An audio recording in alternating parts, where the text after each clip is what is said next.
Okay, curfew, but what do we do about the school day? What do we do about the summer day? What do we do about the kids who are committing crimes during the school day? Baltimore's youth curfew is set to go into effect this weekend. Still ahead, Fox 45 News examines how police plan to enforce it. They just don't seem to have no respect for the roads. Plus, technology helping police zero in on illegal dirt bike riders. The results of a revamped effort so far coming up. A little cooler this morning, but we're tracking some temperatures that will be warmer as we head toward the afternoon. We'll talk about your forecast coming up. Live from WBFF in Baltimore, this is Fox 45 Early Edition. Good morning, everyone. Thank you for waking up with us on this Wednesday, May 24th. I'm Megan Gillen.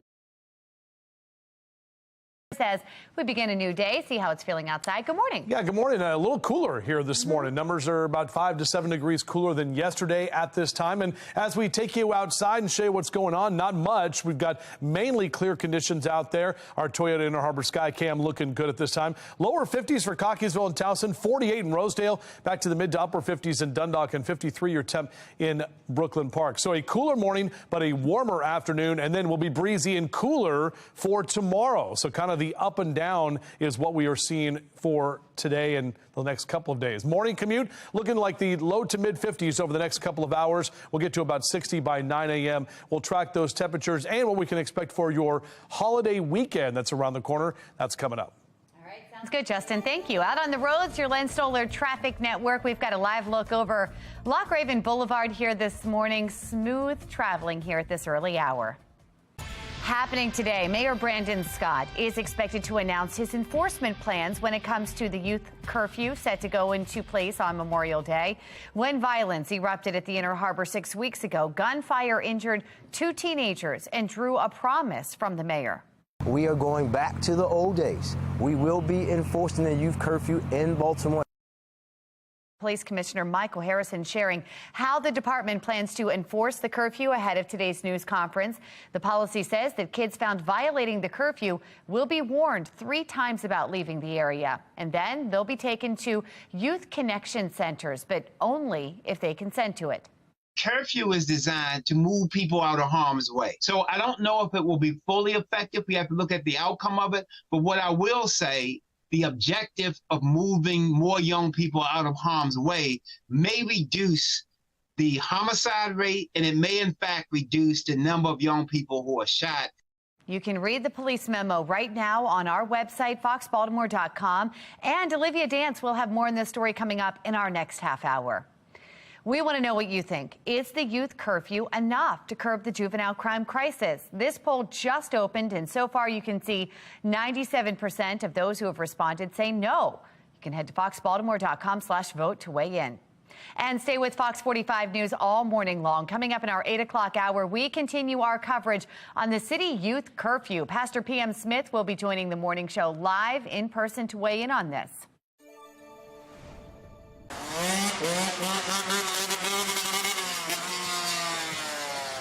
Turning to a city in crisis, another familiar problem in Baltimore City. Illegal dirt bikes are back, even right in front of our cameras. Now police say they are using new technology to get the bikers off the streets. We utilize City Watch, Foxtrot, like 4800 Monument, like Monument, Pulaski. Identify the riders. This takes away that whole chase mentality. Through their dirt bike initiative, police have arrested 11 people. They've charged 17, ranging from a summons to arrest warrants. They issued 1 warrant and recovered 1 handgun from a rider who dropped it while fleeing police. It's kind of sad because it would be nice for them to have the dirt bike to go somewhere. If they had an open place to do it at, it would be better for everyone in general. Well, police say the people charged range in age from 17 to 46 years old. Elsewhere in a city in crisis, federal investigators announced new charges 7 years after a Baltimore pastor was gunned down outside of her home. Detectives say it was part of a plot to kill a witness, but the hitman got the wrong house. Investigators believe the suspects were actually targeting the victim, Latrina Ashburn's next-door neighbor. The man who investigators say ordered the hit, identified as Matthew Hightower, has been federally charged with conspiracy to murder a witness. Now, Congressman Kwesi Mfume, whose district encompasses most of Baltimore City, is introducing legislation to increase witness protection.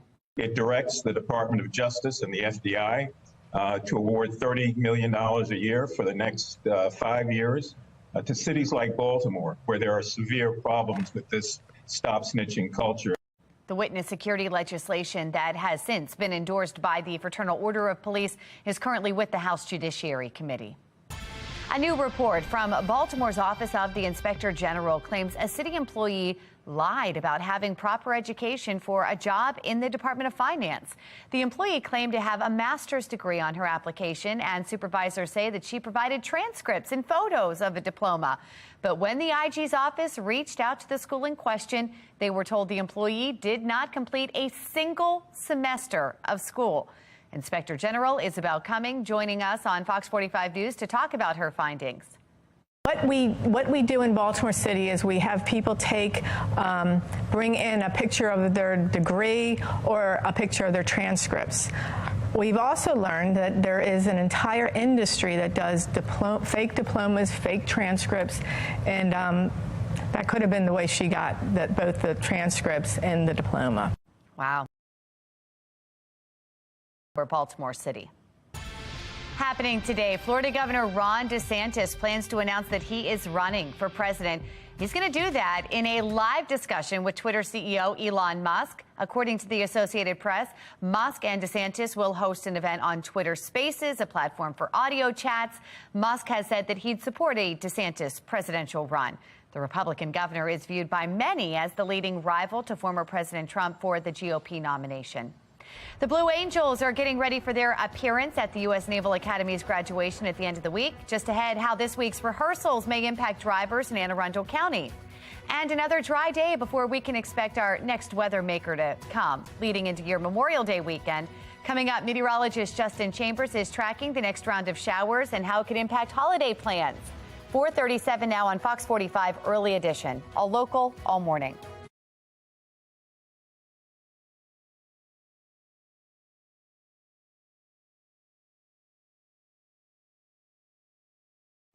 .39 is your time right now. Our Weather Authority forecast for your Wednesday. Statewide, our numbers a little cooler this morning. Upper 40s and lower 50s as you step outside early. Numbers today are going to be warmer, but as you head out this morning, maybe just a light jacket. Definitely have those sunglasses. No need for the umbrella today. May need the umbrella as we head into parts of the weekend. We'll take a closer look at that coming up. All right, Justin, thank you. Here's a look at what is happening today. Baltimore Mayor Brandon Scott is expected to announce his summer youth engagement strategy. Plus, Baltimore City Council is set to discuss maintenance of city buildings and the impact on Baltimore if those buildings are poorly maintained and fall into disrepair. And a big day in sports. The Ravens are back on the practice fields. And after a back-and-forth affair, the O's suffering a heartbreaking loss to the Yankees last night. The teams play again tonight at 7:05 in New York. Pothole problems continue in Maryland and across the country. Still ahead on the Early Edition, how our road conditions compare to other states. But first, the clock is ticking to reach an agreement on the debt limit. After the break, why President Biden is saying a default is out of the question. But first, here's what's ahead this morning on the National Desk. I'm Jan Jeffcoat. This morning on the National Desk, America's news now. The nation's debt, the border crisis, and the GOP presidential field getting crowded. Florida Congressman Byron Donalds takes it all on this morning on the National Desk. America's news now, weekday mornings. You can watch the National Desk on our sister station, the CW Baltimore, weekdays from 6 to 9 a.m. It is 4:41 now, and you're watching Fox 45 Early Edition. All local, all morning.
Developing now, the White House says it is optimistic as time runs short to reach an agreement on the debt limit. Discussions continue today, but negotiators say they face persistent disagreements on spending. Still, White House Press Secretary Karine Jean-Pierre notes both the president and the House Speaker have taken default off the table.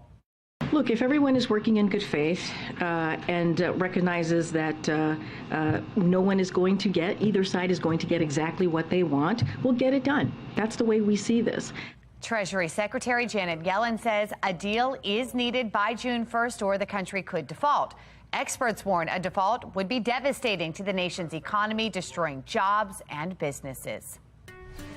Taking you live to Ocean City here this morning, where thousands of people will be flocking to the beach this weekend. If you are heading down to the coast for your holiday weekend, AAA advises leaving as early as possible on Friday. The worst times to be out on the road are between 3 and 6 that evening.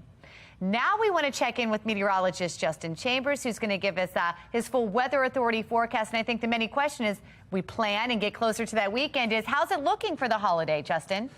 Right now, not looking too bad, Meg. We're going to see a few showers here and there, possibly around here on Sunday. But overall, we're looking at temperatures that will be a little bit warmer. So looking outside from our live cam in downtown Baltimore, you can see the Inner Harbor very nice at this time. And overall, our temperatures are a little bit cooler this hour. 51 is your temp right now. No wind to speak of. As we take you in your rise and shine cast, low to mid 50s over the next couple of hours. Sun comes up at 5:47. Goes to bed tonight at 8:21. And you can see our numbers here over the next few hours. By about 8 a.m., we'll be in those mid to upper 50s. Looking at noontime today and lunch outside, why not? It's going to be a little bit warmer, but we'll see those temps in the mid 70s by about noon. And we'll top out in the upper 70s and even some lower 80s that will be out there. So you'll definitely feel that warmer air today as opposed to that onshore flow and the cooler temps we had yesterday. 77 is typically where we are this time of year. We're in the upper 70s and lower 80s for Westminster and Cockeysville over to Bel Air. 82 in Baltimore City. 76 in Annapolis today,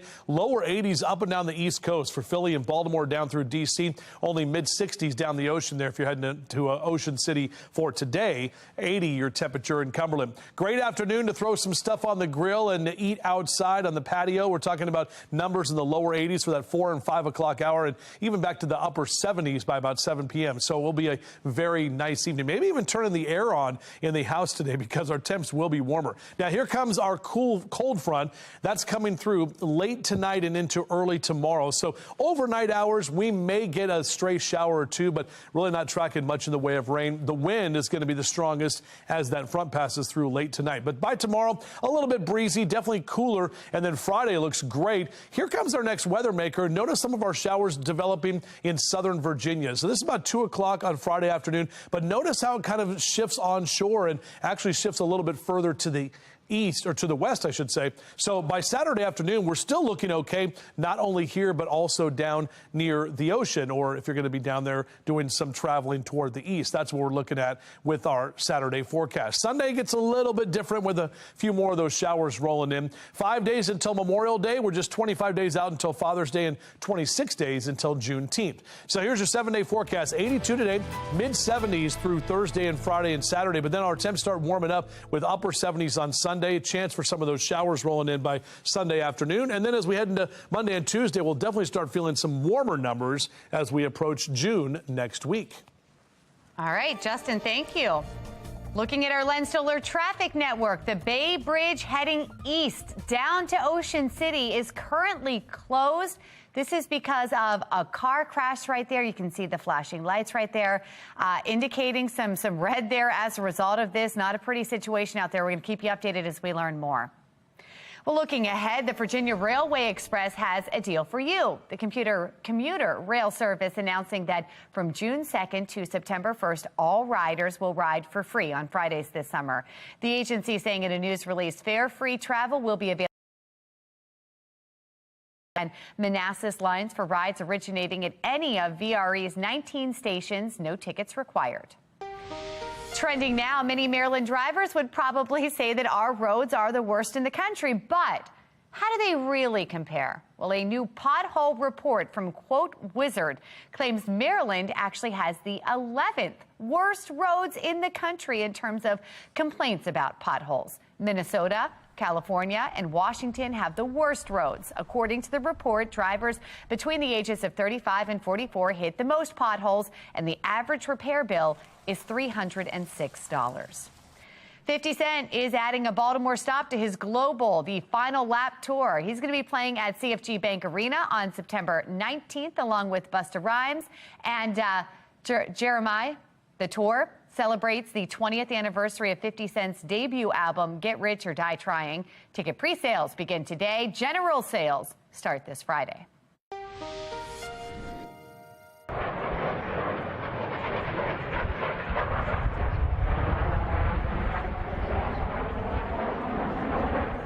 Check this out. Preparations now underway for one of the best air shows of the year. Our Fox 45 news cameras capturing the Blue Angels rehearsing for their Naval Academy commissioning flyover. For drivers in Anne Arundel County, the Naval Academy bridge had to be shut down because of this rehearsal. It'll be shut down again today from 1:45 this afternoon until about 4 for the Blue Angels flight demonstration. Well, whether you are checking out the Blue Angels or maybe just taking a walk around the Inner Harbor, we'd love to see your pictures, especially as we head into a holiday weekend. Just scan the QR code there on your screen. That will take you to foxbaltimore.com/chime-in, where you can upload your pictures and videos. And this is all powered by Stackla. The number of children and adolescents with anxiety and depression has risen nearly 30% in recent years.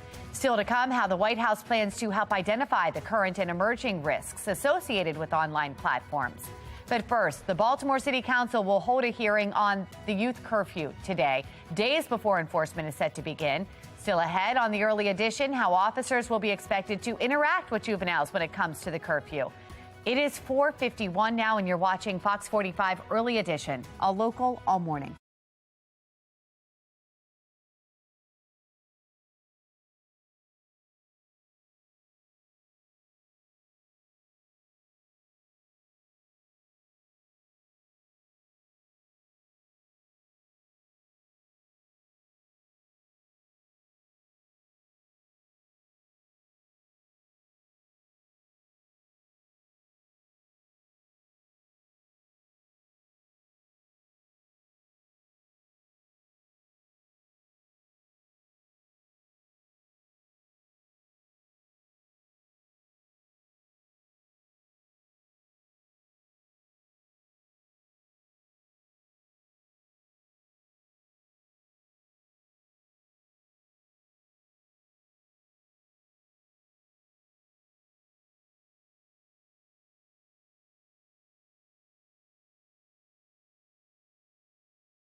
Making headlines this morning, we are learning more about the Missouri man who crashed into a White House barricade late Monday night. Officials say 19-year-old Cy Kandula intentionally rammed a U-Haul truck into a security barrier. The teenager telling Secret Service agents he flew to Washington on a one-way ticket after 6 months of planning to seize power from the government and would kill the president if necessary. He got out of the truck and started waving a Nazi flag. A man who was out for a run saw it happen and took this video.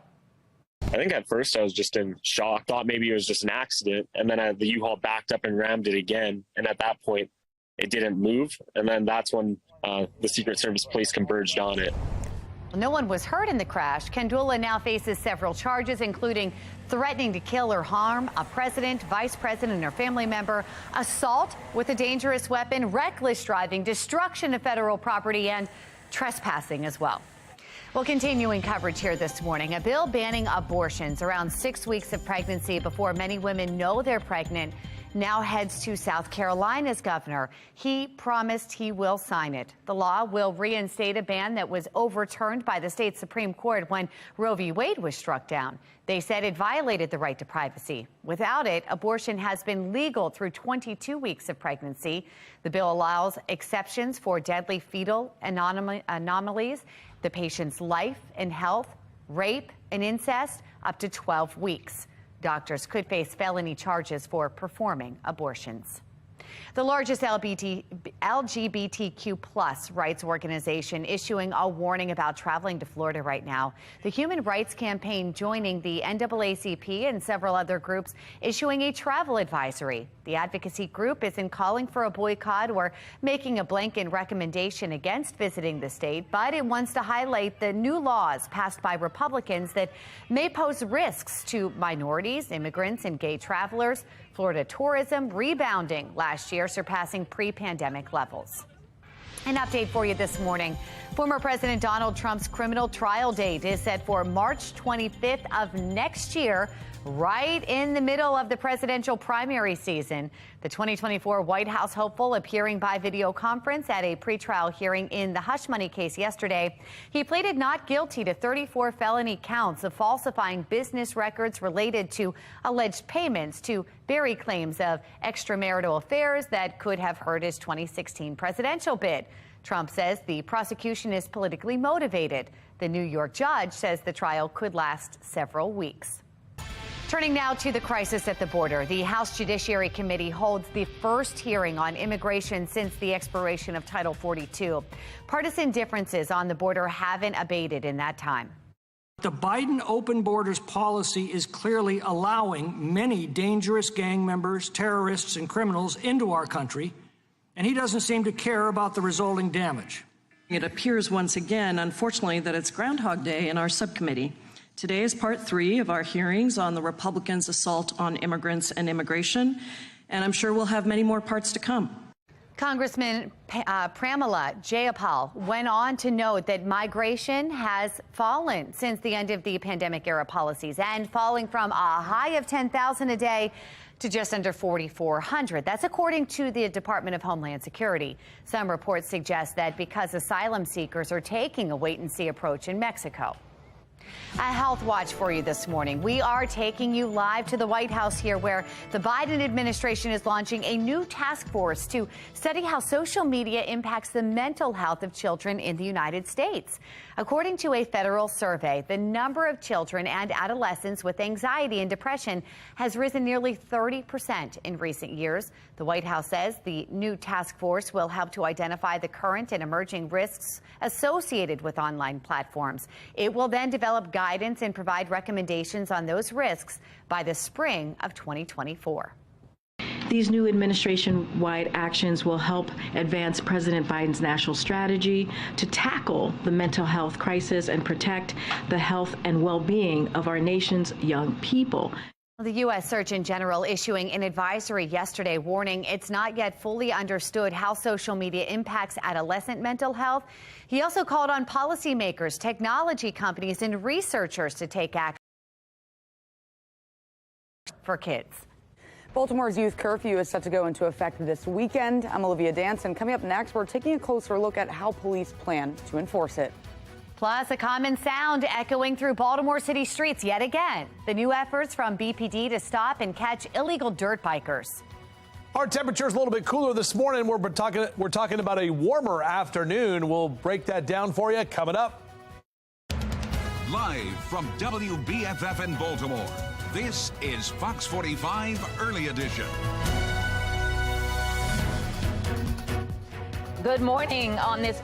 Did my voice just crack? Just a little bit. Just all right. a little bit. Am I not awake? Probably not. It's Wednesday. It's May 24th. I'm Patrice Sanders. I'm Tom Rogers. Yeah, in fact, I'm not awake either, so we're waking up together with you at home. Hopefully you've got some coffee going, and if you do have some extra, you could bring it to us. Right, because you're not awake either, really. It's 5 o'clock. You're just getting there. Meteorologist Justin Chambers, where are you in I'm not awake. Okay. No, not at all. Okay. No. We'll do it together. Completely up. I even got like a decent amount of sleep last night, and it's throwing me off. So, like, I need coffee to kind of get going here. No, late night for me. I like the Peter Brady, though. That was good. That was good stuff. Cracking the board. So, our Weather Authority forecast here, looking out over the Inner Harbor on your Hump Day Wednesday, our Wear Orange Wednesday, all decked out in orange we are. Looking out over the Inner Harbor right now. Not too bad at this moment. And, you know, region-wide, 40s and 50s here, up and down the Mid-Atlantic and the Chesapeake, 52 in Philly and Baltimore, 51 in Salisbury. Obviously, all the eyes are how it's going to be at the beach, how it's going to be for outside around this weekend as our holiday is right around the corner. So we'll be tracking that for you. And yes, we are tracking some weekend rain, but after a cooler morning, we will see a warmer afternoon for today. Mr. Bo says we're good to go, low to mid 50s and even to 57 by about 8 o'clock on your morning drive this morning. Patrice?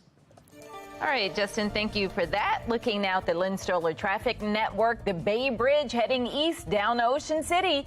Currently closed because of a two-car crash. You see the emergency crews there on the bottom left. On the top left, the backup on 50 is all the way back to Sandy Point. Cars moving through there, but just be mindful if you're heading that direction, headed to Ocean City early for the Memorial Day weekend. We're going to continue to follow and bring you updates. We are following 3 big stories for you at 5 o'clock this morning. A big announcement expected today from Florida Governor Ron DeSantis. A look at the intensifying race for the White House. As the warmer months return, so does a familiar sound on Baltimore streets. The new efforts from the police department to catch illegal dirt bike riders. Plus today, city leaders will be holding a hearing into the mayor's youth curfew plan set to go into effect this weekend. We begin there. Memorial Day weekend just days away, and there are still many unknown factors surrounding that curfew, like how it will be enforced. Some city leaders are arguing waiting until Memorial Day doesn't give them enough time to inform their constituents or raise concerns before the plan is put in place. City council members have called for a hearing today to learn more about the mayor's plan. And Olivia Dance joining us live here in studio with more on these details this morning. Olivia? Yeah, well, good morning, Tom and Patrice. The curfew is set to start this Friday, so just before Memorial Day, and the mayor is also expected to discuss the enforcement plan today. But yesterday, officers were given an order detailing how the curfew will be enforced. The order will impact crowds of 10 or more juveniles who are gathered in public places, starting as early as 9 p.m., depending on their age. The order says officers shouldn't take teenagers into custody solely for a curfew violation. Instead, officers are told to ask the youth to leave or offer they be transported to a youth center by a civilian employee. Police Commissioner Michael Harrison writing, quote, "The enforcement of the curfew is not intended to lead to an unnecessary increase in interactions between BPD and the city's young people," end quote. But of course, some are skeptical on if the curfew will actually be successful. Take a listen. Okay, curfew, but what do we do about the school day? What do we do about the summer day? What do we do about the kids who are committing crimes during the school day, during the noon hours? What about those particular kids? Because that's a real problem. So I don't know if it will be fully effective. We have to look at the outcome of it. But what I will say, the objective of moving more young people out of harm's way may reduce the homicide rate, and it may in fact reduce the number of young people who are shot. Now, of course, some worry the curfew will make things more challenging for the police department, which is already understaffed. City Council is also expected to look at the plan during a public hearing this afternoon. For now, reporting live in the studio, I'm Olivia Dance, Fox 45, Early Edition. Thank you, Olivia. We want to know what you think about this. Is it your Crisis. So far, 97% of the voters have responded no. You can weigh in right now by heading to foxbaltimore.com/vote. Elsewhere in a city in crisis, the warmer months means the return of a familiar sound on Baltimore streets, and that leaves residents frustrated.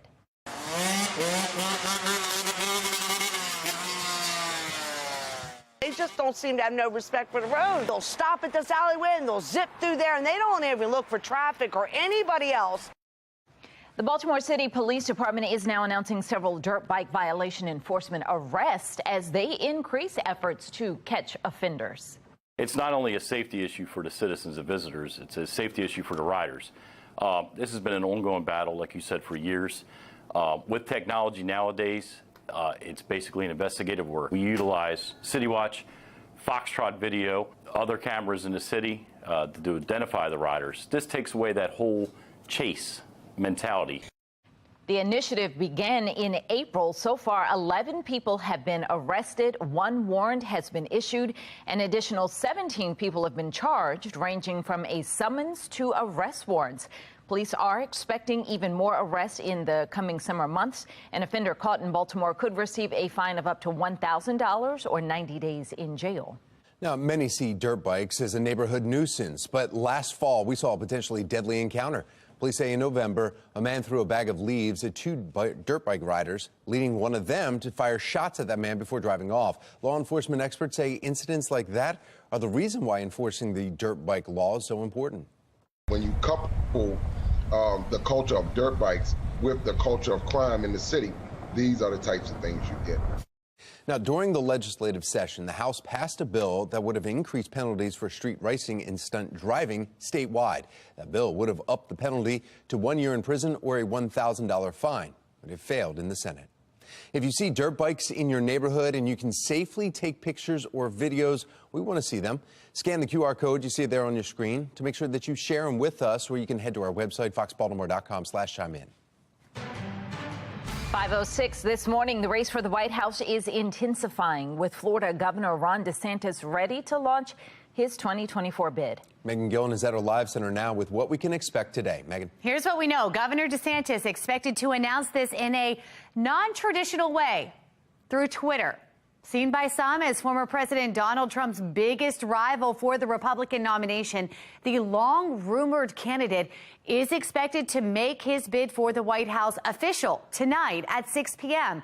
He is expected to have a conversation about that bid with Twitter CEO Elon Musk on his platform's audio chat service, Twitter Spaces. Yesterday, DeSantis' wife posting this short 30-second video here on Twitter that ends by asking viewers to text a number, which replies with a message from, quote, Ron DeSantis for president. And take a look here. The 2-term governor joining a growing list of Republican field here. Here is just a few of the big names that have already declared. We are hearing DeSantis' announcement today will be followed by a fundraising event at the Four Seasons Hotel in Miami. And from there, we're getting word his campaigning begins with plans to visit several early voting states right after Memorial Day. We're going to keep you posted right here from our live center. Patrice? Still ahead on the early edition, residents in White Marsh are speaking out against the proposal of a new crematory, why they argue it could ruin their community. But first, it has been 1 year since the Uvalde school shooting and left 21 dead. How the president is honoring the victims. Well, our temperature's a little bit cooler this morning, but we're going to warm up for the afternoon. We'll break down what we can expect today and for the upcoming days ahead. I think there's a big weekend around the corner.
Tracking our forecast with our weather authority, you can see some numbers right now are mainly in the 50s and even some upper 40s out there. 49 in Cockeysville, 48 in Rosedale, 58 in Dundalk. But some of these numbers about 5 to 8 degrees cooler than where we were yesterday at this time. So maybe just a light jacket as you head out. You will not need that later today with warmer conditions on the way. And then we are tracking some rain for Memorial Day weekend. Back with your full forecast in just a few minutes from right now.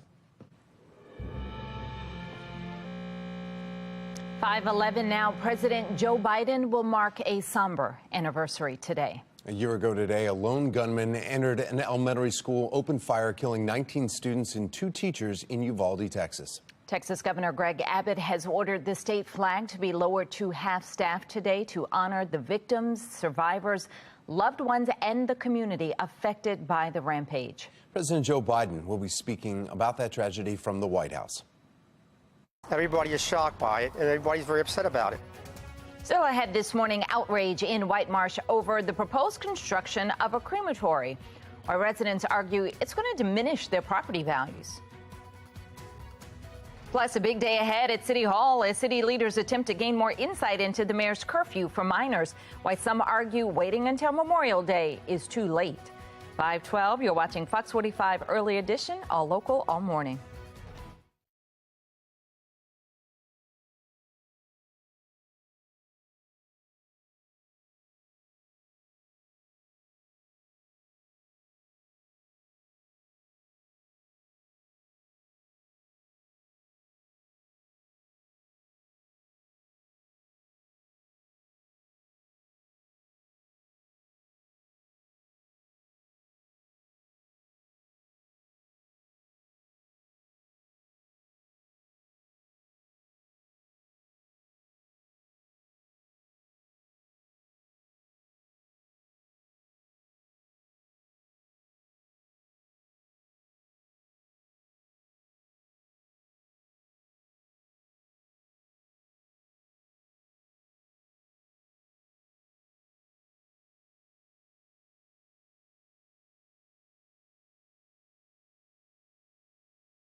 .514 on this Wednesday morning, and topping your consumer news, Wall Street seeing the impacts of the drawn-out debt ceiling negotiations. In fact, the Dow, NASDAQ, S&P 500 all closing in the red Tuesday.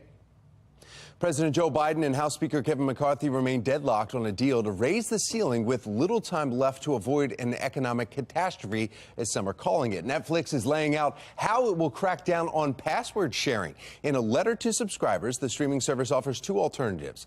They can transfer a profile to a new member and pay for that person, or add an extra member for about $8 a month. Netflix has not clarified how it authenticates identities and accounts, but says anyone living within the same household will still be able to stream TV and movies at home, on the go, and on vacation. Now, the company is dealing with lagging subscriber growth. An estimated 100 million worldwide were getting passwords from their family and friends. Anheuser-Busch's earnings are expected to drop by 26% in the United States this year. That's according to new analysis by J.P. Morgan. Morgan predicting that the company will see a decline in both sales and volume. It does not expect the company to fully recover by 2024's fiscal year. This comes as Bud Light continues to face criticism for partnering with transgender activist Dylan Mulvaney. In a statement to Sinclair Broadcast Group, Anheuser-Busch reacted to the analysis by saying Bud Light remains the #1 brand nationally, despite regional differences. Tesla should not be labeling its assisted driving system autopilot. That is what Transportation Secretary Pete Buttigieg says. He says that Tesla's cars cannot drive themselves, adding he is concerned about Tesla's marketing saying otherwise. His department is investigating the system in connection with crashes resulting in at least 14 deaths. Cannot emphasize enough for every driver out there that an advanced driver assistance system is not an advanced driver replacement system. There is nothing you can buy today that doesn't require you to be paying attention. Tesla's autopilot feature can keep a car in its lane, and while the full self-driving mode can handle most driving tasks, drivers are still warned to be prepared to intervene at all times. But there are concerns that might not be a reasonable expectation. Buttigieg says he believes in the technology, but it's just not quite there yet. Heineken is hoping to shake up the light beer biz. Reuters is saying that the brand is spending $100 million to promote its new Heineken Silver Light Beer, which launched in March. Light beer sales, they've been softening in the U.S. Major brands are Bud Light, Miller Lite, and Coors Light. While Heineken hopes its silver will compete with these premium lagers, Heineken is world's second largest brewer, but in the U.S., it comes in at #4. Trending this morning, the Social Security Administration is releasing the most popular names for the state of Maryland for 2022. The top 5 names for boys in this state: Liam at #1, followed by Noah, James, Lucas, and Oliver. When it comes to girls, the #1 name was Ava, followed by Olivia, Charlotte, Emma, and Sophia. Nationally, the top names for boys are very similar to Maryland's, with Liam again at the top, followed by Noah, Oliver, James, and Elijah. National girls' names seeing a different trend than Maryland. The top name there was Olivia. Emma was #2, followed by Charlotte, Amelia, and Sophia. And one new name for girls made it into the top 10. Luna bumped Harper for the 10th spot. You can find the full list on our website, foxbaltimore.com. Taking a live look this morning from Ocean City. Yes, and you can see the boardwalk there and the beach wide open right now if you want to get out there this morning. If you can get there. A few days away from Memorial Day weekend. Yeah, traffic is backed up on the Bay Bridge right now because of 2 tractor trailers, but a lot of people, thousands, will be flocking to the beach. That's where meteorologist Justin Chambers comes in, not only with the weekend forecast, but also you might just need to fly us there to oh, you want me to fly there? bypass the bridge. We can get 07 Hotel up and ready to go. Take a couple of us. Right now. We can go right now. Yeah, we can. I think we're good to go. We're VFR, so that's good. Okay. Visual flight rules. Yeah. Beautiful start to the day today. Luna. That's an interesting name. Yeah. I was like, oh, okay, Luna. So here's a look right now from our Mile 1 Auto Group cam, and we just have a few clouds kind of hanging around, but overall our temps are actually a little bit cooler right now than where we were yesterday at this time. So just be aware of that when you step outside. Not going to be as mild, but lower 50s, not bad right now. 52 officially in Towson. No wind to speak of. As the kids get out to school and we're getting closer to summer break, of course, we got Memorial Day weekend right around the corner. Beep, beep. Temps in the mid-50s through 7 a.m., upper 70s through noontime, and into the lower 80s. Definitely warm when you pick the kids up later this afternoon. Here's a look at your splash cast, and we'll see those numbers here as those pools start to get open in the 10 o'clock hour in the mid to upper 60s. Lower 80s for that 2, 3, and 4 o'clock hour. And remember, everyone, the UV index in that high category. So you got to make sure to get that sunblock on. Start thinking in that summer mode because summer is right around the corner. 77 is our average this time of year. A lot of us will be in the upper 70s, but lower 80s for a good portion of the region. For Reisterstown over to Cockeysville, Towson at 82, 81 in Perry Hall and White Marsh this afternoon. Numbers in Howard and Anne Arundel counties and Ellicott City and Columbia also in those lower 80s. Upper 70s in Annapolis this afternoon. Should be great weather to check out the Blue Angels flight demonstration there. Our temperature tracker, we dip a little bit below average for tomorrow and Friday, but then those numbers start coming back up as we head toward the weekend. And look at that steady climb as we head into early next week. June starts next Thursday, and that's the meteorological summer. So we're going to be warm or even hotter as we get toward that day. Here's our future scan. We do have a weak cold front that'll come through late tonight. That will bring some potential cloud cover and maybe a stray shower or two. Also, the wind is going to be with us in the overnight hours, but by tomorrow, not as windy, definitely cooler, and we'll keep those cooler conditions into Friday. Friday looks great for the beginning of the weekend. Saturday, also not too bad, not only here, but even down the ocean. And then Saturday night into Sunday is when we start to track that next weather maker, and that's when some showers will start to roll into the beach and then eventually into Baltimore as well on Sunday. So that's going to be the day that won't be as great, but I'm telling you, you still got a couple of days that are going to be pretty good. We're looking at our 7-day forecast. We'll see those numbers drop tomorrow. We'll keep those upper 70s in through Sunday. And then next week, as I mentioned, we kick off Memorial Day with a temp of 80 and mostly cloudy skies, continuing to see the warmer numbers to the middle of next week as well. Tom? Thank you, Justin. Whether you're heading down the ocean this weekend or having a cookout right at your house, we want to see how you're honoring Memorial Day this year. Scan the QR code right there on your screen. It will take you to foxbaltimore.com/chime in, where you can upload your pictures and videos. It's all powered by Stackla. Now we want to go to Len Stoller Traffic Network here and taking a look at some of the cameras. The Bay Bridge heading east down the ocean is currently closed because of a crash involving 2 tractor trailers. And you can see emergency crews, bottom left there. And then on the top left, you see westbound traffic moving along fine, eastbound traffic at a standstill now. Earlier, it was two-way traffic westbound, so it looks like they're about to move those trailers off and open that back up. But still, if you're sitting there in the traffic, 50 eastbound, it must be frustrating right now. They're trying to get those 2 tractor trailers out because you can see the traffic's backed up all the way past Sandy Point. We'll continue following this traffic issue all morning. Now we want to get a check of your mass transit. We have Mark Jones with the MTA. Happy Wednesday morning, Mark. Happy Wednesday, Tom. Good morning, everyone. Out there on the MARC train system, you'll find 10 train 505 operating with a 5-minute delay. The other trains of MARC are on time for the start. Light rail link without delay, looking good in both directions of that service, and no delays on Metro Subway link. For the MTA Transit team, I'm Mark Jones. Thank you, Mark. Coming up after the break, the Blue Angels are back in Annapolis. The preparations underway for the air show and the impacts it could have on drivers.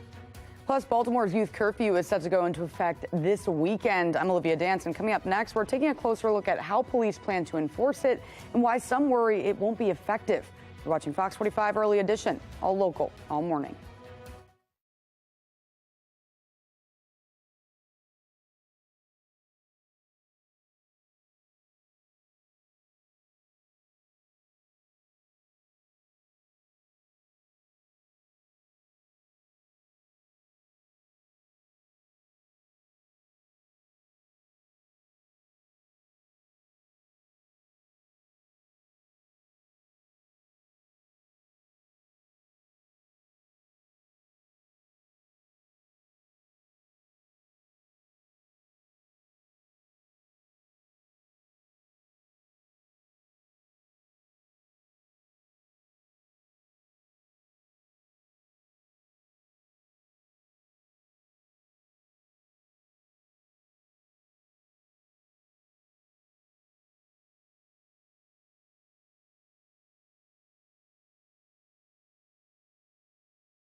Happening today, the Blue Angels are preparing for their air show ahead of the U.S. Naval Academy's graduation.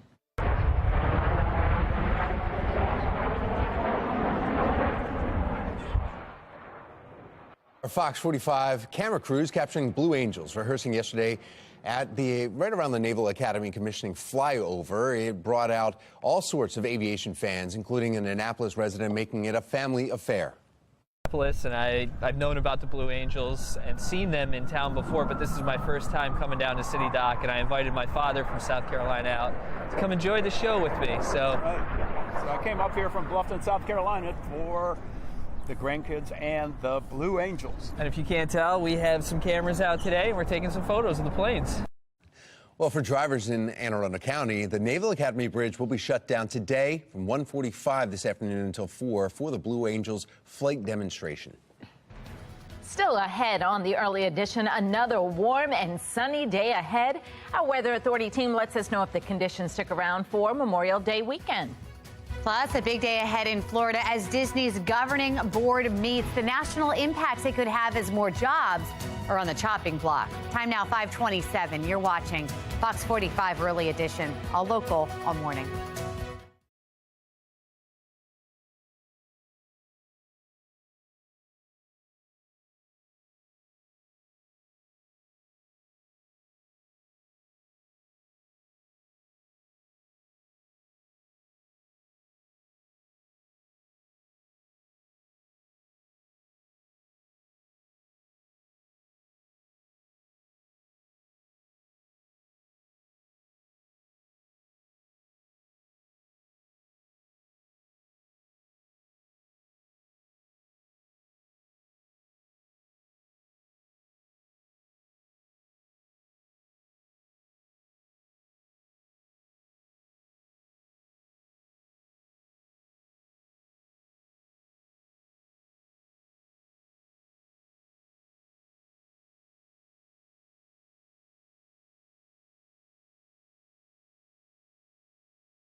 Live from WBFF in Baltimore, this is Fox 45 Early Edition.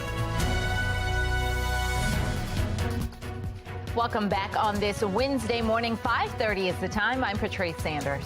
I'm Tom Rogers, and it looks like we have another beautiful day ahead. I'm looking forward to it. Meteorologist Justin Chambers is here with the forecast. Yeah, warmer day too, guys. And we had a lot of cloud cover, kind of that onshore flow, and we were in the mid-70s yesterday afternoon, but we're not going to be seeing that today. We're talking about upper 70s and lower 80s is what we'll see for your numbers. Right now, still a little bit of the hazy conditions as you look outside from our Toyota Inner Harbor Skycam, but overall not bad. In fact, statewide, our temperatures 40s and 50s for Western Maryland. Most of us are in the low to mid-50s for Bel Air and Baltimore down through Laurel. 57 your temp as you wake up with us in Annapolis as commissioning week continues. Morning commute looks like this, low to mid and upper 50s over the next few hours. We'll get to the 60s by about 9 a.m. We'll top out at 83 today, but only back to the mid-70s tomorrow and Friday. So far, Most of the weekend looks good, but we do have some rain that we have to track, and we're going to be talking about that coming up in a few. Well, now let's take a look at your Lens Solar Traffic Network. The big story this morning, Bay Bridge heading east. You're heading down the ocean this morning, currently closed because two tractor trailers collided, and then there's a gas or some type of spill, too, involved. The emergency crews, bottom left there, you can see still working on that, and you can see the traffic on the top camera there, the left side sitting there. And they're backed up all the way through Sandy Point here. We'll continue following this story in the cleanup and hopefully watch that eastbound lanes get opened up in a little bit. Turning now to a city in crisis, Baltimore's youth curfew goes into effect at the end of this week. Now, in a memo that is yet to be officially released, Baltimore Police Commissioner Michael Harrison detailing how his department plans to enforce the youth curfew this summer. Olivia Dance is joining us now with those details. Olivia. Tom and Patrice, the curfew is set to start this Friday, so just before Memorial Day. But yesterday, officers were given an order detailing how the curfew will actually be enforced. And former city prosecutor Dhruv Vignaraja is questioning how effective the plan will be, especially when the Baltimore Police Department is already understaffed. Take a listen. You have a solution that looks like it doesn't have any teeth, and even if it did have any teeth, we don't have any cops to enforce it. We don't have enough police officers to enforce the murders and the carjackings. The notion that we're going to have extra cops out there, trying to find 10 or more groups and waiting for other people to come and transport them to youth centers, it just seems like a laughable solution to a very serious problem. Now, the curfew will impact crowds of 10 or more juveniles who are gathered in public places starting as early as 9 p.m., depending on their age. The order says officers shouldn't take teenagers into custody solely for a curfew violation. Instead, officers are told to ask the youth to leave or offer they be transported to a youth center by a civilian employee.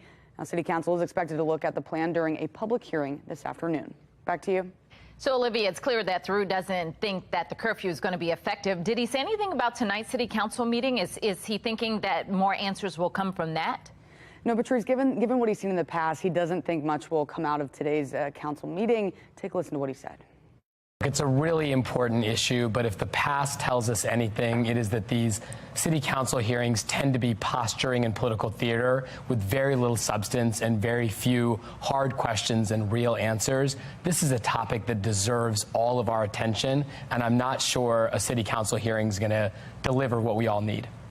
Of course, we'll have to see what comes out of today's meeting. Also at 3 this afternoon, Mayor Scott is expected to discuss the curfew, and Fox 45 News will be there to bring you the latest details. But for now, reporting live in the studio, I'm Olivia Dance, Fox 45 Early Edition.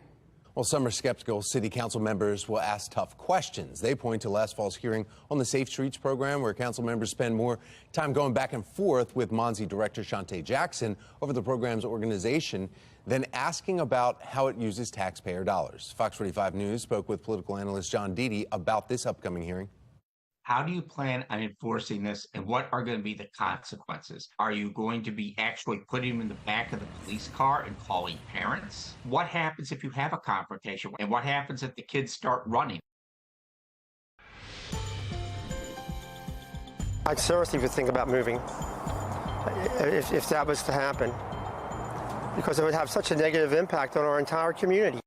Turning now to counties under pressure today, the Maryland Department of Environment will be hosting an informational hearing surrounding the construction of crematorium in White Marsh.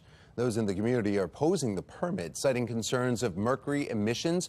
Well, in April, news of the new crematory rocked the residents in that area, who say the business would plummet property values and threaten the health and safety of the community with air pollutants. My main concern is for all the toxins that are released into the air. The worst is being mercury, and mercury has even minimal amounts. They say is very harmful to people, especially children and women that are pregnant. According to Charlie Evans, the owner of Evans Funeral Chapel and Cremation, the cremation equipment used today is completely safe. I think part of the problem here is people just don't understand or aren't knowledgeable of cremation. They're on a very small percentage compared to other things that have emissions into the air. The hearing will begin at 6 tonight at the White Marsh Volunteer Fire Company. In Hillthorpe, a new overpass built too low to the ground is now causing headaches and likely could cost more taxpayer dollars to fix. The Washington Boulevard Bridge has been under construction since 2018. It was scheduled to open this summer, but the overpass is about an inch shorter than it should be for the train traffic that will travel beneath it. And residents are protesting closures, congestion, traffic patterns. MDOT officials admit that the overpass is more than an inch shorter than required. Fox 45 News asked who's responsible for the mistake. MDOT refused to respond. Transportation officials need to be held accountable for this because they should have been following this project all along. This is a simple mistake that's going to cost taxpayers hundreds of thousands of dollars, maybe even millions of dollars. A spokesperson for MDOT says officials are talking about how to move forward and a plan should be finalized soon. They would not provide any more details about the future of the project. 5:37, and today Disney's governing board will be hosting their first meeting since deciding to scrap the plans to build a $1 billion office complex in Florida. Let's get right over to Megan Gillen in our live center with what this means, Megan. So this dead deal is costing the state as many as 2,000 white-collar jobs, many of which are now set to be relocated to California as this war between Disney and Florida Governor Ron DeSantis continues. But that is not just the only issue here. Right now, a third round of layoffs is underway at Disney. This latest wave expected to slash over 2,500 positions. In total, Disney reportedly plans to slash 7,000 jobs, resulting in as much as $5.5 billion in company savings. Again, Disney's governing body is meeting today. We're going to keep you posted on what comes out of this. That's the latest from our live center. Legal criminals will always still have the guns. The legal guns will never disappear just because you take it away from people like me. Well, still ahead on the early edition, an act of protest over Senate Bill 1, the action one group is taking against a man. Plus, the debate over abortion access continues this morning, the latest state enacting a ban. And a warmer day today with temperatures into the 70s. Meteorologist Justin Chambers letting us know when we could see and feel a cool down. 5:38, you're watching Fox 45's Early Edition, all local, all morning.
5:41 and happening today, the Caucus of African American Leaders is set to hold a news conference to denounce the efforts of the Severn man who has been carrying his AR-15 near a school bus stop in protest of Senate Bill 1. Now, the law limits where Marylanders with wear and carry permits can actually carry their firearms. Fox 45 News spoke with a law enforcement expert about the protest, who says there are better ways to get the message across. Well, Mr. McAdory is right. I understand why he's upset, but I think there's a more effective way to protest, and that starts by explaining the facts. If you want to knock down gun crime, you go after the gun criminals. The NRA has filed a lawsuit against Senate Bill 1, stating that it's unconstitutional. Still ahead this morning, a common sound echoing through Baltimore City streets. The outrage from residents and how police are using technology to catch illegal dirt bike riders. But first, Memorial Day weekend, just about here. The extreme amount of travelers you can see this weekend. 5:42, you're watching Fox 45's Early Edition, all local, all morning.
Gordon Ramsay's Food Stars premieres tonight at 9 on Fox 45, and we're giving one lucky entrepreneur a chance to win $2,500 to feed your dreams. Starting Monday, head to foxbaltimore.com/contest and tell us about your dream to open a new food service business, or maybe to fund a current one, a restaurant, a food truck, or any other food service that would make Gordon Ramsay proud. The winner will have the opportunity to appear on Fox 45 Morning News with us to promote your business.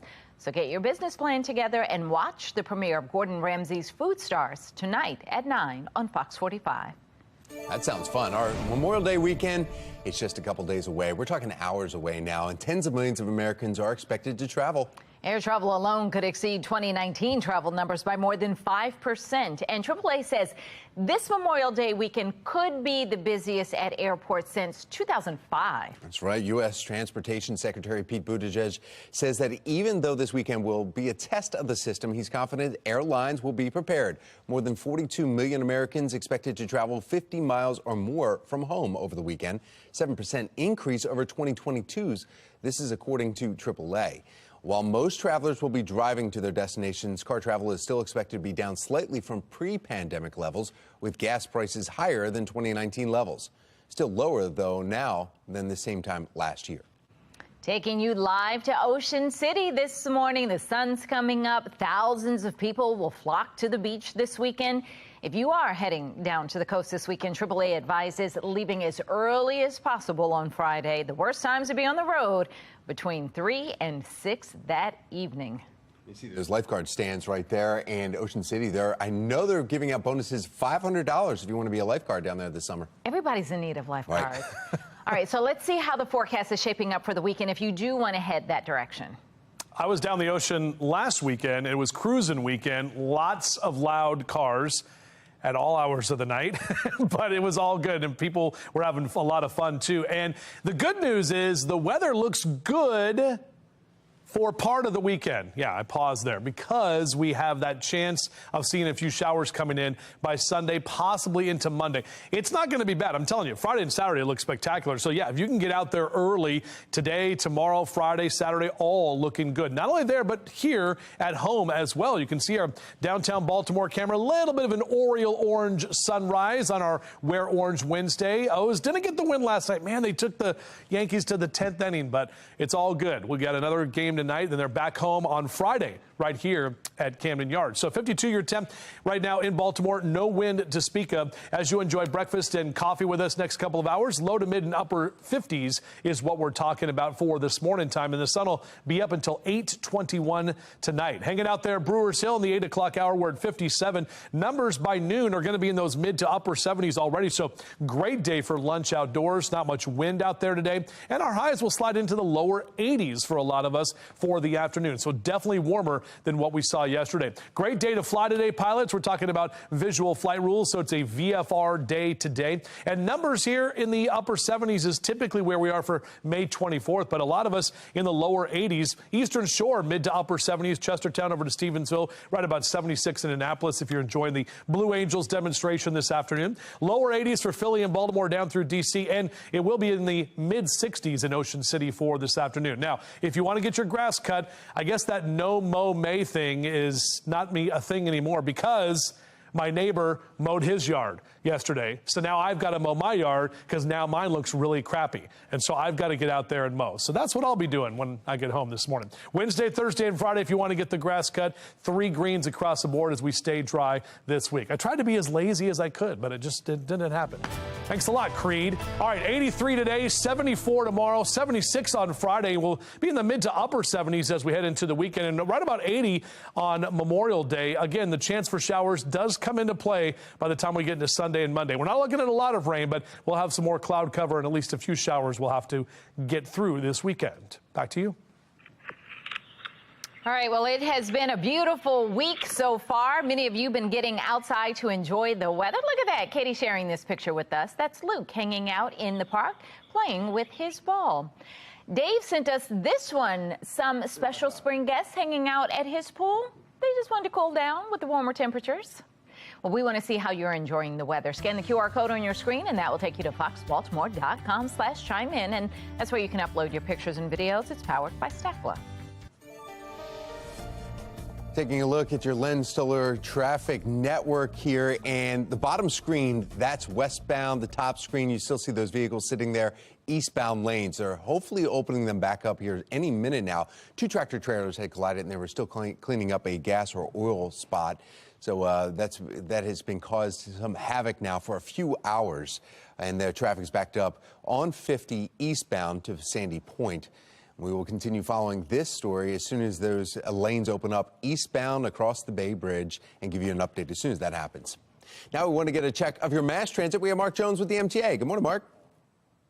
Well, good morning, Tom. Good morning, everyone. Out there on the BART train system, you'll find Camden train 841 with a delay. 841 at present running 5 to 10 while it's late. The other trains of BART look good for travel. Light rail link right on time from end to end. No delays or issues there. And Metro Subway link on time from Owings Mills to Hopkins Station for the commute. For the MTA Transit team, I'm Mark Jones. All right, thank you, Mark. And just opening up, US 50 eastbounds lanes just opened up, so traffic is starting to move through there. Some good news. Still ahead this morning, we continue coverage of the mayor's juvenile curfew, the event he's planning this weekend, going against parts of the police department. But first, a grim warning for members of the LGBTQ community, why one group is discouraging travel to Florida. 5:51, you're watching Fox 45 Early Edition, all local, all morning.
A 5-year investigation into the Catholic Church sex abuse in Illinois has revealed nearly 500 clergymen abusing almost 2,000 children over the past 90 years. It details hundreds of cases from various dioceses all across the state. Yesterday's announcement includes 149 perpetrators previously undisclosed by the church. Now, by comparison, this report reveals the names and detailed information of 451 Catholic clerics and religious brothers who abuse at least 1,997 children across all of the dioceses in the state of Illinois. Well, this comes on the heels of a similar report that we have right here in Maryland, detailing 600 victims and more than 150 clergymen within the Archdiocese of Baltimore. South Carolina becomes the latest state to enact abortion legislation, passing a ban on abortion after 6 weeks. That 6-week threshold is before most women know they're even pregnant. South Carolina Governor Henry McMaster has promised to sign the bill into law. The bill excludes exemptions if the mother's health is in danger or in cases of rape and incest. This comes on the heels of Nebraska's governor signing a 12-week abortion ban into law. World's largest LGBTQ plus organization issuing a warning about traveling to Florida due to what they are calling discriminatory laws against minorities, migrants, and gay travelers. Human Rights Campaign joins the NAACP and several other groups issuing this type of travel advisory. Florida tourism rebounded last year, surpassing pre-pandemic levels. To stay up to date on the latest developments, download the Fox 45 News app. You'll find breaking news, up-to-the-minute traffic conditions, school closings, and weather anytime. Search WBFF in your app store. Florida Republican, Texas Democrat introducing a sprawling bipartisan immigration bill, hoping to break the decades-long stalemate in Congress. It's called the Dignity Act, and it would cover many of the sticking points for both major political parties. It includes revamping asylum processing, slashing legal backlogs, and providing a path to legal status for millions of undocumented immigrants who are already in the U.S. It would invest in border security and allow migrants to live and work in the U.S. legally if they pay restitution. This bill represents a breakthrough, a true breakthrough, and a true compromise. And again, if we continue to wait for the perfect, we will continue to wait decades into the future. This country has been trying to fix immigration for 36 years since Ronald Reagan, and many before us have tried it. But today is the new day. Well, despite covering priorities of both Republicans and Democrats, future of the bill still unclear in the divided Congress. Republicans wary of legalizing undocumented immigrants, and Democrats wary of putting more money toward border security. A Russian court extends the pretrial detention of American journalist Evan Gershkovich by 3 months. Now, they held an unannounced hearing yesterday, and according to the Russian state media, he'll be held until the end of August. The Wall Street Journal reporter was arrested in March on espionage charges during a reporting trip in Russia. Russian authorities claim that Gershkovich was caught spying, but have not presented any evidence to support the charges. The U.S. government and the Wall Street Journal denied the accusation. The U.S. has declared that he is being wrongfully detained. The claims against Evan are baseless, and we continue to call for his immediate release as well as for the immediate release of Paul Whelan. Gershkovich is the first U.S. correspondent since the Cold War to be detained by Russia for alleged spying. Looking ahead to next month as we take you live to the White House, where President Biden will host the Prime Minister of Denmark. According to the White House, the two leaders will discuss a range of topics, including Russia's war in Ukraine. Denmark is a NATO member and has purchased dozens of American-made F-16s since the 1970s. The country has indicated that it is open to providing some to Ukraine. It comes just days after Biden signed off on plans to train Ukrainian pilots on F-16 fighter jets. The visit is planned for June 5th. Baltimore's youth curfew is set to go into effect this weekend. I'm Olivia Dance, and coming up next, we're taking a closer look at how police plan to enforce it. Just don't seem to have no respect for the roads. Police once again cracking down on illegal street racing. Coming up, resident frustration and the new way police are trying to take action. White Marsh community members are speaking out about the construction of a crematorium in the area. The emission concerns from some, where others say there's really nothing to worry about. A little cooler this morning, but we're going to warm up as we head toward the afternoon. Sun rising as we speak. We'll break down what we can expect for Memorial Day weekend right here on Fox 45 Morning News. Let's do this. Live from WBFF in Baltimore, this is Fox 45 Morning News. Good morning on this Wednesday, May 24th. I'm Patrice Sanders. I'm Tom Rogers. Yeah, long night for, well, a lot of us around here. We were just talking about the lack of sleep we got. Yes. So, yeah, join us with some extra coffee this morning. We're here, though. Meteorologist Justin Chambers is also here. I know, and the Hereford guys didn't get it done. No. Good shot against Kent Island. Kent Island looked good. I mean, first quarter, it was like, oh, this is going to be a good game. And then that was it. Boys lacrosse. Yeah. Boys lacrosse. And Stevenson University hosting all the state finals this week for all sorts of sports, and just great venue. Good stuff really for sure. Girls tomorrow, yes, some girls tomorrow. Girls tomorrow. Thursday, That's tomorrow right. night. Some more tonight. Yes, there's a lot going on. And great weather for all of said events. Good. Eventually, as we head out into the wild blue yonder. Doesn't look that blue right now. In fact, we got some hazy conditions. You can see that sun right there starting to rise from our Towson camera, the Mile 1 Auto Group cam at this time. Numbers here a little cooler than yesterday morning. We're looking at upper 40s and lower 50s for Owings Mills, Cockeysville, Towson, straight down the JFX in Baltimore City. 53-year temp in Glen Burnie and Pasadena this hour. So overall, next couple of hours out and about on your drive to work or school, we'll see those temps in the mid to upper 50s and eventually 60s through about 9 a.m. Topping out at 83 today. Definitely going to be warmer than what we saw yesterday, with plenty of sunshine out there and those temperatures warming back up. Back with your full forecast. We'll do that in just a few minutes from right now. Tom. All right, thank you, Justin. Let's take a look now at your Len Stoller traffic network here. And the issue that was the big issue this morning, two tractor trailers colliding eastbound on the Bay Bridge right at 50, right near Sandy Point area. And that closed down the eastbound traffic for a while. Westbound was going two directions. Then they stopped and there was a major backup. You can see right now, unbelievable. It's wide open here. There's a little bit of residual traffic backup. That's why the red is still there. But everyone's moving along in both directions. No issues now to report.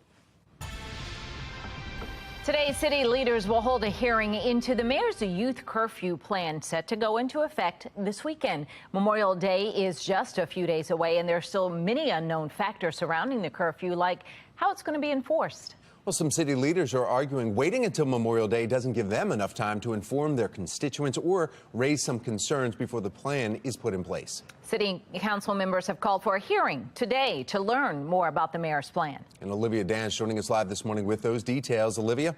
Well, Tom, Patrice, the curfew is set to start this Friday. So as you mentioned, just before Memorial Day, and the mayor is expected to discuss the enforcement plan today. But yesterday, officers were given an order detailing how the curfew will be enforced. The order will impact crowds of 10 or more juveniles who are gathered in public places, starting as early as 9 p.m., depending on their age. The order says officers shouldn't take teenagers into custody solely for a curfew violation. Instead, officers are told to ask the youth to leave or offer they be transported to a youth center by a civilian employee. Now, Police Commissioner Michael Harrison writing, quote, the enforcement of the curfew is not intended to lead to an unnecessary increase in interactions between BPD and the city's young people, end quote. But of course, some are skeptical on if the curfew will actually be successful. Take a listen. Okay, curfew, but what do we do about the school day? What do we do about the summer day? What do we do about the kids who are committing crimes during the school day, during the noon hours? What about those particular kids? Because that's a real problem. So I don't know if it will be fully effective. We have to look at the outcome of it. But what I will say, the objective of moving more young people out of harm's way may reduce the homicide rate, and it may in fact reduce the number of young people who are shot. Now, some worry the curfew will make things more challenging for the police department, which is already understaffed. City Council is also expected to look at the plan during a public hearing this afternoon. For now, reporting live in the studio, I'm Olivia Dance, Fox 45. Thank you, Olivia, and stay right here with Fox 45 Morning News all morning long. Coming up in our 8 o'clock hour, we continue our coverage on the city youth curfew. Pastor P.M. Smith will be joining the morning show live here in person to weigh in. And that brings us to our question of the day. Is the youth curfew enough to curb the juvenile crime crisis? So far, 97% of you who have voted say no. We want to know what you think. Head to foxbaltimore.com/vote to weigh in.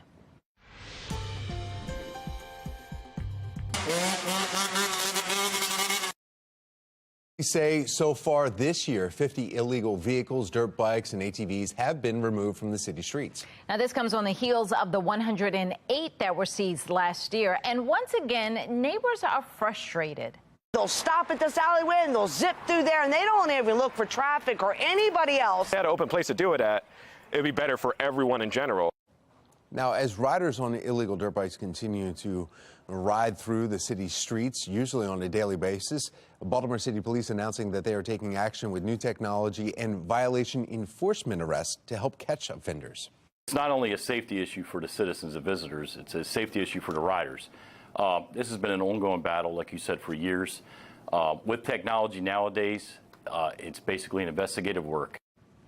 The department now uses City Watch, Foxtrot video, and other cameras in the city to identify riders, which essentially takes away the physical chase. Now, since this started in April, 11 people have been arrested, 1 warrant was issued, an additional 17 individuals were charged, ranging from a summons to arrest warrants. Police also say 1 handgun was recovered, which was dropped by a rider while fleeing police. An offender caught in Baltimore City could receive a fine of up to $1,000 or 90 days in jail. During the legislative session, the House passed a bill that would have increased penalties for street racing and stunt driving statewide. That bill would have upped the penalty to 1 year in prison or a $1,000 fine. It failed in the Senate. If you see dirt bikes in your neighborhood and can safely take pictures or videos, we want to see them. Scan the QR code on your screen to share them, or you can also head to our website, foxbaltimore.com/chime-in. A hearing is set for today surrounding the construction of a crematorium in White Marsh. Coming up in our next half hour, it's community members speaking out and citing emissions concerns. And we are getting word Florida Governor Ron DeSantis will announce he is running for president today. Straight ahead from our live center, the person that is expected to join him for this announcement and the growing field of big names. Temps a little bit cooler this morning, but we'll warm up as we head toward the afternoon. We'll break down what we can expect for the all-important holiday weekend forecast after the break.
.09 is your time right now. A little bit cooler this morning as we step outside and show you some of these numbers here. Upper 40s for Eldersburg and Owings Mills, 48 Ellicott City, 51 your Tempe and Elk Ridge, Columbia at 48 as well. But a lot of you in the lower 50s here, and you can see those numbers about 6 to 9 degrees cooler than where we were just 24 hours ago.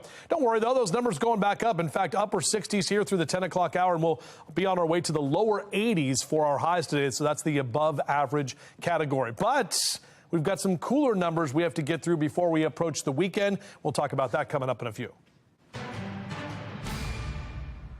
This morning, the race for the White House is intensifying, with Florida Governor Ron DeSantis ready to launch his 2024 bid. Megan Gillen is at our live center now with what we can expect today. Megan. So kind of interesting, guys. Governor DeSantis is expected to announce this in a very non-traditional way. He is doing it through the one and only Twitter.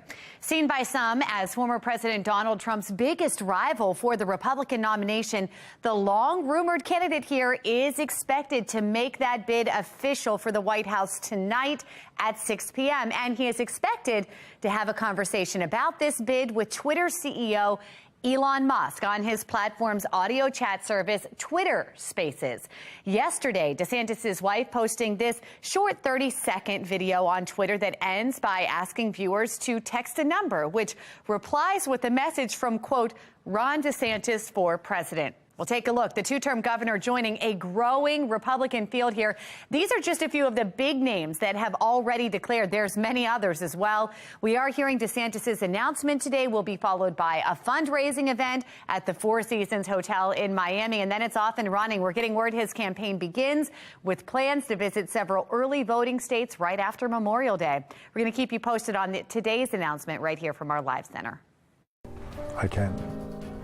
It's difficult for me to hold it, to keep it together. Almost 1 year after the mass shooting at a Texas elementary school, we are hearing from survivors how they are trying to heal. The debate continues on how to settle the U.S. debt ceiling. Well, still to come this morning, what step in the process lawmakers are currently in and how close we are to a solution. 6:11 is the time. You're watching Fox 45 Morning News, all local, all morning.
.614. Today marks 1 year since the massacre at Robb Elementary School in Uvalde, Texas. 21 people, mostly students, were killed. Today, survivors are still working to heal. Amanda Henderson with our Sinclair sister station in Texas has their stories. This is not over by any stretch of the imagination. Our son, right now at this point in time, needs us. He needs us to be here. There's no manual for processing tragedy, as the Arona family has learned the past year. each path is different. Without our faith and God in our lives, I don't know what we would have done. Noah Arona is a survivor from classroom 112 at Robb Elementary. 21 people were killed in the mass shooting, including the 11-year-old's 2 teachers and several of his classmates. Noah's parents, Oscar and Jessica, tell us they struggled to grasp what he endured for 77 minutes. My son has almost a foot-long scar on his back. Every time I think about it, it just, I feel bad. I feel bad for him. Just, I'm sorry, just kind of, thinking about everything that he's been through, I can't, it's difficult for me to hold it, to keep it together. In the year since the massacre, we have seen the survivors of Classroom 112 show incredible strength, courage, and determination. Right there, hello, Henry. Hello, Zaya. Noah, for instance, finished up physical therapy and played in a youth basketball league this spring. What the Aronas say you may not see is how they struggle in private. How do we keep this going? How do we keep getting them help? How do we keep getting our son the help he's going to need? Not just now, but in a few years as he gets older and as he changes and as he starts, starts having a more thorough realization of what he actually went through. Sometimes I guess we feel like, we feel guilty. It's why even on their most difficult days, they continue to push forward for Noah and for a safer world. We want the best for him, and we're going to try to do everything we can for him. One thing the Arona family is trying to figure out is where Noah will attend school in a few years. They say the private school he's at right now is amazing, but it only goes to the 6th grade. Oscar says they have not right now seen enough safety progress within the Uvalde school system. Well, polling shows more Americans see access to guns as the #1 health threat in our nation, but there hasn't been much legislation passed in Washington to deal with the issue. Last year, when Democrats still controlled the House, they passed a national assault weapons ban modeled after the one that existed from 1994 to 2004, but it fell short in the Senate, with Republicans being in firm opposition. Life, liberty, and pursuit of happiness. Well, if you can't protect your life, you're not going to be pursuing much happiness when you're dead. You know what I'm saying? So I don't see any changes necessary. If anybody wants the federal government or the state government to solve all that, it's not going to happen. There has to be some sort of intervention. Congress has passed measures aimed at blocking gun sales to people deemed a threat. Added funding for mental health, school security, and crisis intervention, but expanded background checks and some age restrictions have not happened yet. We are taking you live to Rehoboth Beach as businesses are gearing up for the unofficial start to summer. From the roads to the skies, tens of millions of Americans expected to travel this Memorial Day weekend. We need to find out, is it beach weather right now, and what the weather is going to look like for all Memorial Day weekend? All right, the man with the plan, meteorologist Justin Chambers. Good news is that things are looking good for parts of the weekend. Okay. Maybe a little iffy. Majority of the weekend? Well, I mean, Friday and Saturday, good. Sunday, and then Monday, people are coming home anyway, so, right? That's a good way to say it. So that's how I look at it. We're going to show you all of that right now, coming up here with our forecast. Our live cam in Towson, you can see that sun that is now up, that orange ball in the sky on your Wear Orange Wednesday for your O's, who didn't get the win up in New York last night. Came really close, but don't worry, back at it again tonight, and then they're back home on Friday. Got some baseball in Charm City for the weekend. Kids getting out to the bus stop. Beep, beep. Temperatures in the mid-50s here through the next hour. Upper 70s through noontime and into the lower 80s. So maybe a light jacket this morning, but not needed at all for the afternoon, as temperatures will be warm. Same thing for golfers getting out there, or any outdoor activities you have planned. Lower 60s through 9 a.m. We'll see those upper 70s through noontime, and overall a very nice and warmer day ahead. Check some of the numbers across Carroll and Baltimore counties. Upper 70s and lower 80s for most of us. 82 in Towson down through Lutherville and Timonium. 83 in Canton and Fells down through Fed Hill, and even 81 for you in Dundalk. Hartford and Cecil counties up near Bel Air and Aberdeen, all the way up toward Rising Sun and Elkton. All of us in the lower 80s for this afternoon. Now, numbers up and down the 95 corridor looking pretty good. We'll keep the 80s around for DC D.C. through Baltimore up into Philly. 70s in New York today. 65 down the ocean. Let's take a look at our down the ocean cast here as we peek ahead at Friday, Saturday, and Sunday. Now, Friday and Saturday, low to mid 60s, plenty of sunshine. We're looking good. That water temperature, a little chilly at 61 degrees, but Sunday is when we start to see a few of those showers roll in, and our temperatures will actually be a bit warmer, so kind of a warmer and muggy start. And when we look at our future scan, this is Friday afternoon. Nothing really happening there. In fact, not only down the ocean, but also right here. And Saturday also looks great, but look what's coming in from the south. That's going to move in Sunday morning. This is about, I'd say 9, 10 o'clock in the morning, starting to see some showers to the south of Baltimore and into parts of Ocean City, and then moving up and down the coastline and into our region by that 4 and 5 o'clock hour Saturday afternoon. Not looking like a ton of rain, but either way, something we got to keep our eyes on. And Monday actually looks to be a little bit nicer too, with more of those showers that will continue to move on. But what we have to deal with tonight is this cold front coming through. That's going to drop our temperatures tomorrow. And as the front passes late tonight into early tomorrow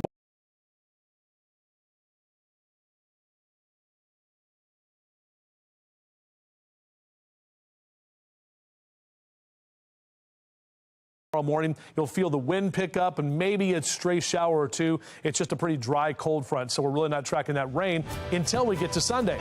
So 7-day forecast, 83 today. We drop to the mid 70s tomorrow and Friday, and we'll be a little bit warmer into Saturday, even close to 80 by Sunday. And then the heat's going to start cranking up as we get toward the start of meteorological summer next week. Tom? All right, thank you, Justin. Let's take a look at your Lynn Solar Traffic Network.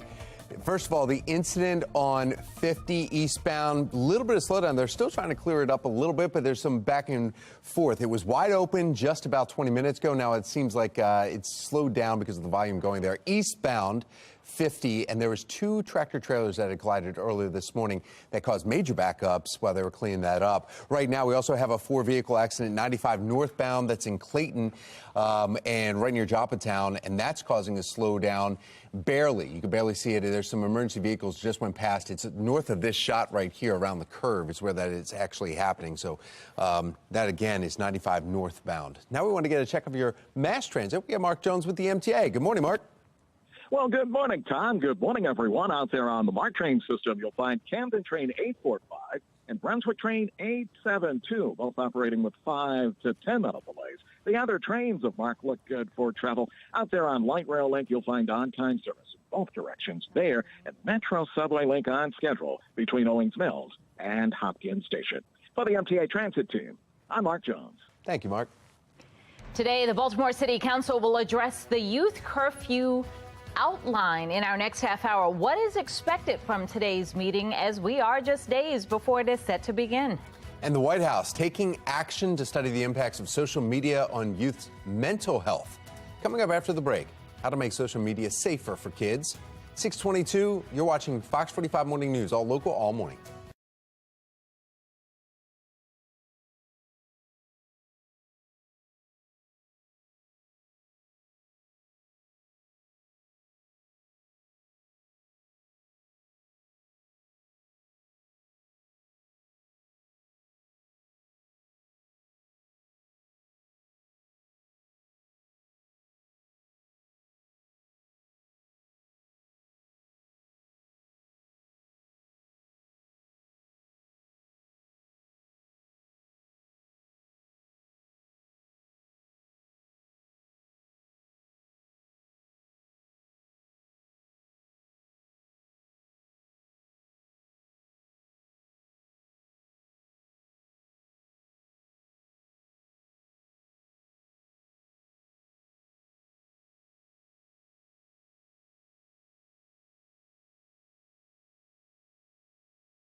6:25, topping your health headlines as we take you live to the White House, where the Biden administration is launching a new task force to study the impacts of social media on children in the U.S. According to a federal survey, the number of children and adolescents with anxiety and depression has risen nearly 30% in recent years. The White House says the new task force will help to identify the current and emerging risks associated with online platforms. It will then develop guidance and provide recommendations on those risks by spring of 2024. These new administration-wide actions will help advance President Biden's national strategy to tackle the mental health crisis and protect the health and well-being of our nation's young people. Well, the U.S. Surgeon General issued an advisory yesterday warning it is not yet fully understood how social media impacts adolescent mental health. He also called on policymakers, technology companies, and researchers to take action to help make social media safer for kids. Well, this brings us to our national question of the day. Do you feel social media has negatively impacted your child's mental health? So far, 70% of those who have responded say yes. You can head to foxbaltimore.com/vote, click on the polls tab to weigh in. Speaking of social media, Facebook's parent company, Meta, the platforms is selling the Jiffy, that's the animated images service. Shutterstock and photo and video content provider will pay $53 million for the business. Facebook acquiring it 3 years ago. Regulators in the UK ordered Meta to sell the business because of competition concerns. Today, we're going to warm back up to the lower 80s. Coming up, meteorologist Justin Chambers taking a look at how these temperatures will hold up in your holiday weekend forecast. And Baltimore's youth curfew is set to go into effect this weekend. I'm Olivia Dance, and coming up next, we're taking a closer look at how police plan to enforce it and why some worry it won't be effective. You're watching Fox 45 Morning News, all local, all morning.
Live from WBFF in Baltimore, this is Fox 45 Morning News. Welcome back on this Wednesday. Coming up on 6:30, I'm Patrice Sanders. I'm Tom Rogers. We need to find out exactly how nice it's going to be today and if that haze will burn off quicker than it did yesterday. Meteorologist Justin Chambers is here with that. Yeah, we should see improving conditions as we go through the day, guys. Yesterday, we had more of what we call an onshore flow, so that was coming in from the east. But now our winds are going to be more southerly. That's going to help to pick up our temperatures and also get some of this kind of Canadian wildfire smoke that's still kind of hanging around out of the area. But especially by tomorrow, really clearing things out because that wind's going to turn more northerly. But right now, not too bad. I just stepped outside, did my Superman walk. Yeah, a little bit of the seeing the breath in the air out there. A cooler morning for sure than what we saw yesterday, but we will be warmer this afternoon, and we are tracking at least some weekend rain. So Mr. Bo says we're good to go. Mid to upper 50s over the next couple of hours. Nothing to get in your way, at least weather-wise, on the roads. And we'll top out at 83 today, but we're right back to the mid 70s both Thursday and Friday as we approach our holiday weekend. And everyone wants to know what it's going to be like for the weekend, heading down the ocean, heading to the pool, all of that stuff. Throughout the morning, I'll be breaking it down for you right over there at that big green wall. Back to you. All right, looking now at our Lynn Stoller traffic network, there is an incident in White Marsh, and it's causing some slowdowns. This is 95 north between White Marsh Boulevard and Mountain Road. Right now, it would take you about 22 minutes to travel 11 miles along that stretch. So make sure you give yourself some extra time before you head out this morning. Well, turning now to a city in crisis, Baltimore's youth curfew goes into effect at the end of this week. In a memo that has yet to be officially released, Baltimore Police Commissioner Michael Harrison details how his department plans to enforce the youth curfew this summer. Olivia Danz joining us live now with those details. Olivia? Well, good morning, Tom and Patrice. The curfew is set to start this Friday, so just before Memorial Day. But yesterday, officers were given an order detailing how the curfew will actually be enforced. And former city prosecutor Dhruv Vignarajah is questioning how effective the plan will be, especially when the Baltimore Police Department is understaffed. Take a listen. You have a solution that looks like it doesn't have any teeth, and even if it did have any teeth, we don't have any cops to enforce it. We don't have enough police officers to enforce the murders and the carjackings. The notion that we're going to have extra cops out there, trying to find 10 or more groups and waiting for other people to come and transport them to youth centers, it just seems like a laughable solution to a very serious problem. Now, the curfew will impact crowds of 10 or more juveniles who are gathered in public places, starting as early as 9 p.m., depending on their age. The order says officers shouldn't take teenagers into custody solely for a curfew violation. Instead, officers are told to ask the youth to leave or offer they be transported to a youth center by a civilian employee. And City Council is expected to look at the plan during a public hearing this afternoon. Tom, Patrice, back to you. Thank you, Olivia. It's clear that Dhruv, though, is hesitant about how effective this curfew will be. Did he say anything about tonight's City Council meeting? Is he confident council members will actually get more answers on this? No, Tom, he isn't. He actually doesn't think much will come out of today's council meeting. So take a listen to what he said about that.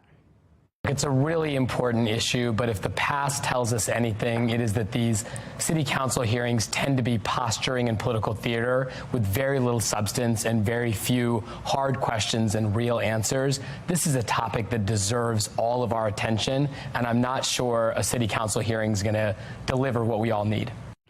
And of course, we'll have to see what comes out of today's meeting. Also at 3 this afternoon, Mayor Scott is expected to discuss the curfew. Fox 45 News will be there to bring you the latest details. But for now, reporting live in the studio, I'm Olivia Danz, Fox 45 Morning News. Stay with Fox 45 News all morning long. Coming up in our 8 o'clock hour, we continue our coverage on the city youth curfew. Pastor P.M. Smith will join the morning show in studio to weigh in. You can read the police memo right now. And this story is on our website, foxbaltimore.com. I'd seriously would think about moving if that was to happen, because it would have such a negative impact on our entire community. Well, turning now to counties under pressure. Today, the Maryland Department of the Environment will be hosting an informational hearing surrounding the construction of a crematorium in White Marsh. Those in the community are opposing the permit, citing concerns of mercury emissions. Back in April, news of that new crematory rocked the residents in that area, who say the business would plummet property values and threaten the health and safety of the community with air pollutants. My main concern is for all the toxins that are released into the air. The worst is being mercury, and mercury as even minimal amounts. They say it's very harmful to people, especially children and women that are pregnant. But according to Charles Evans, the owner of Evans Funeral Chapel and Cremation, the cremation equipment used today is completely safe. I think part of the problem here is people just don't understand or aren't knowledgeable of cremation. They're on a very small percentage compared to other things that have emissions into the air. That hearing will begin at 6 o'clock tonight at the White Marsh Volunteer Fire Company. Well, happening today, the Caucus of African American Leaders set to hold a news conference to denounce the efforts of a Severn man who has been carrying his AR-15 near a school bus stop in protest of Senate Bill 1.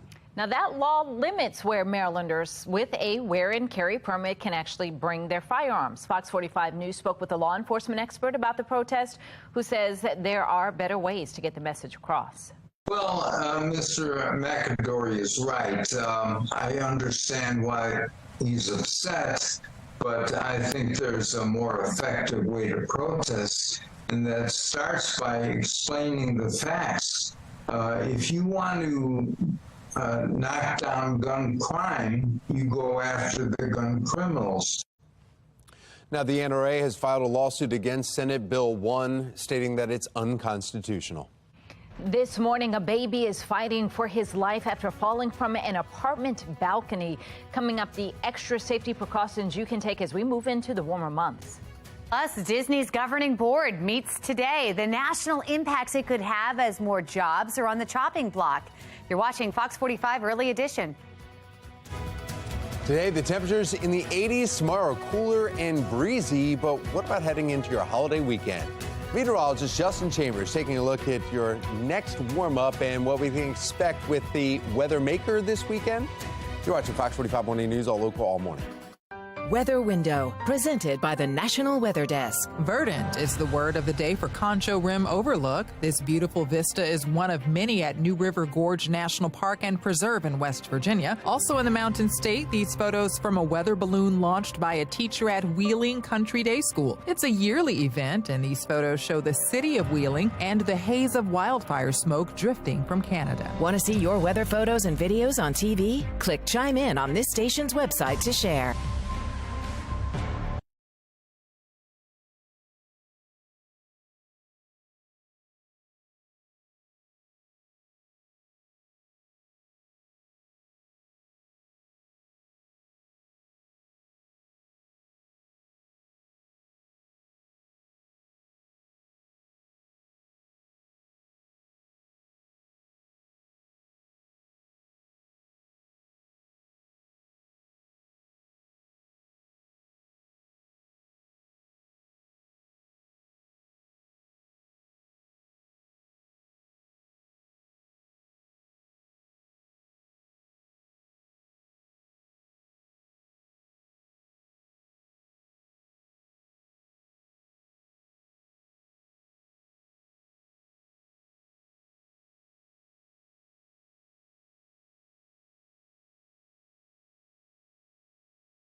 All right, everybody, welcome back. 20 minutes in front of 7 o'clock. We're happy you're with us on this Oriole Orange Wednesday.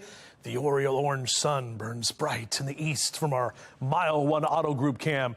I think we're going to get that win tonight in New York. And then the O's are back here on Friday for a whole weekend full of games at Camden Yards. Now, light jacket maybe this morning, sunglasses for sure, no need for the umbrella. There are going to be points in the weekend where you'll need the umbrella. Sorry to say that, but I'll take a closer look at that forecast in just a few minutes. Meanwhile, out for a run or a jog, mid to upper 50s over the next few hours. Back to you.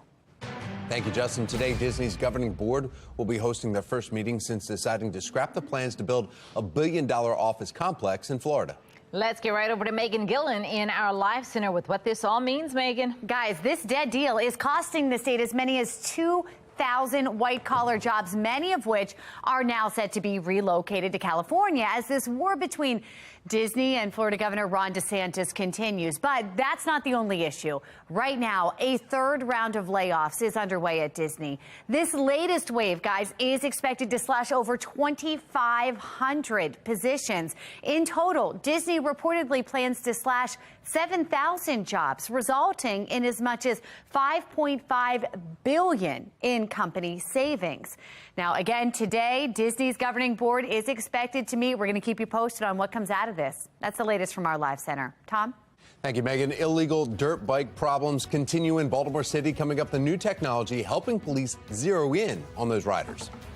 And a good reason to be in the club this summer in Baltimore. What you need to know is 50 Cent announces another round of tour stops. 6:41, you're watching Fox 45 Morning News, all local, all morning.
.644, topping today's morning rush. Baltimore Inspector General Office says that an employee in Baltimore's payroll department has none of the college degrees required for the position. The employee in question no longer working for the city after it was discovered she lied about her education.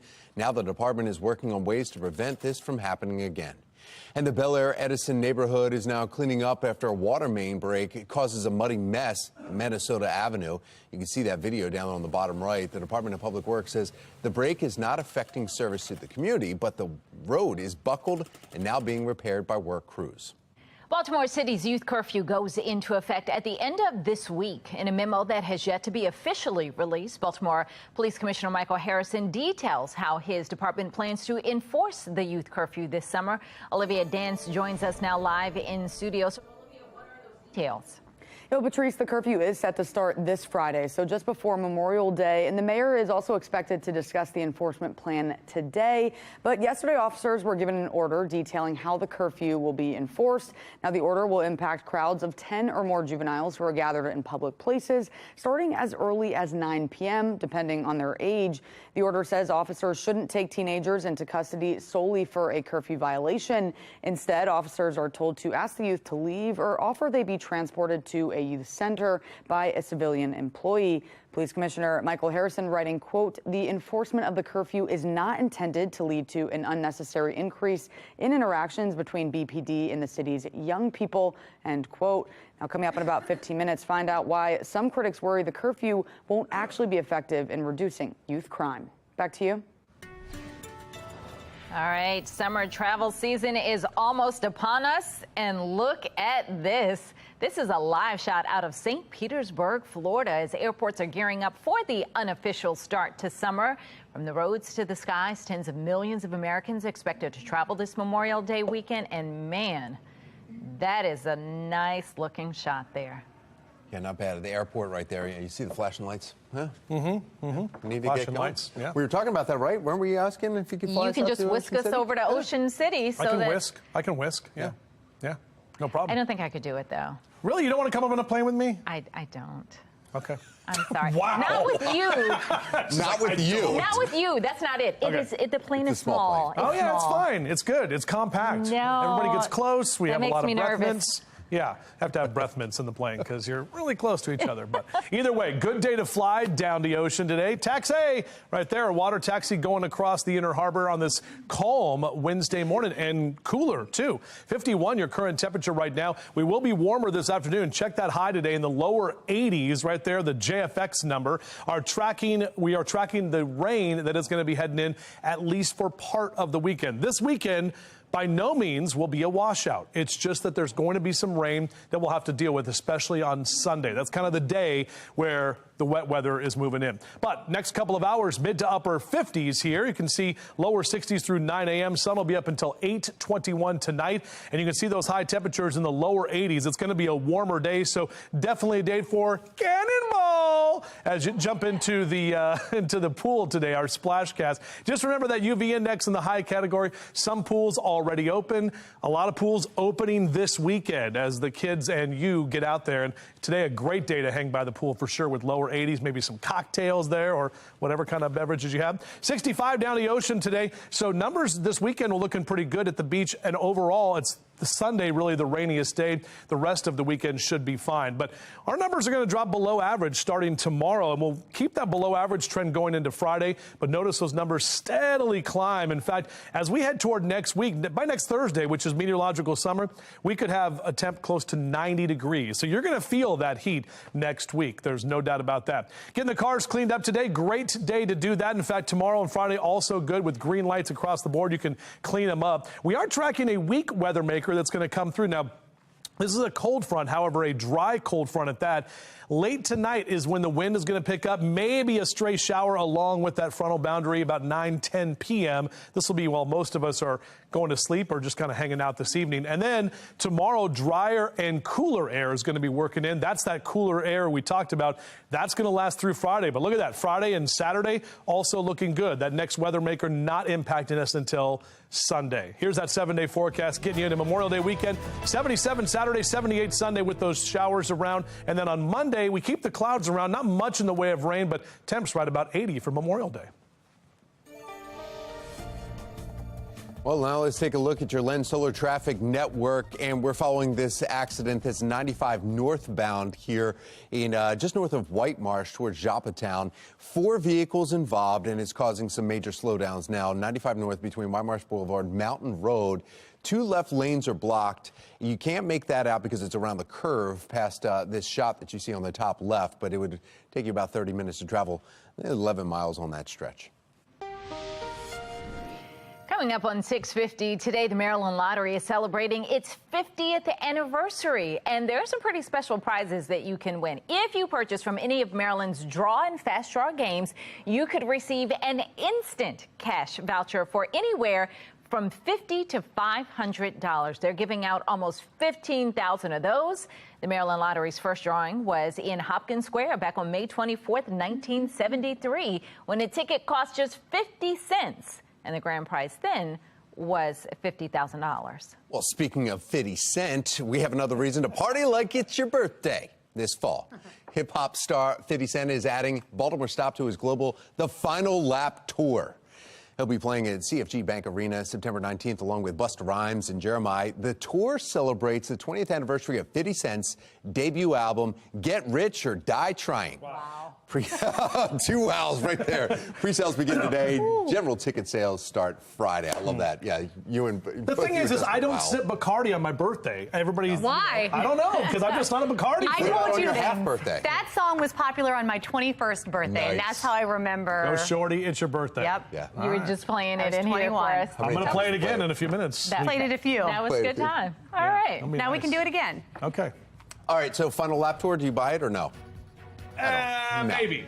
We'll see. All right. All right, well, if you don't do that, maybe you can spend your money on this. You can go live to Ocean City as we're counting down to summer still to come this morning, how you can be best prepared as summer travel numbers are expected to hit record highs. All the Blue Angels preparing to take flights in the skies over Annapolis, how you can go see the show, and the traffic alerts that you need to be aware of. It is time. Should I tell Justin that I would go out with the Blue Angels? Just not him. No, I'm just kidding. Not him. Yeah, Justin, time for a coffee break. Yeah, why don't you come over here and hang out with coffee break? Here, have a coffee break. Actually,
6:55, and a fake image showing an explosion near the Pentagon went viral on social media Monday, even sent a brief ripple through the stock market. This is the picture widely circulated on Twitter, even outside the U.S. U.S. officials quickly confirmed there was no explosion and that the image was generated by artificial intelligence. The confusion underlines concerns about how believable these fake images can appear to people. People are taking this as fact, and it's not hard to see why. It can be smart and also dumb at the same time, right? Well, some experts say officials need to quickly develop tools to detect AI-generated images like the ones that we are showing you here. In the meantime, they recommend social media users take these steps. If they see a questionable image, look for other angles or reports from the ground. Make sure the source is legitimate. Look at road signs, weather conditions to the place where that event may have occurred. And if there are people in the image or video, look at their hands, eyes, and posture to help tell if the images look unnatural. Well, we are days away from Memorial Day weekend, the unofficial start to summer, and Transportation Secretary Pete Buttigieg says despite improvements by airlines, it's no guarantee that the summer travel season will go smoothly. The Biden administration is hiring more air traffic controllers to keep up with demand and working to require airlines to cover costs handed down to passengers during delays and cancellations. Airlines are responsible for delivering a high standard of service. We know that passengers continue to face issues, and I want passengers to know that when they do, we have their back. Experts say this Memorial Day weekend will serve as a gauge for the next few months of travel. TSA expects Friday to be the busiest travel day of the long weekend. Well, many Maryland drivers would probably say our roads are the worst in the country, but how do they really compare? A new pothole report from, quote, Wizard claims Maryland's actually has the 11th worst roads in the country in terms of, get this, complaints about potholes. So maybe we just complain more. Minnesota, California, Washington have the worst roads. And according to this report, drivers between the ages of 35 and 44 hit the most potholes, probably because they have young kids in the car with them. They're distracted, right? The average repair bill, $306. The Social Security Administration has released the most popular names in the state of Maryland for the year 2022. Most popular name for girls, Ava. Ava, sit back down, right? Then you hit a pothole. Then you complain about it. Followed by Olivia, Charlotte, Emma, and Sophia. Coming in at number 1 for boys is Liam, which has held the top spot for the past 3 years. That's followed by Noah, James, Lucas, and Oliver. The name Tom made the list at 61. Wow, all right. Tom, sit back down. You're causing potholes. Yes, I heard that a lot. Or no, my mother would just have that bionic arm, reach around in the back seat. Wow. Mothers have that. Yes. All right, you can get the full list on foxbaltimore.com.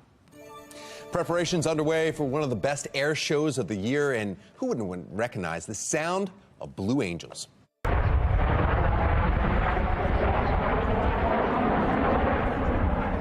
Always very cool. Our Fox 45 camera crews capturing the Blue Angels rehearsing yesterday afternoon for the Naval Academy commissioning flyover. It brought out all sorts of aviation fans, including an Annapolis resident, making it a family affair.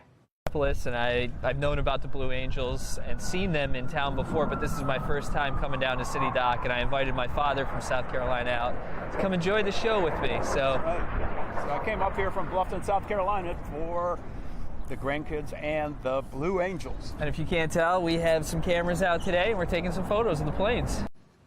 For drivers in Anne Arundel County, the Naval Academy Bridge had to be shut down because of the rehearsal. It will be shut down again today, right around 1:45 in the afternoon to about 4 for the Blue Angels flight demonstration, meaning they are going to get close and low. Gordon Ramsay's Food Stars premieres tonight right here at 9 o'clock on Fox 45. We're giving one lucky entrepreneur a chance to win $2,500 to feed your dreams. Starting Monday, log on to foxbaltimore.com/contest and tell us about your dream to open a new food service business or maybe fund a current one, a restaurant, a food truck, or any other food service that would make Gordon Ramsay proud. The winner will have the opportunity to appear right here with us on Fox 45 Morning News to promote your business. You can get your business plan together and then watch the premiere of Gordon Ramsay's Food Stars. That's tonight at 9 right here on Fox 45. Baltimore's youth curfew is set to go into effect this weekend. I'm Olivia Danson. Coming up next, we're taking a closer look at how police plan to enforce it. Police are cracking down on illegal dirt bikers. Just ahead, how many arrests have been made and the new technology they're using to help them make these arrests. Temperature's a little bit colder right now, but we're warming up nicely this afternoon. But what is in store for our holiday weekend? I have the answer for you coming up on Fox 45 Morning News. Let's go. Live from WBFF in Baltimore, this is Fox 45 Morning News. Good morning on this Wednesday, May 24th. I'm Patrice Sanders. I'm Tom Rogers. It's a Wear Orange Wednesday, and I got to meet up with Slew at the Wise Market in Parkville, Perry Hall yesterday, and he is a very big fan of our show. Says he watches all the time. Good morning, I watch it all the time. Yeah, so happy to be here, Slew, for you. Love it.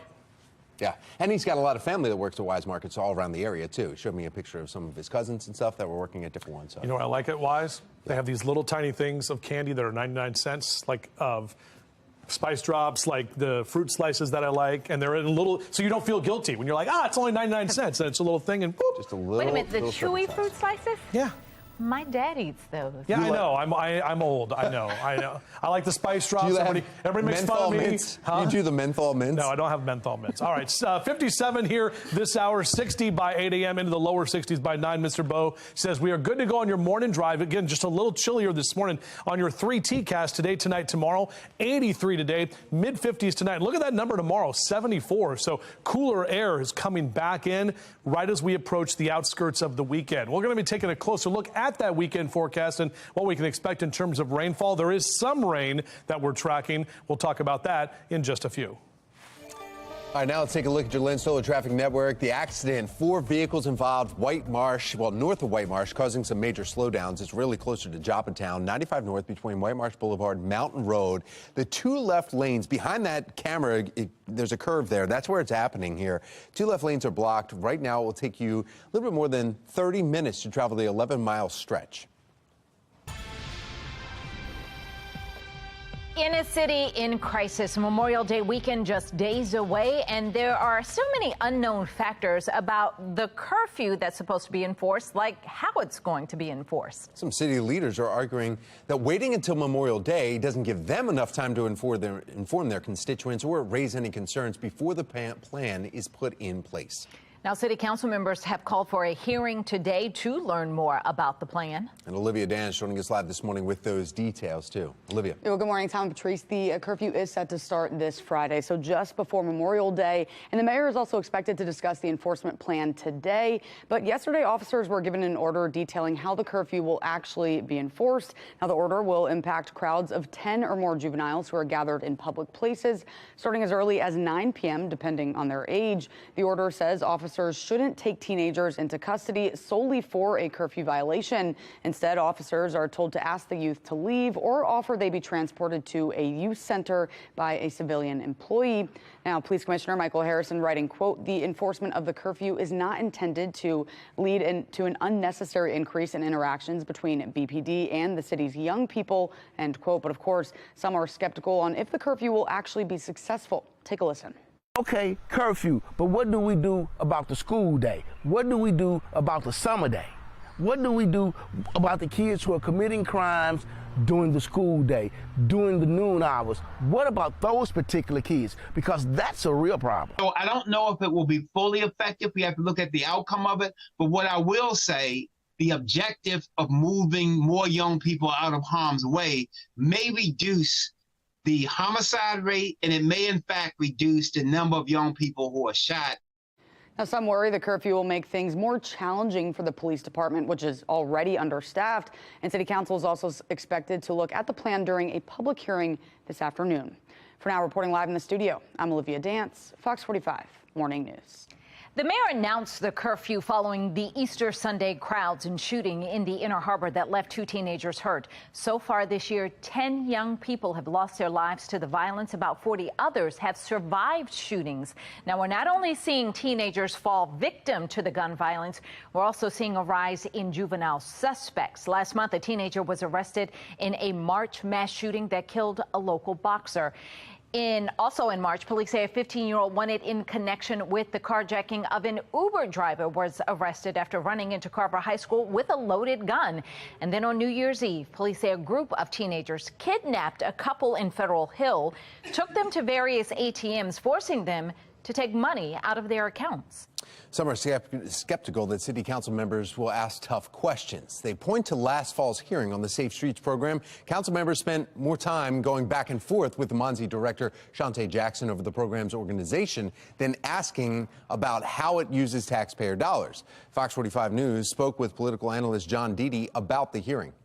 How do you plan on enforcing this, and what are going to be the consequences? Are you going to be actually putting them in the back of the police car and calling parents? What happens if you have a confrontation? And what happens if the kids start running? Here with Fox 45 Morning News all morning long, because coming up in our 8 o'clock hour, we continue our coverage on the city youth curfew. Pastor P.M. Smith will be joining the morning show in person to weigh in.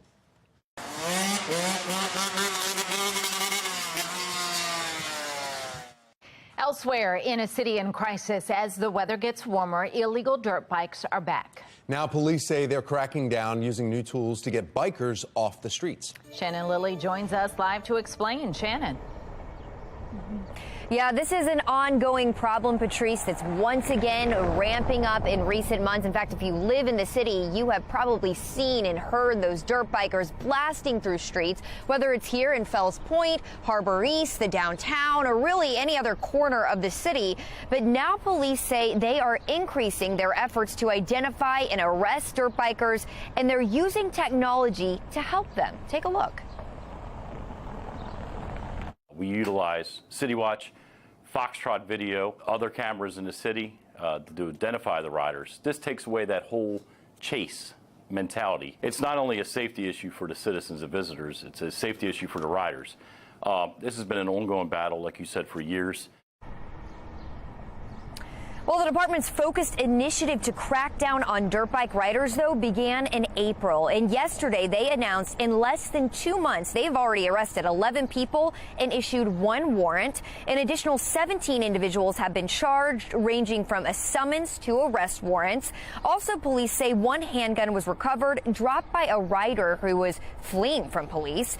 Now, police expect there will just be more arrests, as we know summer hasn't even started yet. And remember, if you are caught in the city of Baltimore doing this, you could face a $1,000 fine, up to 90 days in jail as well. And police are asking the community, if you do see any violators, they want you to give them a call. Reporting live in Fells Point, I'm Shannon Lilly, Fox 45 Morning News. Thank you, Shannon. Many people see dirt bikes as a neighborhood nuisance, but last fall we saw a potentially deadly encounter. Police say a man threw a bag of leaves at 2 dirt bike riders last November, leading one of them to then fire shots at the man before driving off. Law enforcement experts say incidents like that are the reason why enforcing the dirt bike law is so important. When you couple the culture of dirt bikes with the culture of crime in the city, these are the types of things you get. Well, during the legislative session, the House passed a bill that would have increased penalties for street racing and stunt driving statewide. The bill would have upped the penalty to 1 year in prison or a $1,000 fine. It failed in the Senate. Making headlines this morning, we are learning that a baby is fighting for his life after falling from an apartment balcony. And we're told police were called to Goodnow Road, where a 1-year-old fell from a 3rd-floor apartment balcony and is in critical condition. Baltimore Police Department telling us homicide detectives are investigating due to the severity of that infant's injuries from the fall. As spring and summer arrive, there are things that you can do to child-proof your home. The Consumer Product Safety Commission recommends netting to cover balcony railing gaps. For those without a balcony, window guards are urged, as the bug screens will not stop a child leaning up against it. The CPSC also recommends opening only a window up to 4 inches and then regularly making sure that safety devices are secure. 7:09 now. This morning, the race for the White House is intensifying, with Florida Governor Ron DeSantis ready to launch his 2024 bid. Megan Gillen is at our live center now with what we can expect today. Megan? Here we go, guys. Governor DeSantis expected to announce this in a very non-traditional way. He's planning to do it through Twitter here, seen by some as former President Donald Trump's biggest rival for the Republican nomination. The long-rumored candidate is expected to make his bid for the White House official tonight at 6 p.m., and he is expected to have a conversation about this bid with Twitter CEO Elon Musk on his platform's audio chat service, Twitter Spaces. Yesterday, DeSantis' wife posting this short 30-second video on Twitter that ends by asking viewers to text a number, which replies with a message from, quote, Ron DeSantis for president. Now, take a look. The two-term governor joining a growing Republican field here. This is just a few of the big names that have already declared. We are hearing DeSantis' announcement today will be followed by a fundraising event at the Four Seasons Hotel in Miami. Then we're getting word his campaigning really begins with plans to visit several early voting states right after Memorial Day. Again, the race for the White House certainly heating up as we take a live shot from Washington here this morning. That's the latest from our live center. We'll send it back to you guys. All right, well, it's 7:10, and we want to get another check of the forecast. Yeah, meteorologist Justin Chambers, he's been talking about the haze and then the sun and when that will burn off, plus the possibility of rain over the next few days? Yeah, not the next few days. It's going to take till about Sunday, Tom, when we actually see some of the rain move in our forecast. So overall, it's not going to be a washout for your holiday weekend. Lower 50s starting the day here in Owens Mills and Cockeysville, 50 in Joppatown, 51 in Rosedale, mid to upper 50s for Baltimore City over through Dundalk and even down south toward Glen Burnie. We're keeping those temps in the low to mid 50s. Some of us about 4 to 7 degrees cooler than where we were yesterday at this time. So out for a run or a jog, yeah, a bit on the mild side with lower 60s for the next couple of hours, but we'll top out in the lower 80s. A warmer afternoon is ahead for your Wednesday. Back with your full forecast. We'll do that in just a few minutes from right now. Thank you, Justin. Here's a look at the stories making your headlines at this hour. A community demanding plans for a crematory in their neighborhood to be stopped. Why they are concerned it could harm their health and safety. And scammers are now adding a new twist into stealing cash from your loved ones. After the break, what you need to know before you become a victim. 7:12, you're watching Fox 45 Morning News, all local, all morning.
Fox 45 News, winner of 17 2022 Regional Emmy Awards, more than all other Baltimore news stations combined.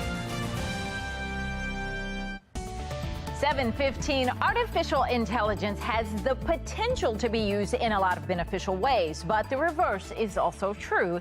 It can be used in harmful, fraudulent ways. The latest example of that is the grandparent scam. Grandparents being tricked into believing a family member is in trouble and needs money.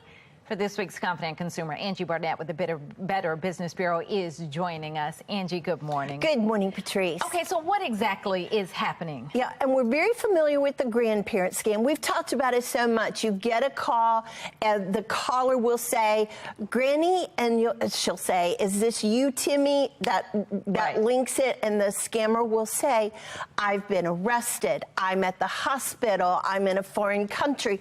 They will make up some incredible emergency, do an emotional appeal to have the grandparents send money.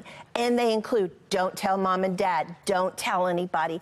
And it's amazing the number of people that fall for this. It's heartbreaking. And so the twist as it relates to AI is that they're mimicking that family member's voice. So now you really think it's real. Exactly. And the reason why is we are putting on social media video of our kids. Mm-hmm. So you've got that voice. They can take the voice using AI technology and they can actually mimic that child. So not only is it urgent and fearful, but now it sounds like Timmy. Right. Okay. So then let's talk about how to avoid being scammed.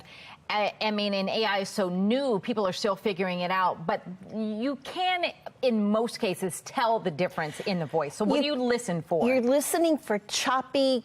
It sounds like a sentence that's put together with blocks, so it doesn't sound like a consistent sentence. And the other piece you're going to really think about is step back, maybe even hang up. But call that Timmy or your grandchild's phone number. Call somebody and really confirm before you jump into the mode of sending money. Because these scams usually are not looking for $100, they're looking for $1,000. So there's a lot to lose there. So you want to step back, make sure and confirm. And, you know, we're advising people to actively listen. But the other thing you want to do is really pay attention to what you're posting on social media. We just don't think about it enough, and what between AI, taking photos, taking video, and what can transpire there. So, you know, you really want to start paying better attention. We've said that for years, but this really, to me, And another thing which I thought was good, and we have incorporated it in different ways, but having a safe word. What do you think about that? Because I think I like it. We do. I so agree that there is within that family. So if it really was Timmy would say the safe word. You know it's that individual, and you know to go into action. It's a life jacket. It's a way to save, and I think that's one of the best pieces of advice that we're hearing. When I saw that, I thought that was interesting because we actually have we have that word around here. So it's important. It's just good to have. Families should put that in place. Angie, thank you as always. Thank you, Patrice. 7:18 is your time right now, and looking out from our Towson camera, we have the sun that is up there right now. If you saw some smoke near BWI, apparently it's a planned exercise that is taking place there, so no need to worry. But it was some thick and dark smoke that we saw, so that's what we were looking at a little bit earlier, but we found out the info for you. 57 your temp this hour. Beep, beep, as those kids get out to the bus stop. Upper 70s through noontime and into the lower 80s for your 2 and 3 o'clock hour. Overall, a warm afternoon. Good day to fly. Pilots gonna have to check that density altitude today, but not much wind. We're talking about visual flight rules all day, VFR conditions. And temperatures here, typically upper 70s is where we are. Most of us will slide into the lower 80s for our highs. 79 in the Hereford zone, 81 Perry Hall and White Marsh down through Essex and Middle River over to Rosedale. Lower 80s in Bel Air and Aberdeen, up into Northeast as well into Elkton and Cecil County. We're at 81 there as well for the afternoon. Now, if you can see, these numbers today are warmer.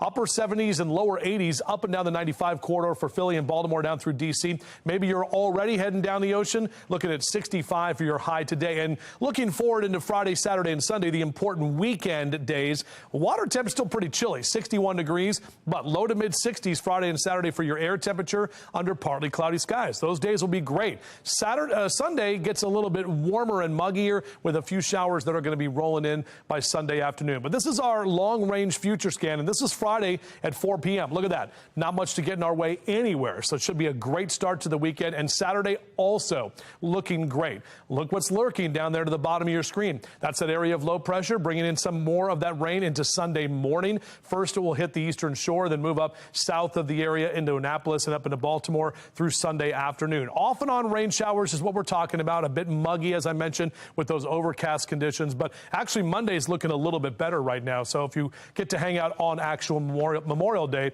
should be good to go, too. We do have a weak cold front that'll come through. This will come in late tonight. May see a stray shower associated with that front, but the wind is going to pick up in the overnight hours. Tomorrow morning, we'll wake up cooler and drier, and we keep that dry and cool air in place for Thursday and Friday, again, setting us up for the weekend. Shout out to Steve Miller. We've got Molly, Maggie, Rosie, all snoozing on the couch right there. Thanks so much for sending in your pet pics, Steve, and we'd love to get your pet pics, too. jcchambers@foxbaltimore.com. That's my email. We'll put your pets on TV. Big old box we have here. All right, 74 tomorrow, mid-70s into Friday. We're warming up this weekend, and by Memorial Day should see temps right about 80 degrees, and then really warming up toward next week as we get into the first day of meteorological summer. Tom? Thank you, Justin. Let's take a look at your Lens-Stoller traffic network and the accident that is north of White Marsh on 95 northbound. It's involving 4 vehicles. It's causing some slowdowns here. It's going to take you 16 minutes now to travel 11 miles. That's a lot better than the 30 plus we had just a little while ago. And of course, this accident is not, you can't see it on this camera. It's beyond that curve right there, but it's above White Marsh Boulevard and south of Mountain Road. Summer just around the corner, and it's not too late to book a much-needed vacation just ahead in our 8 o'clock hour. How you can save money on your future travel plans. And, of course, this summer's right around the corner, like Tom said, and Port Discovery's ready for the kids. We got a great new presentation we'll be talking about coming up next on Fox 45 Morning News, all local, all morning long.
It's So Baltimore. The Port Discovery Children's Museum has a jam-packed summer ahead. Now give your family the best day ever with tons of new things to learn. Be More lifestyle host Mark Clark is actually learning some things this morning, and he's sharing with us. Good morning, Mark. Good morning, guys. The best summer ever. Sophie, a lot of things going on, ready for summertime here. Tell us about it. Yeah, we have a lot going on this summer. Right now, the first thing is we have our Wallace and Gromit Get Crackin'. It's a traveling exhibit.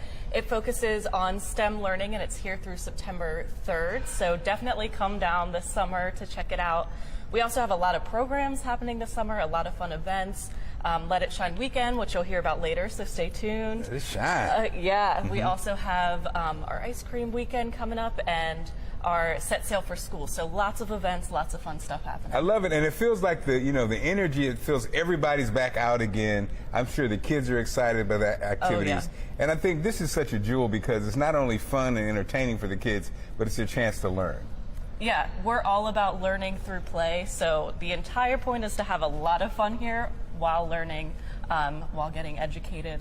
So it's a super fun place, and we have a lot of fun stuff happening. And again, this is a great spot for the kids, parents. You know, it's. Let me tell you something. It's exciting. It burns calories, and also it wears them down. It wears them down. I'm ready for nap It time. burns energy. That's right. So make sure we'll tell you about more coming up. It looks fun. I just was remembering when we had little ones enough to enjoy that kind of space. They're all big now.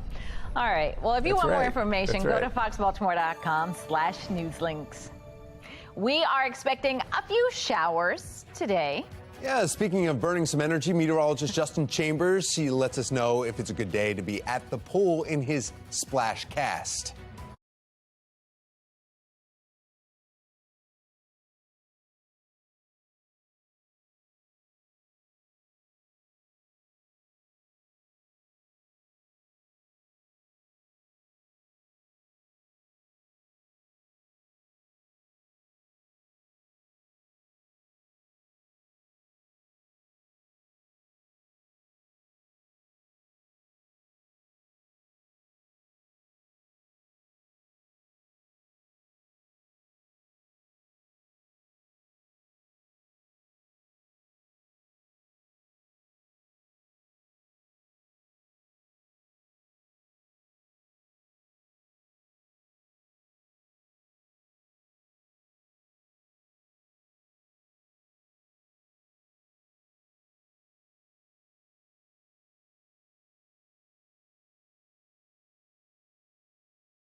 Live from WBFF in Baltimore, this is Fox 45 Morning News. Welcome back on this Wednesday morning. We're getting close to 7:30. I'm Patrice Sanders. I'm Tom Rogers, and we need to find out exactly how nice and toasty we will feel today when we step outside. I like it. Meteorologist Justin Chambers is here. Toasty's right, considering how we had temps in the 70s yesterday, had that cloud cover, kind of a little cool in the afternoon. Not the case today as we take a live look outside over Oriole Park at Camden Yards. O's didn't get the win, but man, they took the Yankees to the 10th inning, almost got it.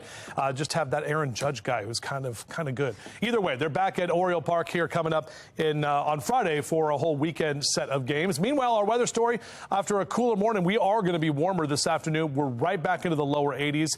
Yes, we're tracking some rain for the weekend, but not the entire weekend, which is good. So if you're out getting your yard work and gardening done, upper 60s and lower 70s, even into the lower 80s through the later part of the afternoon. Don't worry, neighbors. I'm going to mow my lawn today. I promise. That guy? You're that guy. I was doing no mow May, Tom. Anyway, Okay. Patrice, what are we looking at on the roads right now? Well, let's see. Maybe, hopefully, better than your lawn as we take a look at some of the cameras around the region. We are looking good for the most part. 695 in the area of Old Court. They're moving a bit slow. Haven't heard about any incidents slowing them down. Maybe that's the volume, but you're going to go slow go through that area. Everybody else moving along pretty much up to speed.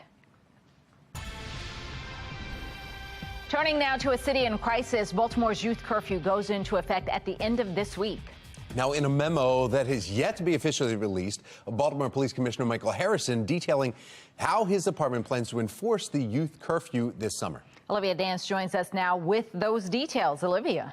Yeah, well, Tom and Patrice, the curfew is set to start this Friday, so just before Memorial Day. But yesterday, officers were given an order detailing how the curfew will be enforced. And former city prosecutor Dhruv Vignarajah is questioning how effective the plan will actually be, especially when the Baltimore Police Department is understaffed. Take a listen to what he said. You have a solution that looks like it doesn't have any teeth, and even if it did have any teeth, we don't have any cops to enforce it. We don't have enough police officers to enforce the murders and the carjackings. The notion that we're going to have extra cops out there, trying to find 10 or more groups and waiting for other people to come and transport them to youth centers, it just seems like a laughable solution to a very serious problem. Now, the curfew will impact crowds of 10 or more juveniles who are gathered in public places, starting as early as 9 p.m., depending on their age. The order says officers shouldn't take teenagers into custody solely for a curfew violation. Instead, officers are told to ask the youth to leave or offer they be transported to a youth center by a civilian employee. And City Council is expected to look at the plan during a public hearing this afternoon. Patrice, back to you. So, Olivia, Dhruv doesn't think the curfew is going to be effective. What does he think about tonight's city council meeting? Is he expecting anything to come from that? Yeah, no, Patrice, based off what he's seen in the past, he doesn't think much will come out of today's council meeting. Take a listen to what he said about that. It's a really important issue, but if the past tells us anything, it is that these city council hearings tend to be posturing and political theater with very little substance and very few hard questions and real answers. This is a topic that deserves all of our attention, and I'm not sure a city council hearing is going to deliver what we all need. So, of course, we'll have to see what comes out of today's meeting. Also at 3 this afternoon, Mayor Scott is expected to discuss the curfew. Fox 45 News will be there to bring you the latest details. But for now, reporting live in the studio, I'm Olivia Dance, Fox 45 Morning News. Thank you, Olivia. Stay right here with Fox 45 Morning News all morning long, because coming up here in just about a half hour, a little bit more in our 8 o'clock hour, we continue our coverage on the city youth curfew. Pastor P.M. Smith will be joining the morning show in person to weigh in. We want to know what you think. Is the youth curfew enough to curb the juvenile crime crisis? So far, 99% of those who have voted say no. You can head to foxbaltimore.com/vote to weigh in. I'd seriously would think about moving if that was to happen, because it would have such a negative impact on our entire community. The ongoing battle over the construction of a crematorium in a heavily populated White Marsh residential area heating up. Today, there will be a meeting to discuss the plan. Shannon Lilly is joining us live with residents' concerns and what we can expect today. Shannon. Well, residents there, Patrice, are concerned about their health and safety. In fact, hundreds of them have signed a petition saying their neighborhood is no place for human remains to be cremated. So today is just another opportunity for this discussion to continue. In fact, we want to pull up some details about this meeting happening this evening right here on your screen. It's starting at 6, and this is an informational meeting that the Maryland Department of the Environment is hosting at the White Marsh Volunteer Fire Department. That is on Philadelphia Road. And again, it's a time for discussion between the company looking to construct this crematory, the MDE, and the citizens of White Marsh. And so far, we have heard from both the company and concerned citizens. So let's refresh your memory. Let's listen to what they have to say. Well, my main concern is for all the toxins that are released into the air. The worst is being mercury, and mercury has even minimal amounts. They say it's very harmful to people, especially children and women that are pregnant. I think part of the problem here is people just don't understand or aren't knowledgeable of cremation. They're on a very small percentage compared to other things that have emissions into the air. So as you just heard, Charlie Evans is the owner of Evans Funeral Chapel and Cremation, and he argues the equipment used today in these crematoriums is safe and sound. Not only that, the facility would be heavily regulated by the Maryland Department of the Environment. But still, residents in that area fear it could lead to plummeting property values and air pollutions they believe could threaten their health. And so they are now calling people in that community to rally together, to come to this meeting this evening, and to speak out against the construction of this crematory. Of course, we're going to be following this very closely, and we'll have updates on foxbaltimore.com. Reporting live, I'm Shannon Lilly, Fox 45 Morning News. Thank you, Shannon. In Hillthorpe, a new overpass built too low to the ground is now causing headaches and likely could cost taxpayers more money to fix. The Washington Boulevard Bridge has been under construction since 2018. It was scheduled to open this summer, but the overpass is about an inch shorter than it should be for the train traffic that will travel beneath it. Residents are protesting closure, congestion, and traffic patterns. MDOT officials are admitting that the overpass is an inch short than the required height. Fox 45 News asked who's responsible for that mistake. MDOT refused to respond. Transportation officials need to be held accountable for this because they should have been following this project all along. This is a simple mistake that's going to cost taxpayers hundreds of thousands of dollars, maybe even millions of dollars. A spokesperson for MDOT says officials are talking about how to move forward, and a plan should be finalized soon. They would not provide any more details about the future of the project. A familiar problem is coming back to Baltimore as the weather gets warmer. The new technology police are using to track down offenders. It will be a cooler Wednesday today. Just ahead, when we can expect a few showers to pass through our region. Time now, 7:37, and you're watching Fox 45 Morning News, all local, all morning.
All right, we're 20 minutes in front of 8 o'clock. Man, how did we get here? It's hump day. How about that? You excited? Muyi's excited, yeah. All right. We're going downhill toward the weekend in a good way, like cruising into the weekend. But right now, looking up into Towson, right there, York Road, some school buses are out there. When you pick the kids up this afternoon, it will be warmer than where it was yesterday afternoon. And right now, statewide, a lot of us are a bit cooler, low to mid and upper 50s here. Bel Air at 49, 47 in Elkton. Some of you on the Eastern Shore a little cooler, but overall, those numbers will keep rising. So as we shift from maybe breakfast into the brunch mode, maybe bloodies and, mimosas for a Wednesday, 63 by 9 a.m. and upper 60s through 10 o'clock. Back in a few minutes with the forecast. What we'll do is we'll look at the updated weather computer and the models and what we're thinking for this upcoming weekend, especially when it comes to rain. Tom?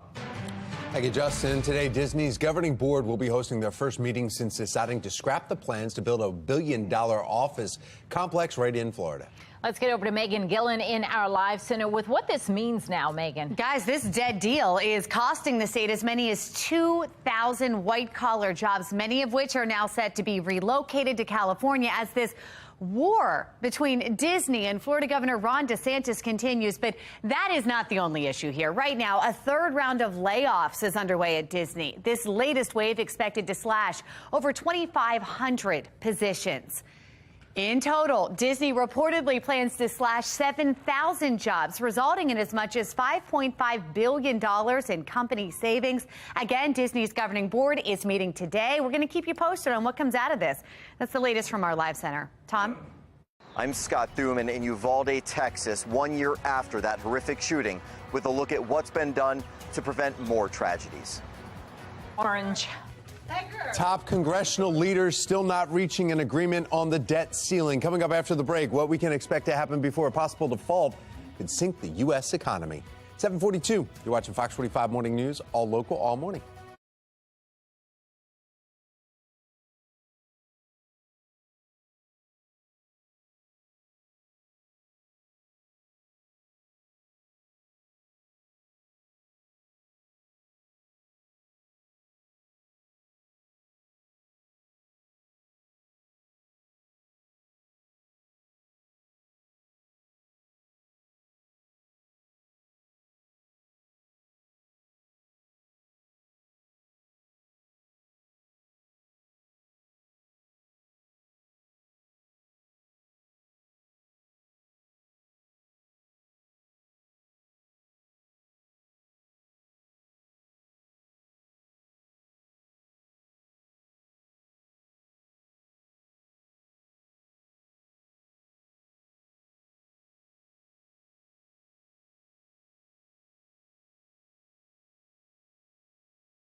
7:45, making your headline. One side argues we have obligations to pay our debts, while the other side says our spending is out of control and the waste needs to stop. This as the U.S. is inching closer to defaulting on its loans. Joining us now, representing Maryland's 1st District, Congressman Andy Harris. Good morning, Congressman. Good morning. House Speaker Kevin McCarthy versus President Joe Biden, both still saying there is a big gap here as we're just, 8 days away from a possible default. You're in the House with the GOP. How is McCarthy doing from that side of it? Well, look, the Speaker is making the case to the American people, and I think successfully, that in order to raise our credit limit, which is what we're talking about, that we have to control spending. We have to slow down the increase in spending that we've seen over the past few years that's caused runaway inflation. Well, we also heard, a lot of people saying this is just political fodder. Every time there's a debt ceiling coming up, this could be used in elections that are also coming out. House Republicans came up with a $1.5 trillion release, but then cuts across the board. Democrat Party, have they come up with a plan? They just said, no plan. We just need to raise it as we have when Republicans were in the White House. Well, not only do they want to raise it, but they want to raise it by $4 trillion. They want a clean $4 trillion debt ceiling increase, and the American people should just say no to that. But the argument, though, coming back with the Democrats said, look, or I guess the American people look at this and say, if you're not in the White House, you're the party that says to fight this. But if you're in the White House, then, you know what, don't worry about a debt ceiling. Let's just get rid of it.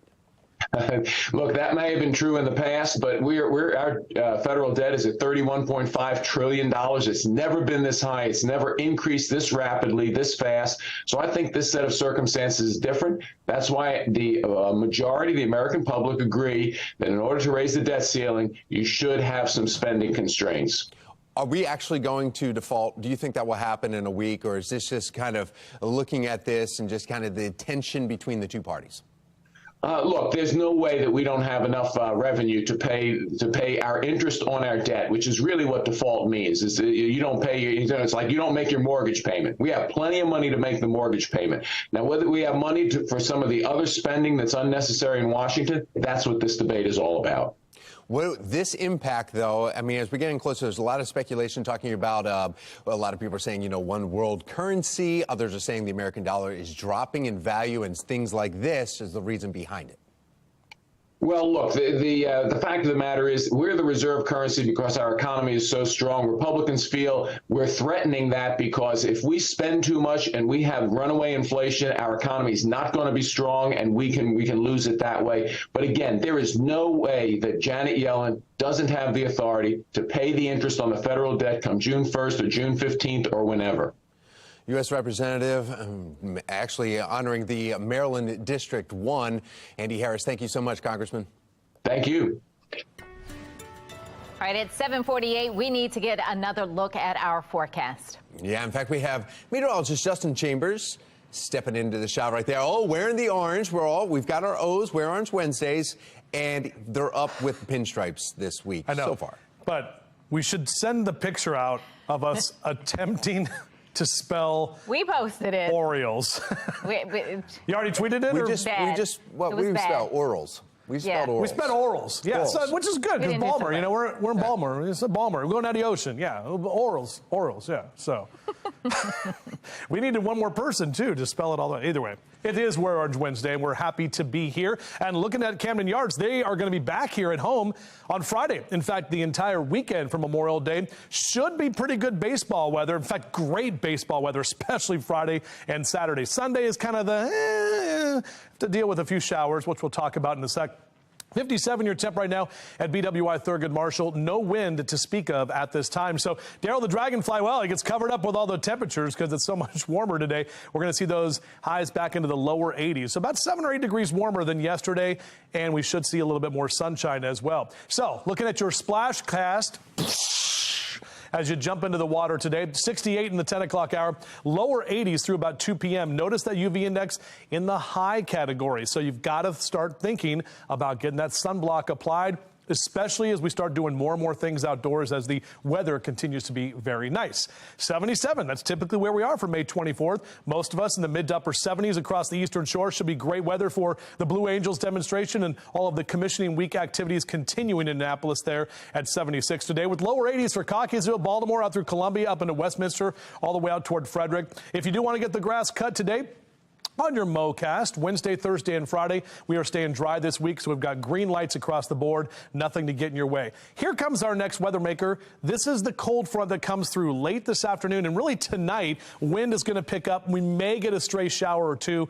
It's not looking very likely, kind of a dry cold front. Tomorrow, behind that, we've got drier and cooler air, and we're going to keep that trend going into Friday. Look at Friday. This is Friday afternoon as you're trying to head out here to down the ocean, to down south, to up north, to out west. Everything looking great. And Saturday continues that trend with everything looking very nice. But you'll start to see a few clouds sneaking in. Look at that. Saturday night.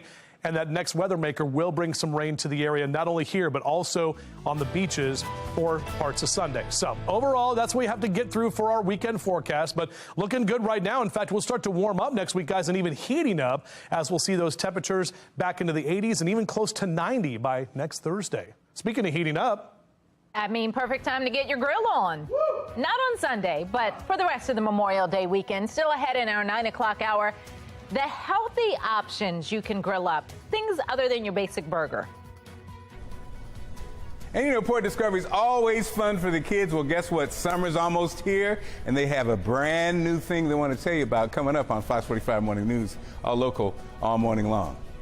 Oh, and if you're bringing the kids down there at Port Discovery, you're going to need some energy. That's right. Good time for a coffee break.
7:54 in your assignment, America. 1 year ago, America was sent reeling from yet another mass shooting.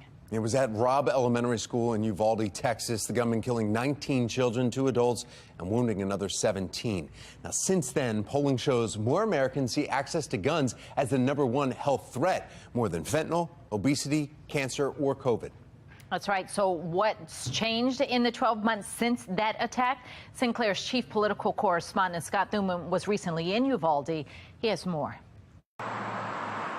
In Uvalde, Texas, for many, a year in this tiny city has felt like a lifetime of grieving.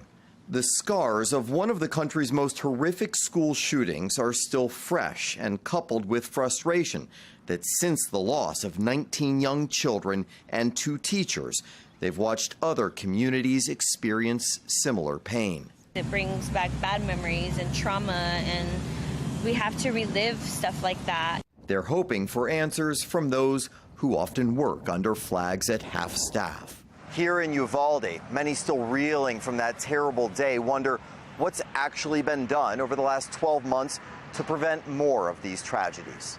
Do something. Do something. That was the plea of parents who lost their children in Uvalde. I met with every one of them. President Biden wants thoughts and prayers to be accompanied by tougher gun laws. Ban assault weapons now. Ban them now. Usually Republicans say mental health. Democrats say gun control. The age-old divisions seem set in stone. If anybody wants the federal government or the state government to solve all that, it's not going to happen.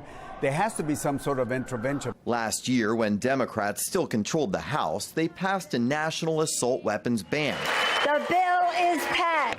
But fell short in the Senate. Republicans firm in opposition. Life, liberty, and pursuit of happiness. Well, if you can't protect your life, you're not going to be pursuing much happiness when you're dead. You know what I'm saying? So I don't see any changes necessary. Since Uvalde, Congress has passed measures aimed at blocking sales to people deemed a threat, adding funding for mental health, school security, and crisis intervention, but expanded background checks and some age restrictions elusive. Back here, there's also debate over the right answers, but they say waiting another year is not one of them. In Uvalde, Texas, I'm Scott Thuman. Temperatures will be back into the upper 70s today. How long these high temperatures will last? Police cracking down on illegal dirt bikers. Just ahead, how many arrests have already been made and the new technology they're using to help them make those arrests. You're watching Fox 45 Morning News, all local, all morning.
Live from WBFF in Baltimore, this is Fox 45 Morning News.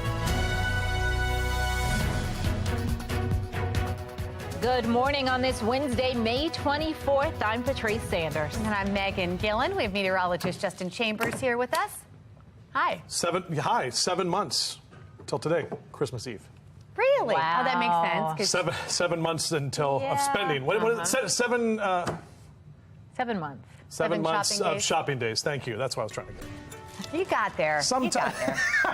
Thank you, Megan. Good morning, Patrice. Good morning to all of you. Look, we appreciate you being here with us live and local all the way until 10 o'clock, making us a part of your morning routine. And looking out over that Towson cam right now, sun is up and shining brightly, and our temperatures are going to be warmer. Now, right now, still a little bit cooler than where we were yesterday at this time. A lot of 50s and a few lower 60s here and there for Cockeysville and Towson over to Baltimore. 53 in Joppatown. We're 49 in Bel Air right now. So you're out and about, cast next couple of hours. Temperatures steadily climbing. Lower 70s by 11 a.m. And we'll sneak into the lower 80s by about 1, 2 o'clock this afternoon. So your 3T cast today, 83. Tonight, 55. Tomorrow, 74. Yeah, cooler tomorrow.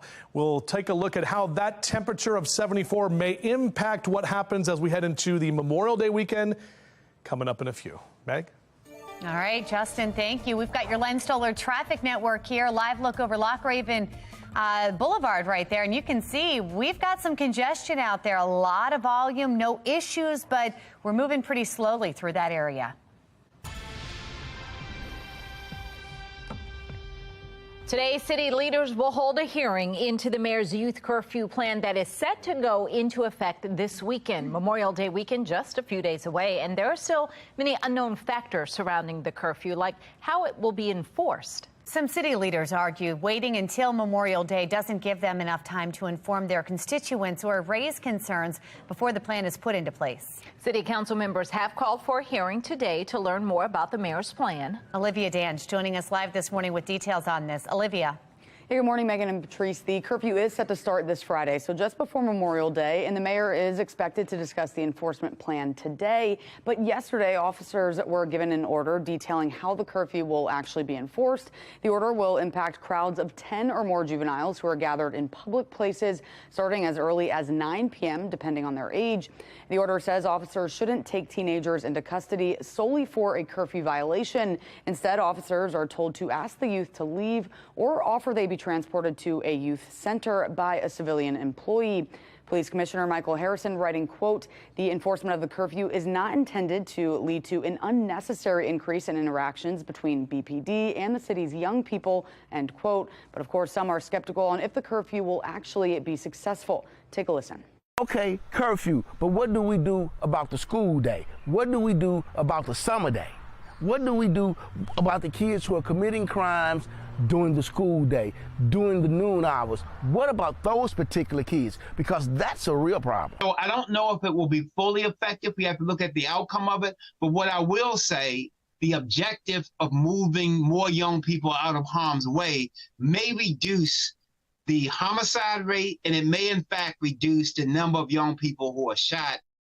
And some worry the curfew will make things more challenging for the police department, which is already understaffed. City Council is also expected to look at the plan during a public hearing this afternoon. For now, reporting live in the studio, I'm Olivia Dance, Fox 45 Morning. The mayor announced the curfew following the Easter Sunday crowds and shooting in the Inner Harbor that left 2 teenagers hurt. So far this year, 10 people have lost their lives to the violence. About 40 others survived shootings. We're not only seeing teenagers fall victim to the gun violence, we are also seeing a rise in juvenile suspects. Last month, a teenager was arrested in a March mass shooting that killed a local boxer. In March, police say a 15-year-old who was wanted in connection with the carjacking of an Uber driver was arrested after running into Carver High School with a loaded gun. Then on New Year's Eve, police say a group of teenagers kidnapped a couple in Federal Hill, took them to various ATMs, forcing them to take money out of their accounts. We'll stay with Fox 45 News all morning long. Coming up in our 8 o'clock hour, we will continue our coverage on the city youth curfew. In fact, lifelong Baltimore resident Pastor P.M. Smith will be joining us this morning on the show in just a few minutes, live in person to weigh in. Well, that brings us to our question of the day. Is the youth curfew enough to curb the juvenile crime crisis? So far, 99% of voters say no. We want to know what you think. Head to foxbaltimore.com/vote to weigh in.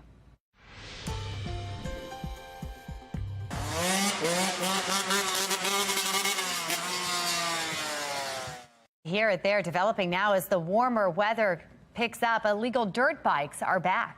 But now police say they're cracking down, using new tools to get bikers off the streets. Shannon Lilly is joining us live to explain. Shannon. Yeah, this is an ongoing problem, Patrice and Megan, that we have once again seen ramping up in recent months. In fact, if you live in the city, you have probably seen and heard the dirt bikes blasting through streets, whether it's here in Fells Point, Harbor East, the downtown, really every corner of the city. But their efforts to identify and arrest these dirt bikers, and they are using technology to help them. Take a look.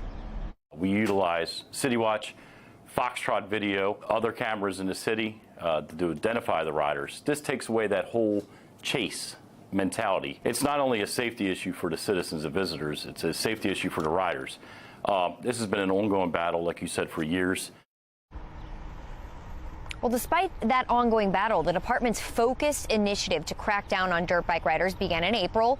Yesterday, they announced in less than 2 months, they have already arrested 11 people and issued 1 warrant. An additional 17 individuals have been charged, ranging from a summons to arrest warrants. Also, police say 1 handgun was recovered, dropped by a rider while he was fleeing police. Now, police expect there will just be more arrests. As we know, summertime has not even begun yet. But remember, if you are caught doing this, you could face a fine of up to $1,000. You could potentially spend 90 days in jail. And police are asking for the community's help. If you see this happening, if you see violators, they ask that you report it by giving them a call. Reporting live in Fells Point, I'm Shannon Lilly, Fox 45 Morning News. Shannon, a hearing is set for today surrounding the construction of a crematorium in White Marsh. In our next half hour, its community members are speaking out and citing emission concerns. We're getting word Florida Governor Ron DeSantis will announce he's running for president later today. Straight ahead from our live center, the person expected to join him for the announcement and the growing field of big names for the GOP. Even though our temps are a little cooler this morning, it's going to warm up nicely if you want to get out there in the yard or do some gardening as well. Lower 80s for the afternoon. We'll break down how much different the temps are tomorrow. That's coming up in just a few minutes on Fox 45 Morning News, all local, all morning.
8:10 this morning, the race for the White House is intensifying with Florida Governor Ron DeSantis ready to launch his 2024 bid. Tom Rogers is at our live center with what we can expect today. Tom. That's right. Governor DeSantis expected to announce it in a non-traditional way through Twitter. In fact, here's his Twitter page right now, and he's reposted something from his wife that has everyone saying, all right,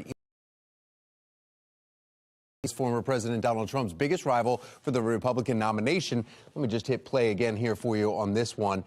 This is about to, I'll go full screen so you can see this. This is the ad that's coming up on our smart board here. Long rumored candidate expected to make his bid for the White House official tonight at 6. He's expected to have a conversation about his bid with Twitter's CEO Elon Musk on his platform's audio chat service, Twitter Spaces. Yesterday, DeSantis' wife posting this short 30-second video to Twitter that ends by asking viewers to text a number which replies for a message from, quote, Ron DeSantis for president. It's text 512345.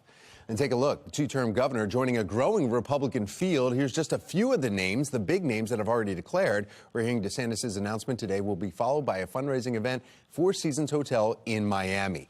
And then we're getting word his campaign begins with plans to visit several early voting states right after Memorial Day. And, of course, we'll keep you posted right from here on Fox 45. Again, that announcement apparently on Twitter at 6 o'clock tonight. Disney's governing board meets today. The national impacts it could have as more jobs are on the chopping block. And today, the Baltimore City Council will address the youth curfew outline. After the break, what's expected from today's meeting as we are just days before it's set to begin now. It is 8:12 and you're watching Fox 45 Morning News, all local, all morning.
$8:15, we are taking you live to Rehoboth Beach as businesses are gearing up for the unofficial start to summer.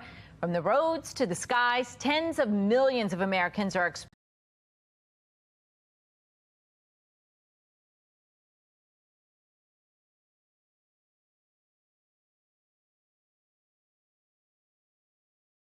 to travel this Memorial Day weekend. Oh, it's worth it to get to a beach. That's beautiful.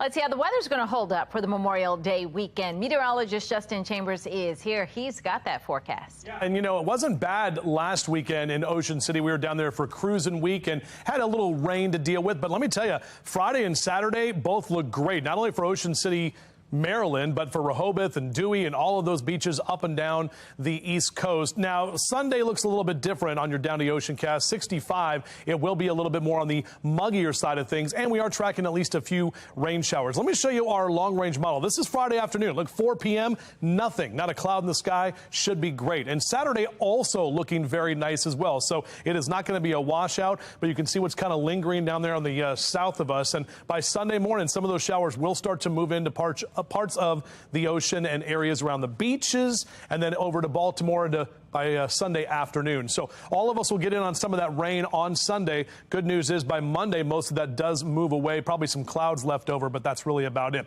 So a cooler morning right now, but a warmer afternoon ahead, and we are tracking some of that weekend rain. Speaking of cool, I like how the USS Intrepid is here for Fleet Week and Commissioning Week as well. I believe we have a live picture of that right there. This is, of course, down in Annapolis, and you can see it. It's kind of hard to see. It looks like just a whole bunch of choppers and planes hanging out on some random dock, but no, that is the USS Intrepid right there, as more of those folks are in for Fleet Week. And we've got, of course, the Blue Angels demonstration today, so that should be a lot of fun. It looks to be great weather for that, not as hazy or as overcast as we had for yesterday when they were practicing. Golfers hitting the links today on our forecast. 63 by 9 a.m. and upper 70s through noon. We'll slide into the lower 80s for a lot of us later this afternoon, and that's looking pretty good in terms of our temperatures in the above average category. Warmer across Baltimore and Carroll counties for today. Numbers in Howard and Anne Arundel counties, upper 70s and lower 80s. Should top out about 78 in Annapolis and 80 in Severna Park, 82 in Elk Ridge there for Howard County. Now, obviously, pollen, it's not really going anywhere, especially when we don't get any rain. So dry conditions, trees, grass, and mold is sneaking into the higher categories here. So if you are going to be out cutting the grass today, just know Wednesday, Thursday, and Friday, we've got 3 greens across the board. If you do want to get that yard work done, just know it's going to be a little bit of the stuff that's floating around. It could be irritating your allergies. Here's that 7-day forecast for you. 83 today. Notice those numbers dropping to the mid-70s both Thursday and Friday. We'll warm back up as we head into Memorial Day weekend. Again, that chance for showers come Sunday. A real slight chance on Monday for a few leftover showers, but overall a high of 80. And then that warming trend will continue into the middle of next week. We are going back to the old days. We will be enforcing the youth curfew in Baltimore. In just a few hours, we are expecting Mayor Brandon Scott to announce his enforcement plans surrounding the city's youth curfew, which is set to go into place on Memorial Day. This morning, lifelong Baltimore resident Pastor P.M. Smith is joining us live to weigh in ahead of today's announcement. Good morning, Pastor Smith. Thanks for joining us. Thank you, Ms. Mayor. So we just heard the mayor say, going back to the old days, do you think that is enough to make you feel confident that things will be enforced? The mayor is getting historical. This won't work. Can I give you 3 reasons? Yes. Cause, effect, and solution. The cause, in April of 2015, the mayor told the adults to go stand down and sit down. The young'uns, the kids, stood up and they're still standing. That's why you got to have a curfew. Now, that is cause, that's effect. But the solution, you remember a young mother named Toya Graham? She sent her son to school. She saw her son at Mondawmin acting up. What did she do? She went and got him. The solution is not the government setting curfews for our children. The solution is parents involved and committed in the life of their young ones. It's parental responsibility, not governmental responsibility. It's not going to work. You can't enforce it. Do you think the curfew has ever worked? Because in the past, we've done the same thing before. Do you think that has at least helped ease some of what we saw in the streets? Just to bring you up to speed for everyone at home, the police commissioner, Michael Harrison, says you get 3 warnings if you're found out on the streets. After that, if you want, they will take you to a youth connection center, but only if they consent to it. So with all of that outlined there, is that enough to help ease it? Again, not the solution, but to help. Talk, talk, talk, talk, talk. Whether it's the mayor, whether it's the commissioner, or whether it's the people in city council. It's not going to work. And I'm an observer over time. They brought this in '94. If you want to get historical, it didn't work then. How do I know? Because you were here. I was here, and I went to pick up kids whose parents wouldn't go pick them up. So let's bring that in, because you and I have talked about the parent issue before, and unfortunately, some parents are not part of their children's lives. So if that is not the case, what can we do to help those parents? What can we do to teach them how to do this and maybe bring that solution in of what you talked about? Well, a couple of things. Be a spouse before you're a parent. What does that look like? That looks like getting to our young folk, and instead of helping them learn how to put on a prophylactic and have sex, teach them some ways that they can deal with their sexual prowess without creating children. Because once you create a child, then you're going to have to abort a child. I agree with Nobody that on wants to paper talk too, about but that. that isn't always how it happens. So with what we are dealt with right now, obviously that has already happened. So what do we do to make these parents be part of this? Well, you have to begin, am I right, to communicate that message, put the focus on family, and you have to stop rewarding irresponsible behavior, whether you're a youth or whether you're an adult, to lay down and get up with the next guy and the next guy, to be a mother of 3 kids with 3 different daddies. That's problematic for my community. I see it every day. I see it in one way or another. Do you just disregard that mother, or how do we help her? No, we talk to her. She needs parenting. Because I'm 75, there may be somebody in my generation who can reach out and make a connection with the young folk. There you go. If we stop minimizing elders, the blessing of our African-American community was we always had elders who had a place of authority in the life of the children. And guidance. And that's no longer happening.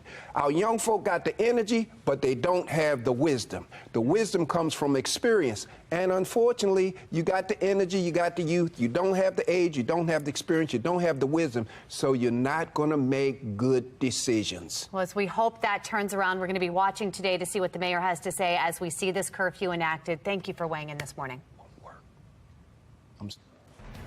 All right, there's a good reason to be in the club this summer in Baltimore. What you need to know is 50 Cent announces another round of tour stops. Residents in White Marsh pushing back against the construction of a crematorium in their neighborhood. Just ahead, the meeting that's set to happen this evening. You're watching Fox 45 Morning News, all local, all morning.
Is So Baltimore explore the Port Discovery Children's Museum this summer.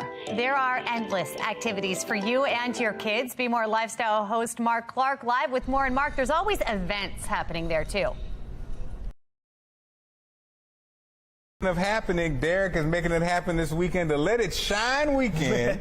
So tell us what's going to happen this weekend. So Let It Shine weekend is actually going to be till June, so we're a little bit far out. I'm excited. I got excited, man. It's going to be super fun. So that's going to be June 17th through June 19th, and it's a new weekend celebration that we're establishing. That's going to be all about celebrating and highlighting Black culture through STEM, storytelling, art, both Port Discovery's educational programming, but also a lot of really cool community partners and performers and businesses as well. And that's what I said earlier. What I love about the Port is so much fun stuff to do, but then the education piece. Exactly. We're all about that playfulness and fun, but also that community engagement, community enrichment, and just the educational components. And there's going to be a lot of what we're really excited about are the outside partners. So we're going to have a lot of people like B360 that does a lot of dirt bike culture. We're going to have Girl in Space Club that will do special workshops about STEAM and astronaut boot construction, some Black-owned businesses doing clothing. So there's a lot of variety happening all throughout those 3 days. So there's something for everybody. Well, Derek, thanks so much. And that jacket, come on, guys. That jacket, come on, let's go. Discovery spirit right here. Jacket All right here. Right, it's getting you in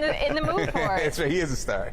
All right, well, if you want more information, just go to our website, foxbaltimore.com/newslinks. Today, we're going to warm back to the lower 80s. Coming up, meteorologist Justin Chambers taking a look at how the temperatures hold up into the holiday weekend forecast.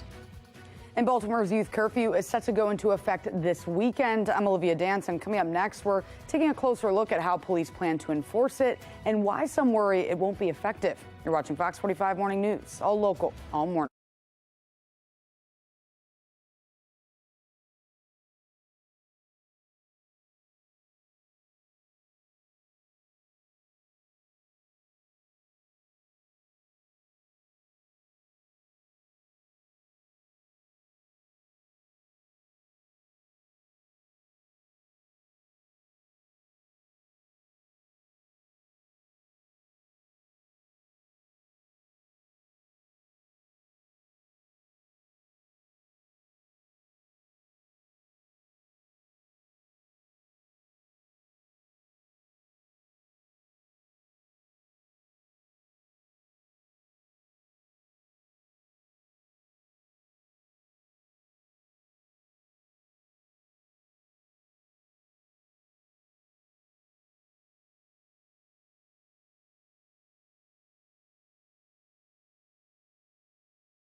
Live from WBFF in Baltimore, this is Fox 45 Morning News.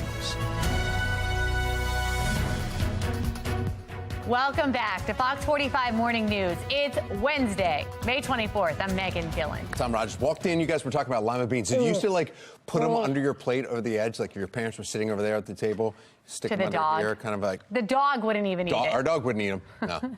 Meteorologist Justin Chambers here. You started this. My dog was very healthy. Had a lot of broccoli when I was growing up. So good morning to all of you looking outside right now. Here's what we have in store for you. Yeah, not much in the way of wind as the camera zoomed in on some of those flags near the inner harbor. Out for a run or a jog? Yeah, low to mid and upper 60s next few hours. Not too bad. And we're going to see those numbers be warmer today. Upper 70s and lower 80s across central Maryland. Back with your full forecast. We'll do that in just a few minutes from right now. Tom? Let's take a look now. Thank you, Justin, at your Lynn Solar Traffic Network accident. 95 southbound right at O'Donnell Street.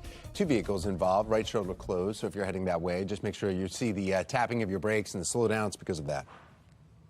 Turning now to a city in crisis, Baltimore's youth curfew goes into effect at the end of this week. In a memo that has yet to be officially released, Baltimore Police Commissioner Michael Harrison details how his department plans to enforce the youth curfew this summer. And Olivia Dance joining us here in studio with those details. Olivia?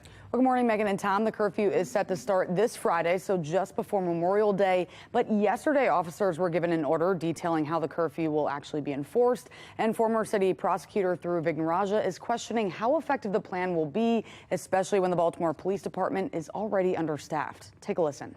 You have a solution that looks like it doesn't have any teeth, and even if it did have any teeth, we don't have any cops to enforce it. We don't have enough police officers to enforce the murders and the carjackings. The notion that we're going to have extra cops out there, trying to find 10 or more groups and waiting for other people to come and transport them to youth centers, it just seems like a laughable solution to a very serious problem. Now, the curfew will impact crowds of 10 or more juveniles who are gathered in public places starting as early as 9 p.m. depending on their age. Now, the order says officers shouldn't take teenagers into custody solely for a curfew violation. Instead, officers are told to ask the youth to leave or offer they be transported to a youth center by a civilian employee. And City Council is expected to look at the plan during a public hearing this afternoon. Tom, back to you. Thank you, Olivia. It's clear, though, Dhruv Vignarajah is hesitant about how effective the curfew will be. Did he say anything about tonight's City Council meeting, if he's confident the council members will get more answers on this? So based off what he's seen in the past, he doesn't think much will come out of today's council meeting. Listen to what he said about that. It's a really important issue, but if the past tells us anything, it is that these city council hearings tend to be posturing and political theater with very little substance and very few hard questions and real answers. This is a topic that deserves all of our attention, and I'm not sure a city council hearing is going to deliver what we all need. Now, of course, we'll have to see what comes out of today's meeting. Also at 3 this afternoon, Mayor Scott is expected to discuss the curfew, and Fox 45 News will be there to bring you the latest details. But for now, reporting live in the studio, I'm Olivia Dance, Fox 45 Morning News. Thank you, Olivia. You can read the police memo right now in this story on our website, foxbaltimore.com. I'd seriously would think about moving if that was to happen, because it would have such a negative impact on our entire community. The ongoing battle over the construction of a crematorium in a heavily populated White Marsh residential area is heating up. Today, there will be a meeting to discuss the plan. Shannon Lilly joining us live with residents' concerns and what we can expect for today's meeting. Shannon.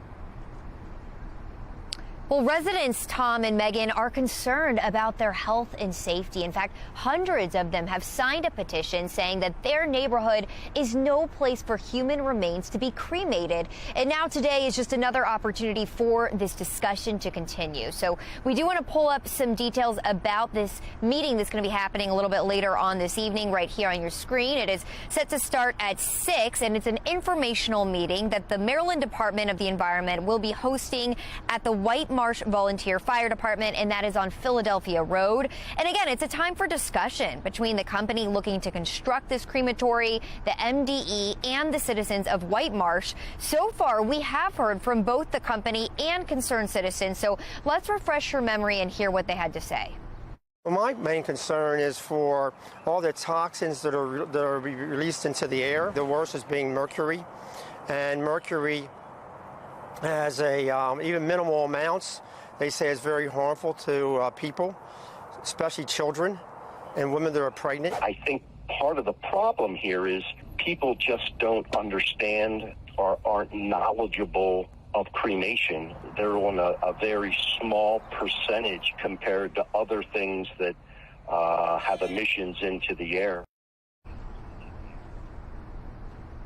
So as you just heard, Charlie Evans is the owner of Evans Funeral Chapel and Cremation, and he argues the equipment used today in these crematoriums is safe and sound. Not only that, the facility would be heavily regulated by the Maryland Department of the Environment, but still, residents in the area fear it could lead to plummeting property values and air pollutions they believe could threaten their health. So they are now calling on people in that community to rally together to come to this meeting this evening and to speak out against the construction of that crematory. Of course, we plan to be there and monitor the situation. We'll have updates on FOX Baltimore.com. Reporting live, I'm Shannon Lilly, Fox 45 Morning News. Shannon, thank you. From our live center now this morning, today Disney's governing board will host their first meeting since deciding to scrap plans to build a $1 billion office complex in Florida. And this dead deal, guys, this is costing the state 2,000 white-collar jobs, at least as many as that, many of which are now said to be relocated to California as this war between Disney and Florida Governor Ron DeSantis continues here. That's not the only issue, though. Right now, a third round of layoffs is underway at Disney. This latest wave is expected to slash over 2,500 positions here. In total, Disney reportedly plans to slash 7,000 jobs, resulting in as much as $5.5 billion in company savings. Again, Disney's governing board, they are expected to meet here today. We're going to keep you posted on what comes out of this. That's the latest from our live center. Just don't seem to have no respect for the roads. Police once again cracking down on illegal street racing. Coming up, resident frustration and the new way police are taking action. And today, temperatures in the 80s, tomorrow cooler, but what about the holiday weekend? Coming up, meteorologist Justin Chambers taking a look at when our next warm-up is expected. 8:38 now on Fox 45 Morning News, all local, all morning.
8:40 is your time right now. We're just 20 in front of 9 o'clock on your Wednesday. Happy hump day to all of you. Looking out over the Patapsco right now, not too bad. Birds flapping around. We do have some sun that is out there as well. Oh, there's Hank the bird. Yeah, he likes being on the big screen every now and then. 63 by 9 a.m. We're in the upper 70s through noon and lower 80s for Hank and his feathered friends, and you as well. We'll talk about that potential for rain for your holiday weekend. That's coming up in just a bit. Well, today the Maryland Lottery is celebrating its 50th anniversary, and there are some special prizes that you could win. Thank you, Justin. If you purchase from any of Maryland's draw and fast draw games, you could receive an instant cash voucher anywhere from $50 to $500. And they're giving out almost 15,000 of them today only. The Maryland Lottery's first drawing was Hopkins Square, May 24th, 1973, when a ticket cost 50 cents. The grand prize was $50,000. Well, from reason to party like it's your birthday this fall. Hip-hop star 50 Cent adding a Baltimore stop to his global The Final Lap tour. He's going to be playing at CFG Bank Arena on September 19th, along with Busta Rhymes, Jeremiah. That tour celebrates the 20th anniversary of 50 Cent's debut album, Get Rich or Die Trying. Ticket pre-sales begin today, and general sales start Friday. Taking you live to Ocean City as we're counting down to summer. Look at that, wide open beaches for you. Still to come this morning, how you can be best prepared as summer travel numbers are expected to hit record highs. And the Blue Angels prepare to take flight in the skies of Annapolis. How you can go see the show and the traffic alerts that you need to be aware of. It's 8:42 now, and you're watching Fox 45 Morning News, all local, all morning.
Well, summer travel is expected to hit record numbers this year despite inflation and other economic concerns. This weekend will be busy for families hitting the roads or even the skies for the holiday, with most planning those trips on a budget. Travel expert Emily Kaufman, the travel mom, joining us now to share a few easy tips for booking those trips. Good morning, Emily.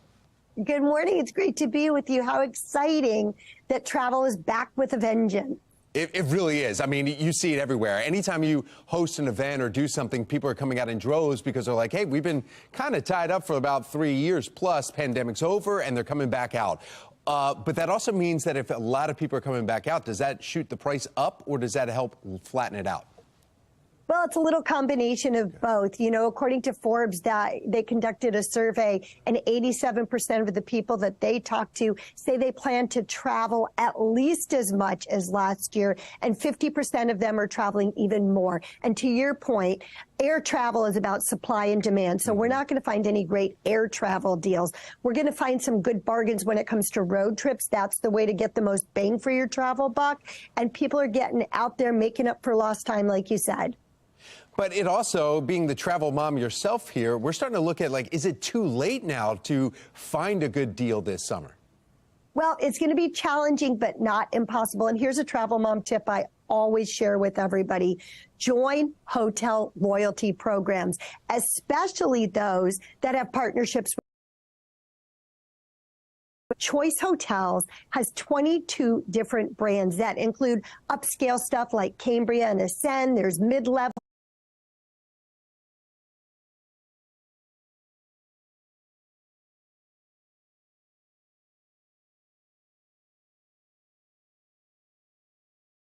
Quality in, comfort in, and they have a credit card and a loyalty program called Choice Privileges.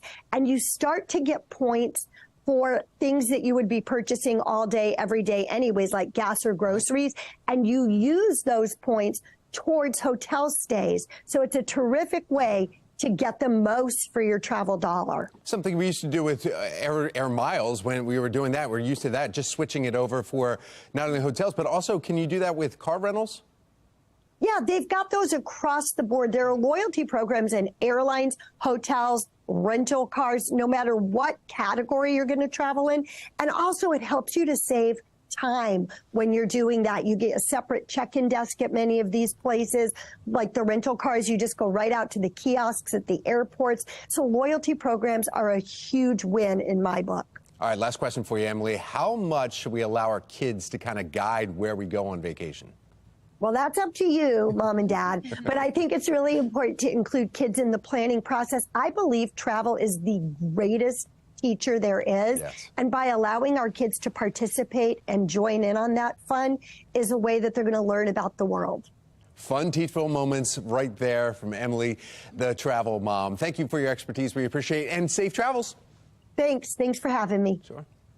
Well, let's find out exactly if we are beach weather this weekend. Meteorologist Justin Chambers is here, whether you're going out to the shore or just grilling outside. Hopefully it's outside. Yeah, we are going to be doing a lot of outside stuff. And you know what? We're part of that Hertz Gold Plus thing through AAA. Yeah. So my Jess loves when we arrive and our name's on the board. It's like, go over to here. Fancy. And I'm like, yeah, it's just like Chambers. And she's like, is the name? And then when we don't have it, she's really disappointed. Oh, so well, likes to see the name on the board.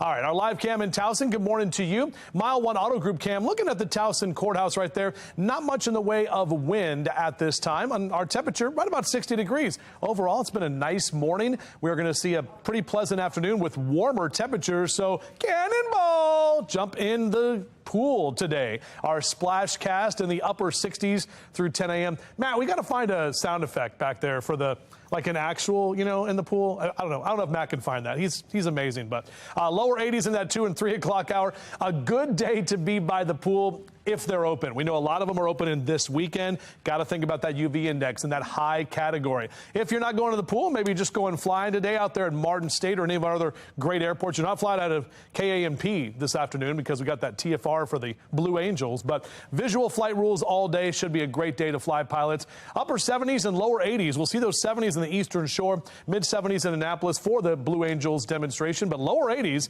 Westminster, Cockeysville over to Bel Air, all the way across to Elkton into downtown Baltimore.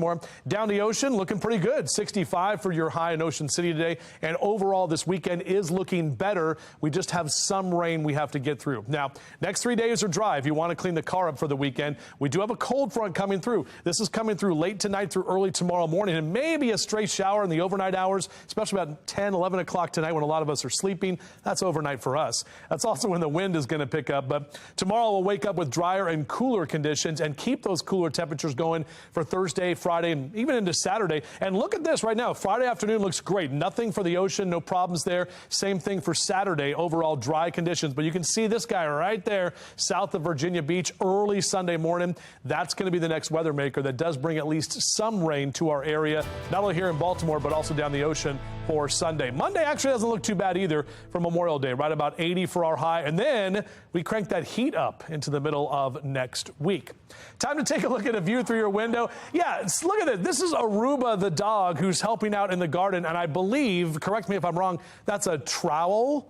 Isn't that what that is right there? It's a trowel, yeah. Yeah, okay. So Aruba has the trowel and is ready to do the gardening. So thank you very much for sending that picture in. We'd love to see the view through your window. It's real simple. Just go to our website, foxbaltimore.com/chime in. That was from Cindy. So Cindy sent that in. Or just take a picture of that QR code right there on your screen.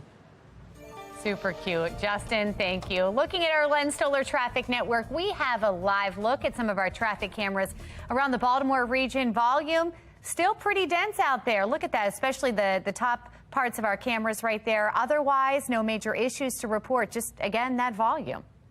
Well, happening today, the Blue Angels are preparing for their air show ahead of the U.S. Naval Academy's graduation.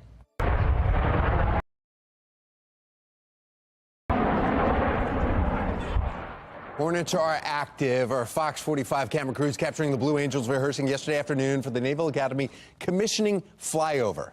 Now, if you are able to make it out to the air show or just look up and see them, we want to see it. Scan the QR code right there on your screen. It will take you to foxbaltimore.com/chime in, where you can upload your pictures and videos. It's all powered by Stackla. Happening today, Gordon Ramsay's Food Stars premieres at 9 p.m. right here on Fox 45. To help kick it off, one lucky entrepreneur will have the chance to win $2,500 to feed your dreams from us here at Fox 45. Starting Monday, log on to foxbaltimore.com/contest. Tell us about your dream to open a new food service business or fund a current one that would make Gordon Ramsay proud. The winner will have the opportunity to appear on Fox 45 Morning News with us to promote your business. Get your business plan together and watch the premiere of Gordon Ramsay's Food Stars tonight at 9 right here on Fox 45. College Bound preparing the next generation of scholars for a higher education. Coming up in our next hour, how the program helps parents plan their high schoolers' next steps. Made me nervous just thinking about paying for college. Oh, yeah, you're going to need a cup of coffee for that. Maybe a little bit something in that coffee. Let's take a coffee break.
8:55 and topping your morning business report, taking a live look now over New York City. That's right, Times Square. Come on now, where the Metropolitan Transportation Authority, they're jacking up prices. The MTA proposing a new fare of $2.90 per ride. Why not make it $3? Which is 15 cents more, though, than the current fare. They want you to carry all that change. The proposal also includes an increase in the price of weekly and monthly fares. The MTA says it lost $690 million to fare evasion in 2022. It kind of explains it now. People that jump over. We see it in the movies all the time. That's what you're supposed to do on the subway, right? No. MTA board will be holding a public hearing on proposed fare hike in June and then vote on that proposal in July. The price increase. Well, in Maryland, as required by the Transportation Infrastructure Investment Act of 2013, MDOT-MTA increased transit fares on June 26th of 2022. Single trip fares increased from $1.90 to $2. See, we're smart sense. here. Make it even, right? $2 for local bus, easy. light rail link, and metro subway link. MDOT-MTA also raising the prices of monthly fare passes from $74 to $77. Gas prices are up a bit from the start of the week. We don't want this to round up. No, according to AAA, the average cost for a gallon of gas in the U.S., $3.56 as of today. It's 3 cents higher than a week ago. A year ago, though, a gallon of gas was $4.60. Remember that? Oh, I remember. It's crazy. Yes. We just did a little bit more walking then. Here in Maryland, AAA is reporting the average cost of gas, $3.49 per gallon. That's 4 cents higher than a week ago, and $1.12 lower than a year ago. Well, you can get Fox 45 News in a flash through your Amazon Alexa or Echo. We now deliver your local headlines and your forecast in less than 2 minutes. Count them up. If you have an Amazon device, just tell it to enable Fox 45 Baltimore. Now it's time for today's America's Steals and Deals. The following segment is sponsored by Knocking. I'm so excited to bring back one of our top sellers, one of our very top sellers, the Solar Wave. Now, this little device, so good. This little device uses red light therapy, warmth and massage, as well as microcurrent to stimulate your skin to improve those fine lines, wrinkles, and tighten everything. All I can say, we see a ton of products. People send us everything, and we found this superstar just for you. I know the beauty space is really overwhelming. So we did all the work for you. We curated this product. The before and afters speak for themselves. And it's not only great for your face, but it's also great for your neck and your chest areas. And these are areas we often ignore. All you have to do, just wait for it, is use it for 5 minutes a day. That's it. And you will start to see results. You just have to roll it over your face. That's it. I keep it right by my nightstand. You can feel it working on your skin, the tightening, absolutely relaxing. It just feels good. Now, we all love finding at-home beauty tools that we can use without going to the spa and spending all that extra money or all that extra time. We're offering 33% off the Solar Wave. I would advise all of you to buy this now because it's not going to last. So to take advantage of this deal and so many more, go to asadeals.com.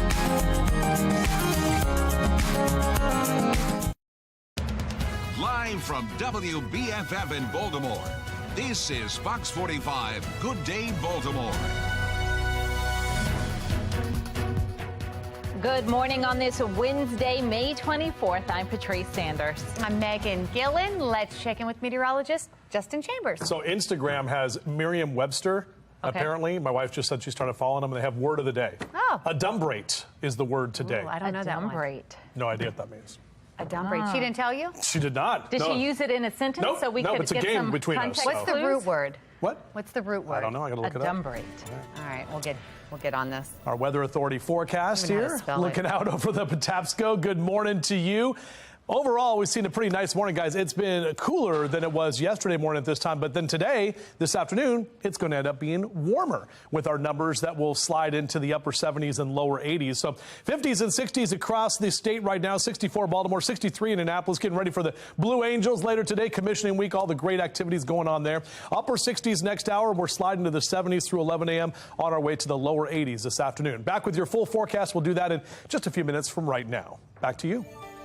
Thank you, Justin. Looking now at our Lynn Stoller traffic Network. No major incidents or delays to report throughout the region, so that's the good news because we've had a rough morning. Travel times on the JFX right now take about 10 minutes to get from the top of the JFX down to President Street. 9-minute ride. How do you plan on enforcing this, and what are going to be the consequences? Are you going to be actually putting them in the back of the police car and calling parents? What happens if you have a confrontation? And what happens if the kids start running?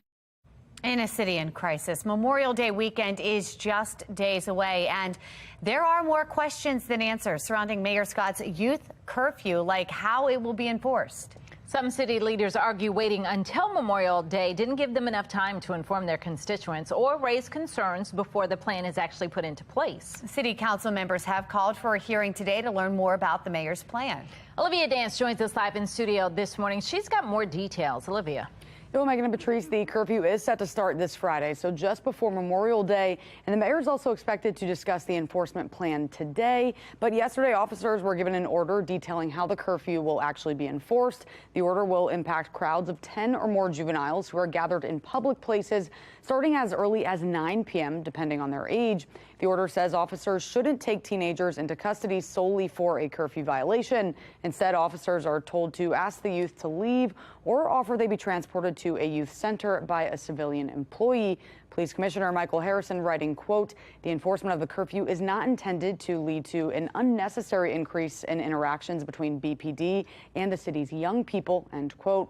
But of course, some are skeptical on if the curfew will actually be successful. Take a look. Okay, curfew, but what do we do about the school day? What do we do about the summer day? What do we do about the kids who are committing crimes during the school day, during the noon hours? What about those particular kids? Because that's a real problem. So I don't know if it will be fully effective. We have to look at the outcome of it. But what I will say, the objective of moving more young people out of harm's way may reduce the homicide rate, and it may in fact reduce the number of young people who are shot. And some worry the curfew will make things more challenging for the police department, which is already understaffed. Also, City Council is expected to look at the plan during a public hearing this afternoon. For now, reporting live in the studio, I'm Olivia Dance, Fox 45. Good day, Baltimore. Now, this comes as Mayor Brandon Scott is planning a Memorial Day weekend event for teens. It is happening Sunday, May 28th from 6 until 10 p.m. at Rash Field. As Olivia just mentioned, police will enforce the curfew for kids under 14 starting at 9 p.m., an hour before the mayor's event ends. The curfew for kids 15 and 16 years old, that curfew begins at 11 p.m. That's an hour after the mayor's event ends. In our 8 o'clock hour, we spoke to lifelong Baltimore resident Pastor P.M. Smith, the head of the mayor's announcement later today, and he believes it's going to take more than an enforced curfew to curb juvenile crime. The solution is not the government setting curfews for our children. The solution is parents involved and committed in the life of their young ones. It's parental responsibility, not governmental responsibility. We want to know what you think. Is the youth curfew enough to curb the juvenile crime crisis? So far, 99% of voters say no. You can head to foxbaltimore.com/vote to weigh in.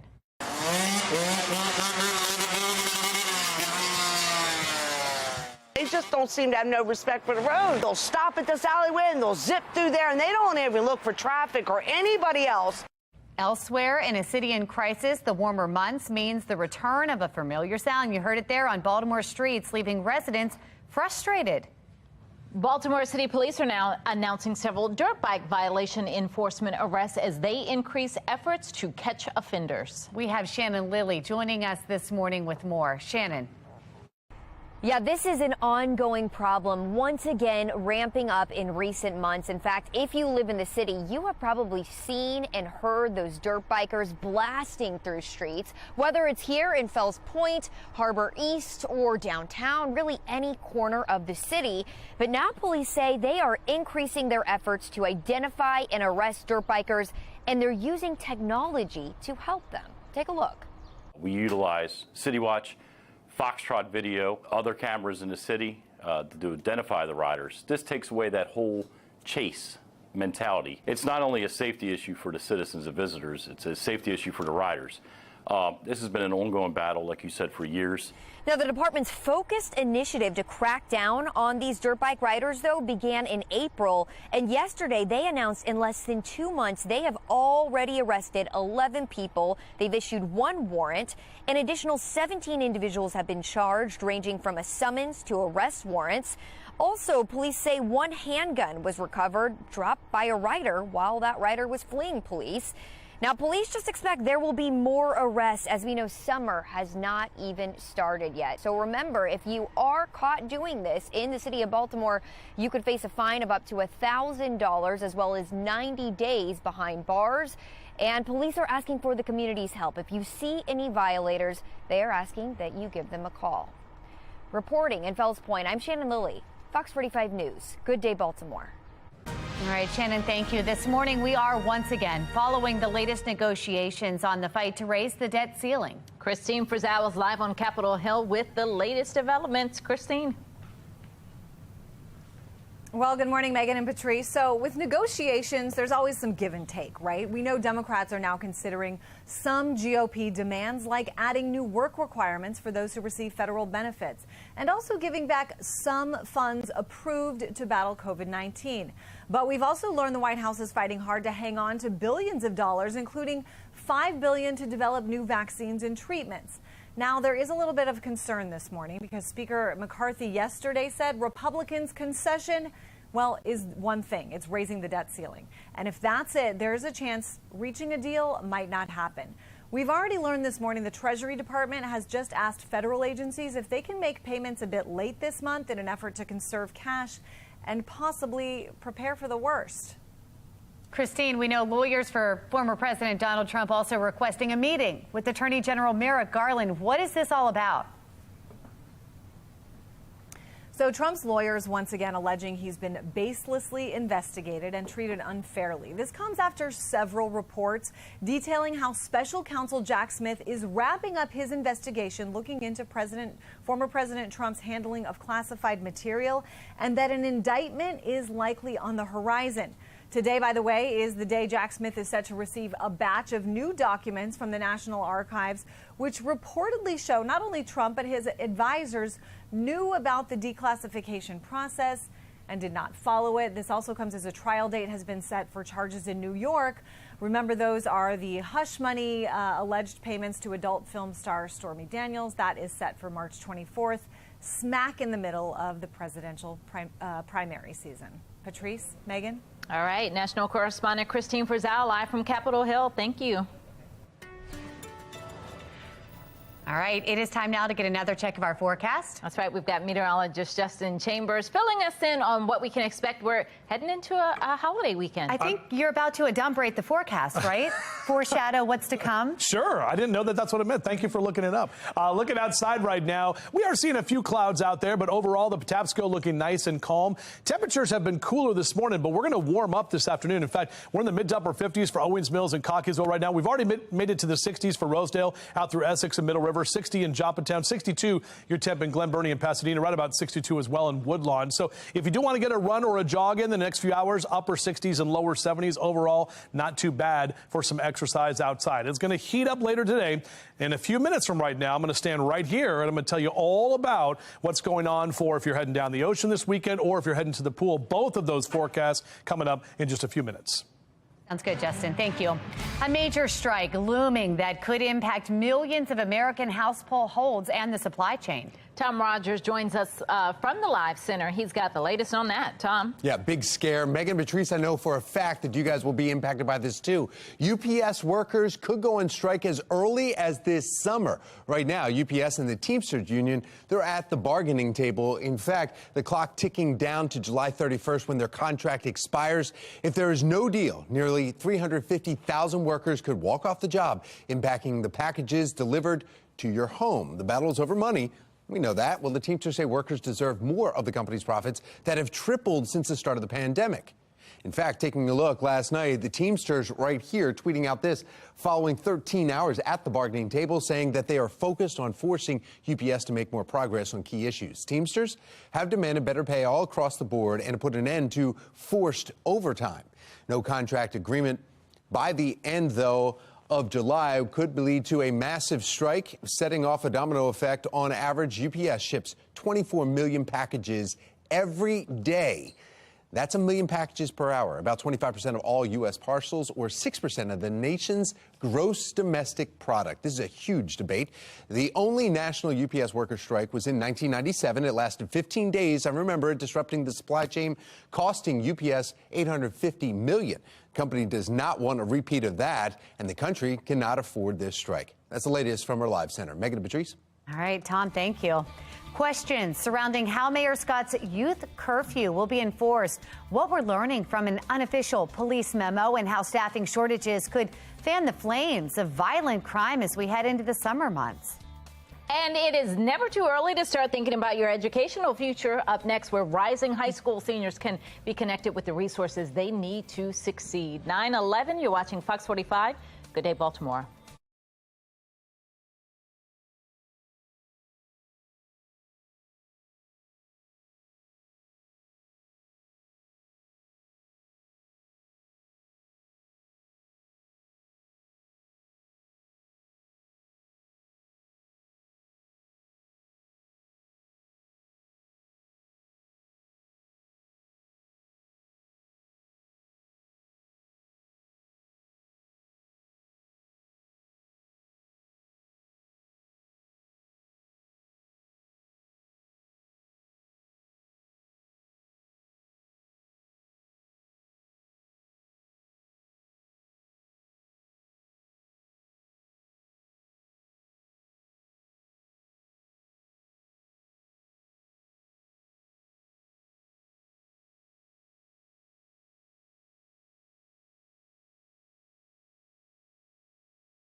Welcome back, everybody. 9:14 is your time right now on our Weather Authority forecast as we're zoomed into the Towson Courthouse right there. A little bit of a light breeze, but overall not too bad. Our temps were definitely cooler this morning, and we're going to see warmer numbers for the afternoon. We're already back to 64 right now in Towson. These are some of the numbers we had yesterday early, but we were cooler than that by about 8 to 10 degrees. But now starting that warming process and heading out to the pools today. Your splash cast next hour in the upper 60s.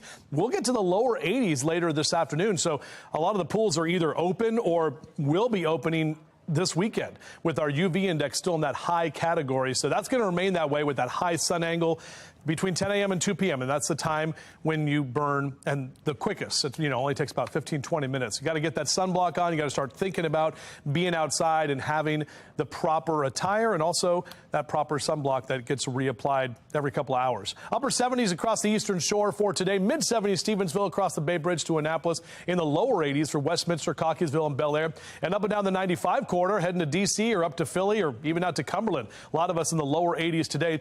Down the ocean looking about 65 for your number at Ocean City. And speaking of your down the ocean cast, water temperatures are still chilly, 61 degrees, but this is for Friday, Saturday, and Sunday, the important Memorial Day weekend when folks are heading down there. And Friday and Saturday, both looking great. Temperatures, lower 60s, partly cloudy skies. Sunday, that's when things get a little bit hairier. We do have more of that cloud cover and a few rain showers that will be rolling in. Let me show you our future scan. This is taking you out through Friday afternoon. Notice this is at 4 p.m. We're great. Golden, up and down the 95, no problems here. Saturday, also looking pretty nice. You'll get a little bit more cloud cover. And now on Saturday afternoon, some of the models want to bring in just a few light showers into parts of the beach areas. And then by Sunday, pretty much all of us are going to get that rain. Sunday morning and then into the afternoon, a couple of off and on showers as well. This latest model run has picked it up in timing, so it's going to be more late Saturday, early Sunday. Hopefully that will happen in the overnight, so you don't have to worry about that. You can enjoy some beach time. And looking into Monday, that actually looks a little bit drier as well, so we're happy to see that on the trends. Now, if you do want to get out there and cut the grass, we're not tracking any rain for the next 3 days, so no issues there on your mowcast as we stay dry this week. But that rain will come in. It'll help with some of the pollen. It's not going to be a lot, but the rain is mainly coming around late Saturday into Sunday, maybe a few leftover showers Monday. But after a high of 83 today, numbers are going to go back down. Real nice afternoon tomorrow and Friday, even though it's cooler. And then we'll start spiking those numbers into the 80s, even close to 90 toward the middle of next week. Meg? All right, Justin, thank you. We have your Len Stoller Traffic Network. And guys, we're getting reports of an incident, this time in Severn. It's on Maryland 100 West between Telegraph Road and Arundel Mills Boulevard. You can see our cameras there showing the slowdowns kind of inching through that region. Give yourself extra time before you head out through that area. 9:17. The College Bound Foundation is preparing the next generation of scholars for higher education. The organization is hosting its Rising Seniors Seminar to help high school juniors and their parents plan their future steps. Brandon Griffin from the College Bound Foundation is here to share more about what that's about. Good morning. Good morning. How are you? I'm good. All right. So when we talk about our rising seniors, you all have a whole seminar to guide them through. What happens there? So our Rising Senior Seminar, it'll be June 14th from 8 a.m. to 1 p.m. There will be sessions for parents and students. The students will go through sessions learning college essays, college fit, financial aid, and things like that. The parents will go through presentations about how to best support their student throughout this process, because we understand it can be a strenuous process for students. So we kind of equip the parents with the tools to best support their students throughout this process. And we do that now because in the upcoming school year, they're going to be seniors and the process starts for them to be prepared for college. Is that right? Yes, for sure, for sure. All right, so let's talk about some of the things that the top 5 things that rising seniors should know, because they need to start thinking about it now. The first one you say is pay attention to deadlines. Yes, so I don't think people understand how important deadlines are when it comes to, applying for school, applying for scholarships, and finding the money that you need for school. So I would definitely say pay attention to deadlines, because they will come fast. Because you leave money on the table if you don't. You will leave a lot of money on the table if you don't. So paying attention to deadlines is definitely important. And then another one which I thought was interesting, you say apply to, so you're applying to different colleges for different reasons. Explain that.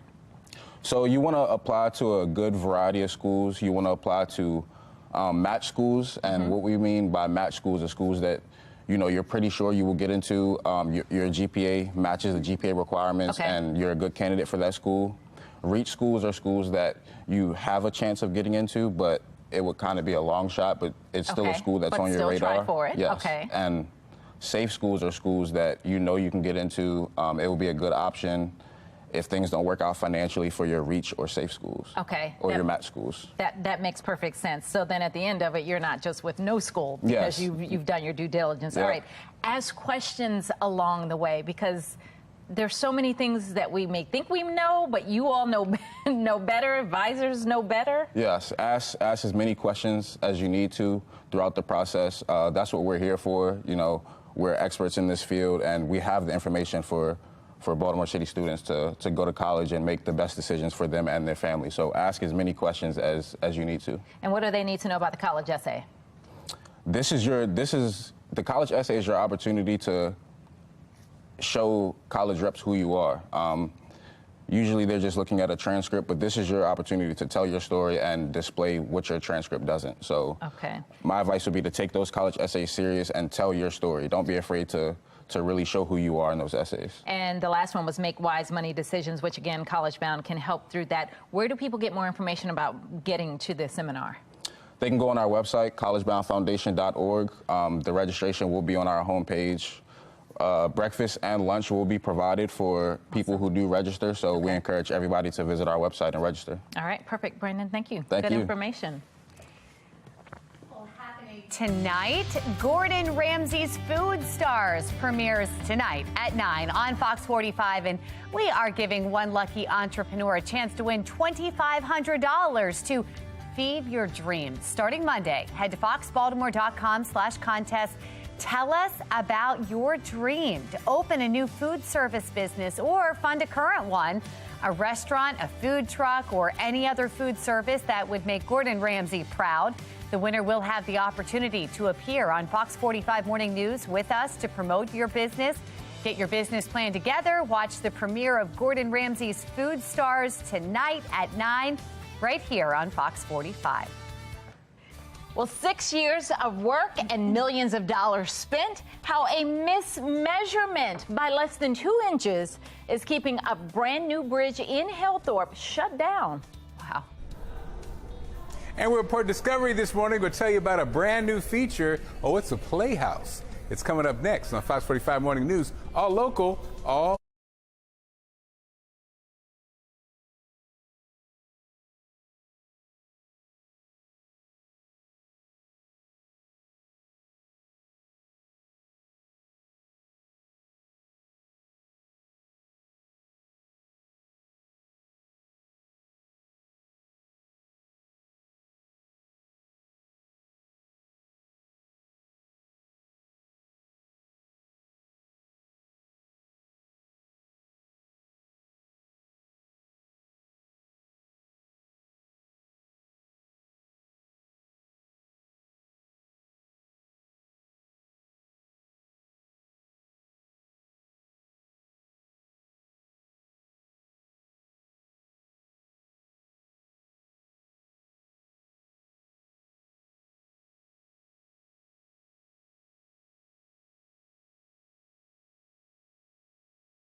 It is so Baltimore. There are so many things to learn this summer at Port Discovery.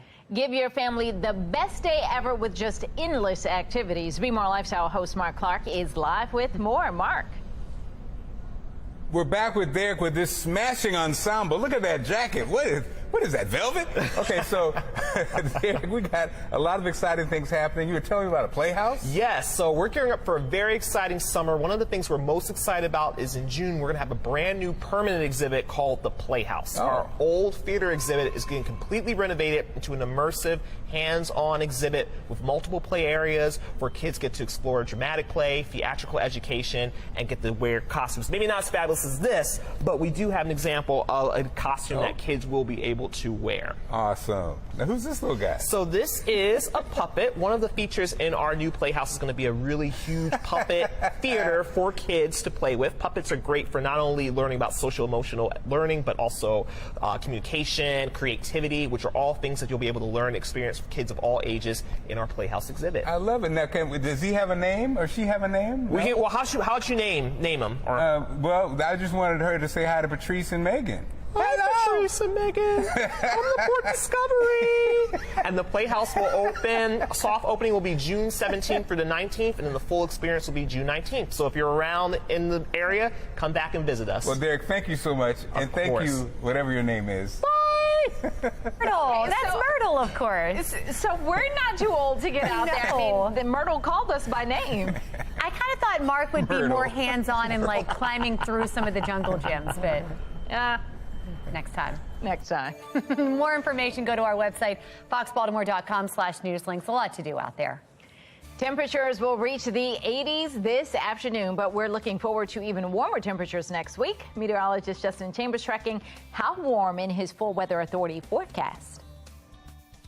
Baltimore's youth curfew goes into effect this weekend. I'm Olivia Danson. Coming up next, find out why some critics say that it won't be effective. You're watching Fox 45. Good day, Baltimore.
Live from WBFF in Baltimore, this is Fox 45 Good Day Baltimore.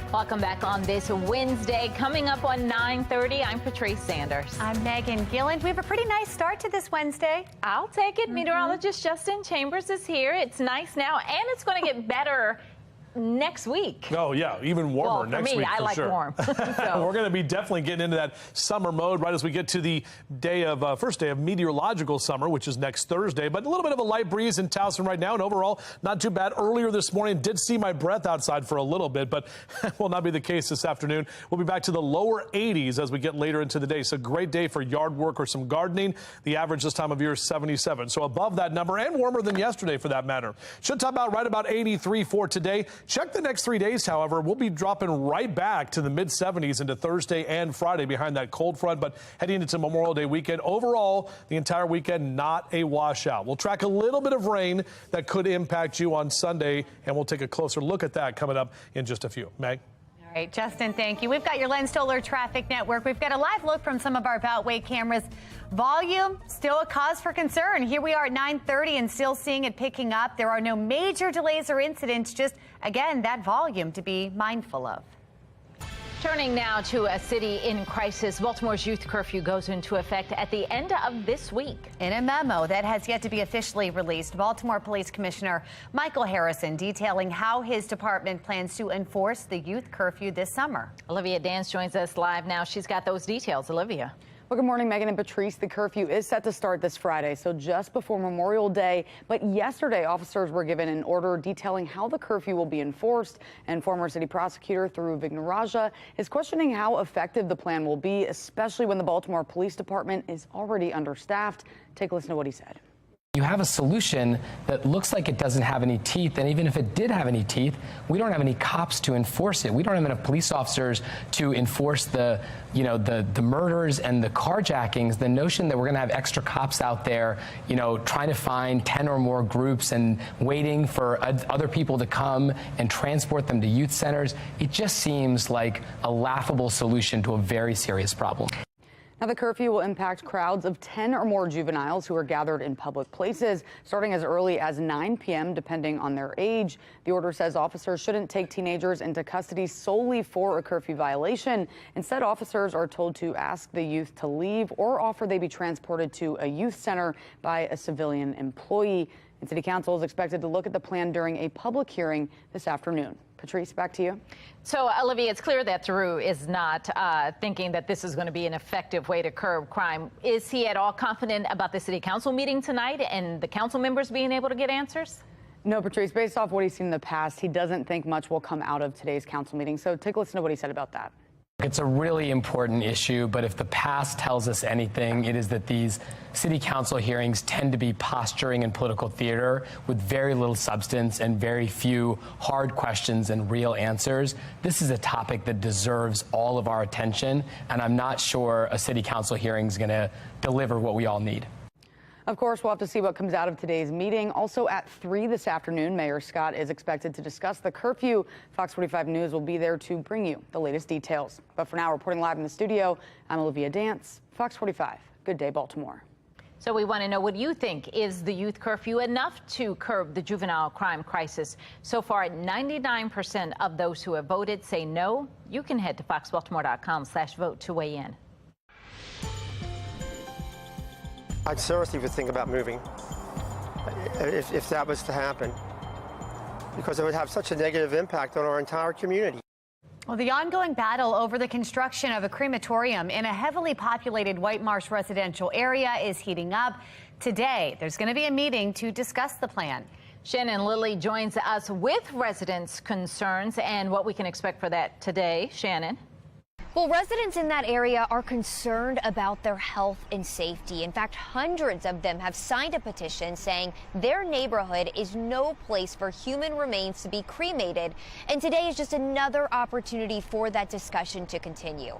In fact, we want to pull up some details about the meeting that's happening a little bit later on this evening. It's set to start at 6. This is an informational meeting that the Maryland Department of the Environment will be hosting at the White Marsh Volunteer Fire Department, and that's on Philadelphia Road.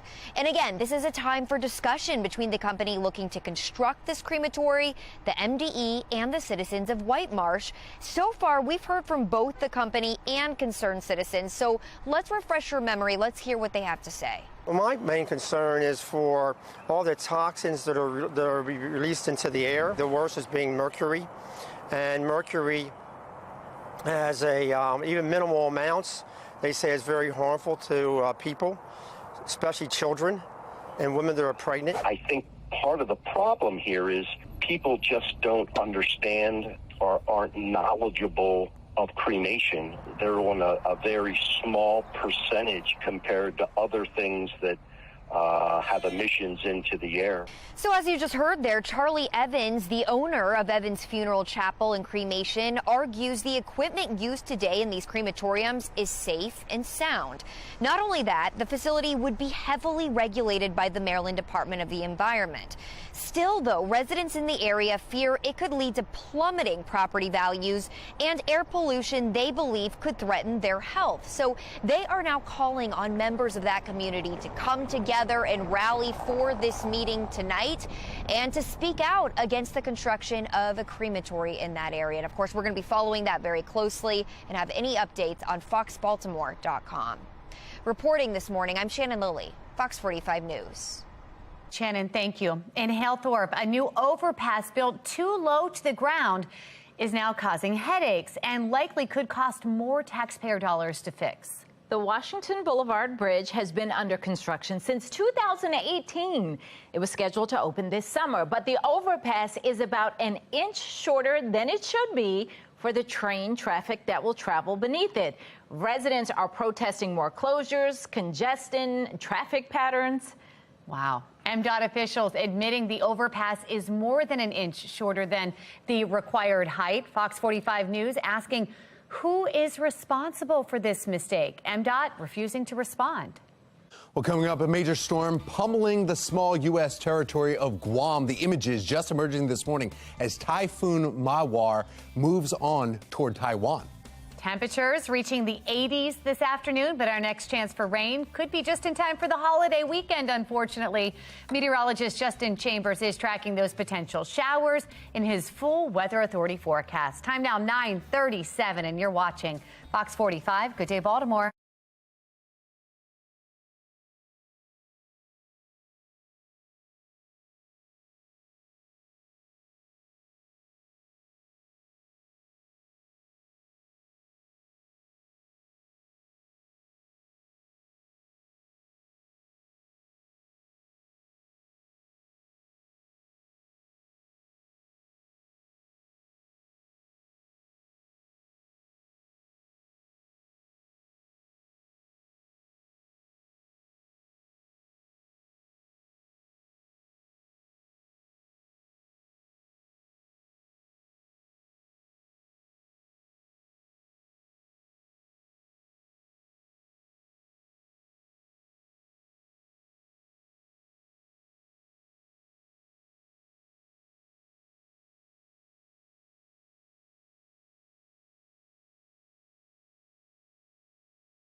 9:39, a major typhoon ravishes a U.S. Pacific territory right now, and it's leaving thousands without power. We have Tom Rogers at our live center now with the images just coming in from Guam. Tom, my goodness. Yeah, you're starting to see some of them. Some of them are calmer than others. The problem right now is these images, as they continue to come in the newsroom this morning, meteorologists on that small island said the very first indicator Typhoon Mawar was close was the wind, and then soon after, the island lost power, leaving Mawar's destruction in the dark. As night fell, rains picked up. Right now, current time there is 11:40 p.m. This morning, trees went down, some flooding, but still no power. Look at this. Okay, so there's some pots that are down, but really look at the trees, and that's a telephone pole wiggling in the background. That's where you need to focus, because that's the issue right here. With 150,000 people on the island, only 1,000 currently have power. New York Times posting there were no immediate reports of any injuries. Good news, but the storm was so strong, it broke wind sensors and the radar equipment that send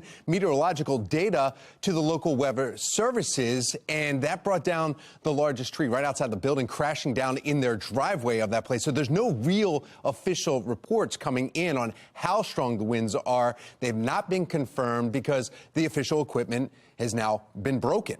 The Cat 4 is very similar to the last typhoon this island saw in 2004, when it caused more than $700 million in damage. Now, the good part about it is when that happened, though, they said officials on the island said you need to start bolstering your building codes better. So that's what they're hanging on to today. Remember, it's 11:40 at night. There's no lights basically on the island at all. So we're going to find out really tomorrow morning how much damage happened, because some of that we saw. You can still see right here, this is the latest path. Typhoon Mawar is still sitting just a little bit over Guam, and it won't even make it to the Philippines until Sunday, maybe even Monday morning. So still waiting to hear the destruction. Hopefully no injuries at all on that tiny island. That's the latest from our from our live center now. Megan Patrice, back to you. Gen Zers are making headlines again. Why this generation's method for saving money is now trending online. And get your buns ready, because we are firing up the grill. Up next, what you can do to make your barbecue sizzle. It is 9:42 now on Fox 45. Good day, Baltimore.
This Fox 45 news segment is sponsored by Giant.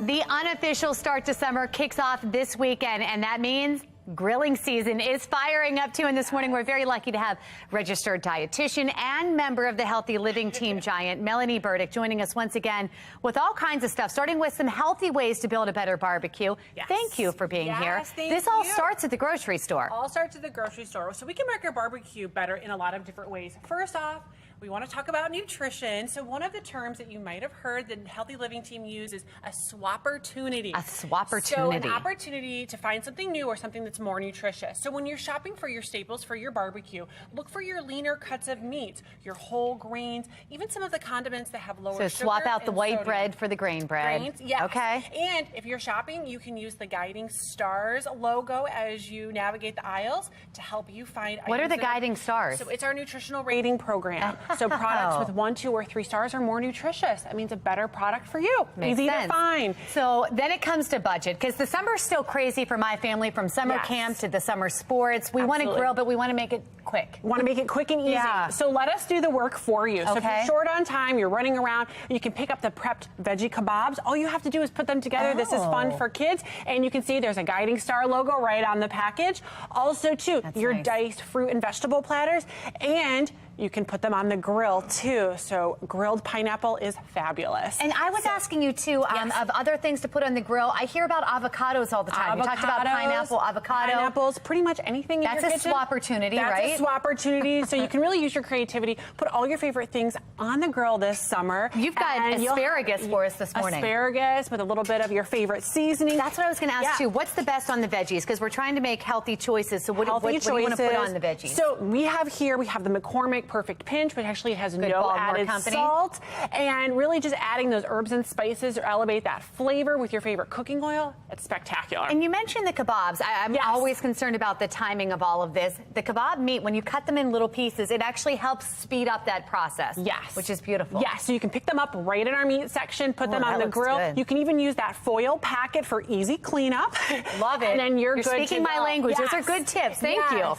And then also, we know that budget. We might be spending a little bit more on our meat products. Yes. So go through your pantry, do an inventory. Beans, corn. I have a Southwest bean salad here. It's black beans, corn, and a little bit of chili pepper. I know I have beans in my cabinet right now that I have not figured out what to do with. This is so good, and it's a great potluck item. That way it can sit out, it'll still taste great, and very easy and good with your budget. So a trick to save money, just look at what you have at Do your home. inventory at home. It's a good reminder, but Yes. something that we should be reminding ourselves of. Yes, Great. yes. And if you're looking for other ideas, you can always go to Savory Magazine at giantfood.com. And then you can also join us. We're having a Build a Better Barbecue virtual cook-along coming up in June. You can find out more on our website. Thank you. Yeah. Always good tips. We're always trying to get meteorologist Justin Chambers to get outside and cook us something. Maybe this Friday, Justin? That could happen. Maybe. I've heard of avocados on the grill, but I've never done it. Maybe this could be what we try. Very good. All right. I want a full report. Thank you so much. We'll definitely let you know. All right. Good morning, everybody. Here we are toward the end of our show on a Wednesday. It is Hump Day and getting a little bit closer to the weekend, that all-important Memorial Day weekend. Do we have that shot? Is that from Baltimore or not? I don't know if that's. That's a New York shot. Okay. I know where the ships are coming in for Fleet Week and Commissioning Week. We got the Blue Angels later this afternoon in Annapolis that will be flying around. 64 this hour for your golfers, for the golf balls that are flying all around the course. 78 by noontime and into the lower 80s for that 2 and 3 o'clock hour. So we're looking pretty good. Maybe you want to fly yourself today. Just know that there's that TFR over there near Annapolis. But we're talking about visual flight rules, which is VFR, pretty much all day today. And those numbers are not looking too bad. So upper 70s and lower 80s. These are your temperatures across Carroll and Baltimore County. So about 4 or 5 to 7 degrees warmer than where we ended up yesterday afternoon. And those numbers continue down through Howard and Anne Arundel counties as well. Ellicott City and Columbia, down through Glen Burnie and Pasadena. About 78 in Annapolis for the Commissioning Week activities, and mid to upper 70s as we take you out toward the eastern shore. Chestertown, Centerville, even Chester at 76 for your high later today. If you want to get the cars cleaned up, you're good to go. Wednesday, Thursday, and Friday, we're really not tracking any rain unfortunately, until we get to the weekend. But it's not going to be a lot of rain with that. So here's our cold front. This is going to come through tonight, and I'd say about 9-10 p.m. you'll get a little bit more cloud cover. We're going to start to see a little bit of that wind pickup, maybe a stray shower, but overall not looking too bad at all. In fact, as we get into Thursday afternoon, very nice conditions, just a bit breezy at times, but definitely cooler. Notice what happens Friday.